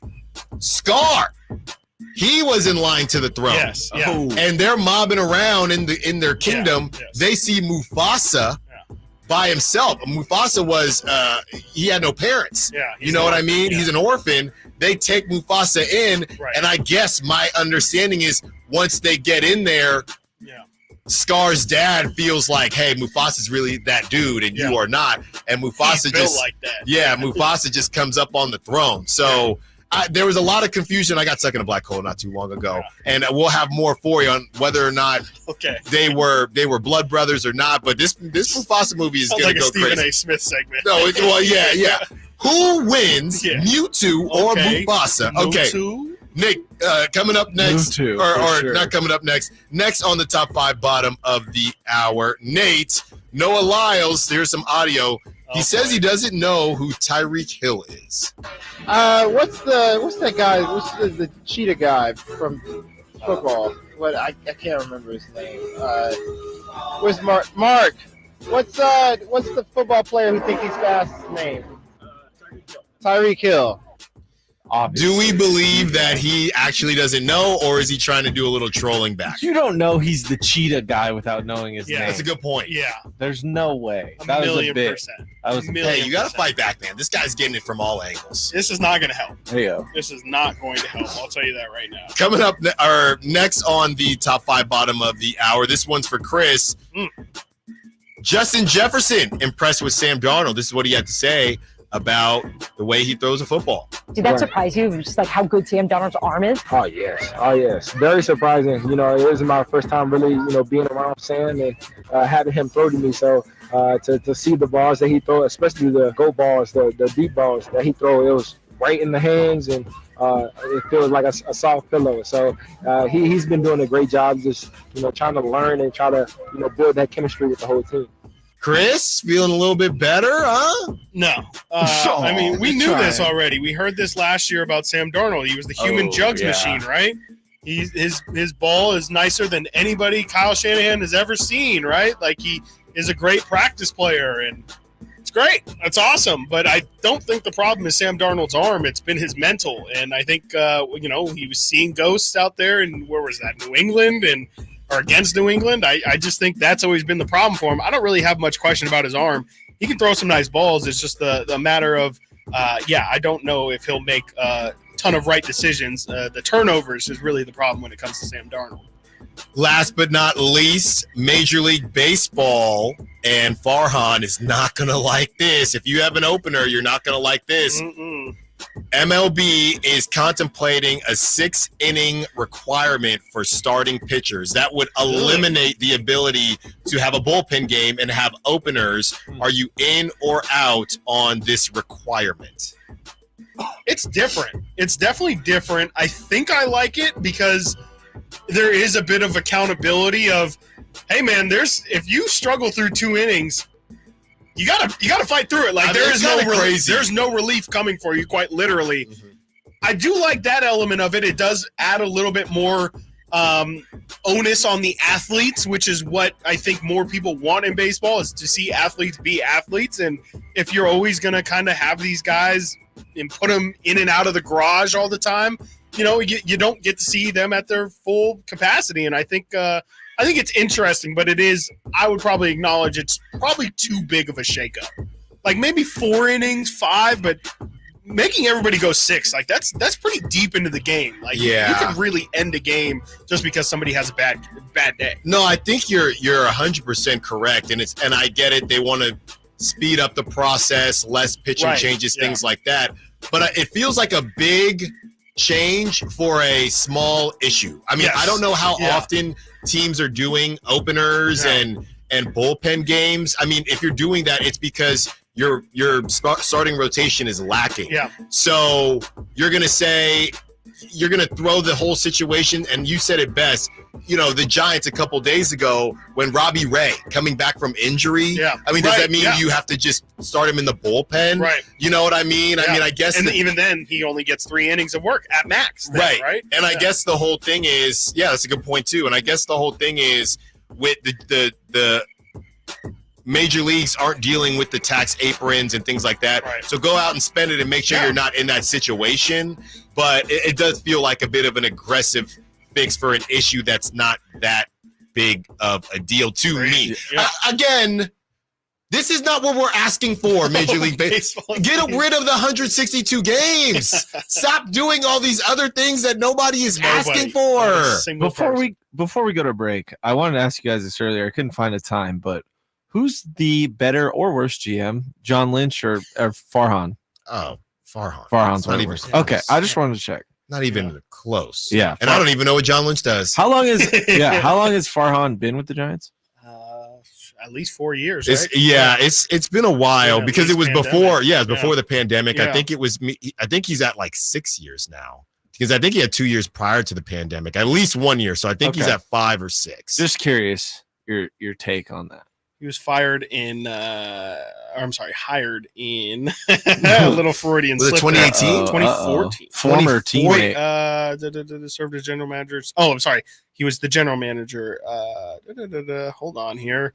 2018. 2018. Oh, nice. So he's been 6 years. It's been a good run. Yeah. It's been a run. Yeah, I'll tell you I that don't know much. if you say good, right? Yeah, that's why I said it's been a run. We have a couple bonuses that we will get to on the other side. And if you're part of our college coalition, you're not going to want to miss this. And we will fire back up the shout outs and closeouts coming up on a beautiful, beautiful weekend. And we have a very funny question to ask. And if anybody's going to love this question the most, it's probably going to be Nate Littlefield. Stiles and Watkins, Sacktown Sports. Did you miss any part of our live local shows? Don't worry, you never have to miss them again. Check out sacktownsports.com and search our podcast page and play our shows when you want. The Carmichael Dave Show with Jason Ross, Stiles and Watkins, and the Drive Guys. Plus, other podcasts like Return of the Empire, Return of the Roar, the Stingers Up podcast, and Golf to Go with Frank LaRosa. They're all available right now on sacktownsports.com. Bonneville International Radio Station contests are open to participants at least 18 years of age and older that are residents of California and who reside in one of the 6 counties that make up the Sacramento metro area, unless otherwise specified. Employees or agents of the station, Bonneville International Corporation, other area radio stations, or any entity associated with the contest are not eligible to win, unless the station otherwise specifies in its own discretion. Persons who have won in the last 30 days from a station contest or event may not be eligible. For a copy of the general contest rules, visit khtk.com. Whitey here, reminding you that not all gas grills are created equal. Bring out all the delicious flavors in your grilled meats with the amazing Napoleon Prestige and Prestige Pro line of outdoor cookers. My Napoleon Stainless Steel Pro Series gas grill has turned me into a grilling pro with features other grills cannot match. They're built different, built better, built to last. Made with premium stainless steel that boasts quality and a lifetime warranty. I may never want to cook indoors again. Napoleon grills and accessories are now available at your nearby Amy's, Ace Hardware in Sacramento, and now El Dorado. If your passion is bass fishing, only one radio show has the action, information, and excitement of your favorite outdoor sport. Ultimate Bass, hosted by Tournament Bass Pro and California Outdoor Hall of Famer Kent Brown, takes you live to where the fish are biting every Saturday morning. Only Ultimate Bass feeds your passion with the latest news, products, tips, and advice from the pros. Ultimate Bass with Kent Brown, Saturday mornings at 5 a.m. on Sacktown Sports 1140, part of SEP's Saturday Morning Outdoors. This is the famous footwear that makes us actually want to go back to school. With the newest styles from all your favorite brands like Nike, Adidas, Crocs, Converse, New Balance, Birkenstock, and more. You'll find everything kids want, all at prices parents can appreciate. Because you don't have to overspend to make it famous. Famous Footwear even has fit experts in store to make sure you get the right size every time. So for the perfect fit, make it famous. Plus, right now, buy one, get one half off when you shop your local Famous Footwear or famous.com. Some exclusions apply. The new Boost Mobile network is offering unlimited talk, text, and data for just $25 a month for life. That sounds like a threat. Then how do you think we should say it? Unlimited talk, text, and data for just $25 a month for the rest of your life? I don't know. Until your ultimate demise. What if we just say forever? Okay. $25 a month, forever. Get unlimited talk, text, and data for just $25 a month with Boost Mobile forever. After 30 gigabytes, customers may experience slower speeds. Customers will pay $25 a month as long as they remain active on the Boost Unlimited plan. Shop Folsom Lake Kia for special offers right now. I'm Coach Doug Christie urging you to visit my friends at Folsom Lake Kia and save big on your next new or certified pre-owned vehicle right now. Visit FolsomLakeKia.com.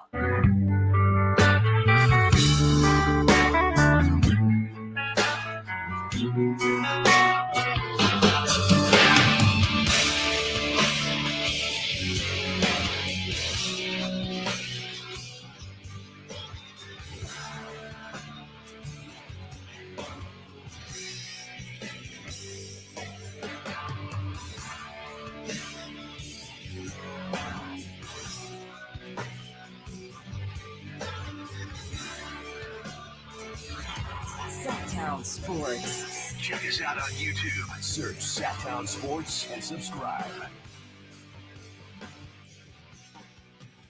We're going to keep Nate waiting for this question. Then we'll get into shout-outs and closeouts. Line up your shout-outs and closeouts. Haven't done. Chris, did you do them? Shout-outs and closeouts last weekend? I think so. Last week? Yeah, I believe I did. We at least did shout-outs. I don't know if we close We out. did it. Hopefully we can close out Brandon Aiyuk. Yeah. We're running out of time, though. Goodness gracious. That would be awesome. Shout-outs and closeouts coming up. Line them up, 916-339-1140. Call line, text line. We'll get the good music going and the sack chat. But first, we know we've learned now that we have a pretty big group of college listeners, college sports listeners. So we found this yesterday. We talked about the Notre Dame show coming out on Peacock. This is an LSU show. This one is coming out on Amazon, and this one is specific. We have the trailer for you. This one is specific to the NIL, and they follow Livy Dunn, Angel Reese, Flau'jae Johnson, and Jaden Daniels. So this is going to be on Amazon. It's called The Money Game. And underneath it says LSU, so they'll probably do other teams. You got to think, Chris. Yeah, Texas is going to be soon. That's a great call, right? So here is the trailer for this, and then we will get into another top 5 from the bottom of the hour. This is it. Can I see how I look before we start? July 1st, 2021, the NIL rule changed. That's the day my life changed. The schools were reaping the benefits of the billions of dollars in TV contracts. For almost 100 years, no one challenged it. Now, the Livy Dunns and the Angel Reeses, they're getting 6- and 7-figure deals. The more eyes you got on you, the more people are going to try to tear you down. I do get a lot of inappropriate comments. All the stuff that they say on a daily basis is disgusting. You're playing on the biggest stage every week. Angel Reese is not active tonight. Could you expand a little bit more on why Reese didn't play? Yeah, I could, but I won't. I don't have to tell you guys everything that's going on in my life. And now for the big moment. Your 2023 Heisman winner is... I guarantee there's some girl out here who's trying to get their hooks into Jaden Daniels. I'm not going to let anybody take my focus from the game. You don't have to play the money game, but if you want to capitalize, you can do that. I love the game. I can also take care of my family for generations. We thought of everything that would happen in NIL. I would have $100 in my account as one of the star athletes at LSU. And I was confused why. Reebok is a question mark. They didn't reach out to you? No. The whole team is so excited to have you. These athletes are in a pressure cooker. I remember saying that I wanted to be done, but winning is addicting.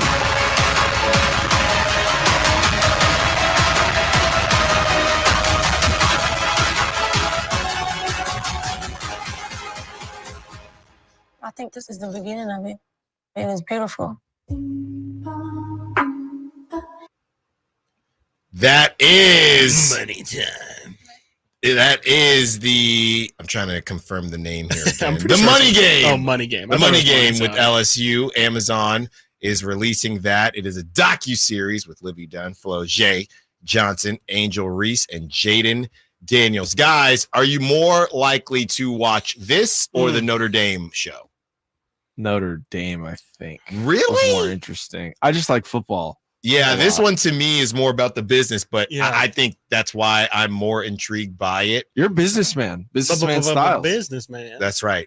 That's right. Chris, what about you? I think this, I will say I'll probably give a first episode watch to both, but I think this topic, I know less about the ins and outs of everything. Like the college football thing, definitely in terms of the Notre Dame docu-series, we've never seen that, or at least I haven't seen it from a college perspective, but we've seen the hard knocks of it. And so I can kind of probably piece together what a lot of the show is going to look like.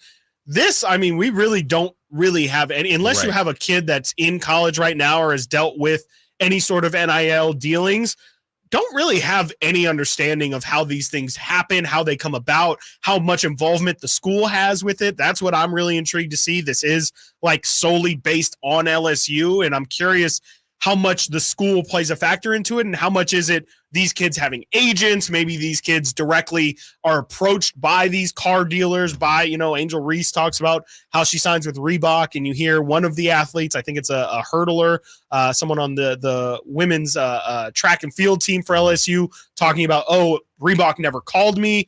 I'm intrigued to see the ins and outs of that and the business side of how these things actually come together.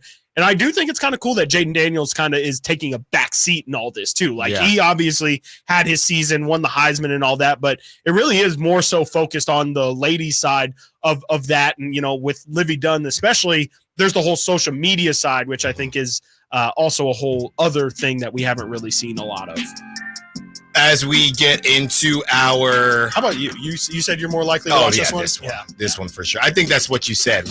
I could guess what's going to happen. Right. You're going to get juiced up. You're going to think they're going to go undefeated. Yeah. And then they're probably going to lose. There's also that one's probably more propaganda. The Notre Dame one. It's probably still some LSU propaganda, but it seems like you said, this is money. What is it? Not money time. The money game. The money game. LSU. This might be more of an Amazon show that is just focused on LSU this season. Because Livy's still there and Floje. Yes. They're both still there. So there, LSU had to sign off to some degree. Right. Yes, so exactly. I think that's pretty cool too. Okay.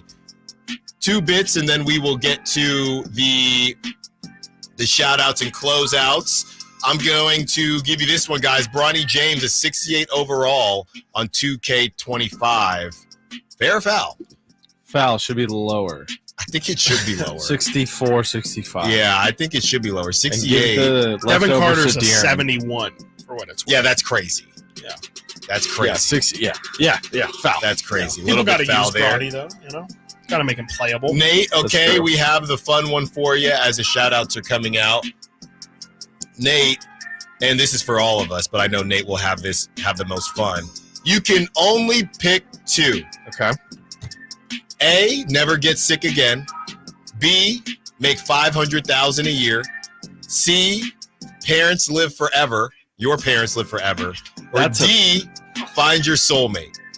Okay, soulmate's done. Check that one off. Nicely done. I don't want my parents to live forever. Whoa. Because that sounds like torture. Yeah. Right? I got a better answer for that, but go ahead. Can't You can wait. steal it. So it's obviously Deebo so I get 2? Yeah. Okay, well let's just say you get 2 of them, not one of them. I'm gonna say only one. I'm taking the Only money. one. I'm taking the money. I'll get sick every once in a while. Okay. I'm right there with you, Nate. This is easy. Yeah. Sick. I mean, it's not great to be sick, but you get days off work, which is it's really the only excuse you get for getting off of work. And if you're rich, dude, the world revolves around you. World revolves, and you don't have to work in this case either. It just says you get the best $500K. Yeah. Best health care. Love my parents, healthcare. but you know what? Show. Nate, here you go. Take notes on this Okay. one. This is my Deebo answer for the parents one. ISO, clear out. I don't want my parents to have to bury me. That's like one of the saddest things. Yeah. Everyone, John if they Q. live forever, Yeah. not only me, but maybe my future kids, my sisters, children, all their friends and family. I wouldn't want to put my parents through that, and that's the only reason why I'm not taking that one. Yeah, that's an easy one, Alan. Yeah, never get sick again. It's between never get sick again and make $500K a year. Wow, that's crazy. Your parents. How much nuts. money do you make? My parents. That's nuts, dude. Yeah. Wow. What if it was add a foot of height in there? I'm gonna turn this mic off. I'm just saying. I'm gonna turn this. I actually asked my buddy. What did I ask? I mean, I would consider that one if that's it were great, part of the dude. list. Now, Honestly, if you were 6'1", Not that'd now. be crazy. Not now. And I'm not far off. So why would I do that? That is crazy. Oh boy, It's too late. It's too late. I don't need it now. You That talk is true. about That's it. a You good know point. what? To be I fair, don't need it now. you've been gone for a bit. We've been separated, but So this is how I you want haven't to heard end you the talk week? about height a lot recently. Because I never did. Oh, okay. This whole thing, I got gaslit into this whole thing. Okay. All right, guys, quickly shout outs and closeouts. I'm going to shout out. I know I'm not trying to take it there, but hey, I'm going to shout out all the over-the-counter medications, okay? With What the? No. Dude, what? I'm just saying with Take it there. No, with everything coming out right now, just for everybody being safe, get your OJ, get whatever you need to make sure that you stay safe. What? I'm good, and nurses too. Shout out Why not? ibuprofen. Why not? Yeah, and nurses. Did I beat out shout out weather? Big Pharma. Shout out the weather. Yeah, shout out Big Pharma. No. You know Kinda what I what you mean. said. Shout Whatever out it is that billionaires. helps you feel better. Anyways, we gotta get out. No. I guess I have to shout out my parents after what I just said. Shout out my parents. You know, I don't know. Yeah. Shout out Del Taco. Life. Oh, that's so. Your dad like Del Taco? No, my girlfriend likes Del Taco. There you It's go. a real problem. Number in our one. household. Shout out my brother, my little brother. That's it. There you go. Drive Guys coming up next. Hope you had some fun with us. We had some fun with you. Until Monday. Thank you to Nate, the callers, the texters, the sack chatters, and everyone in between. Until Monday, secure the bag, light the beat.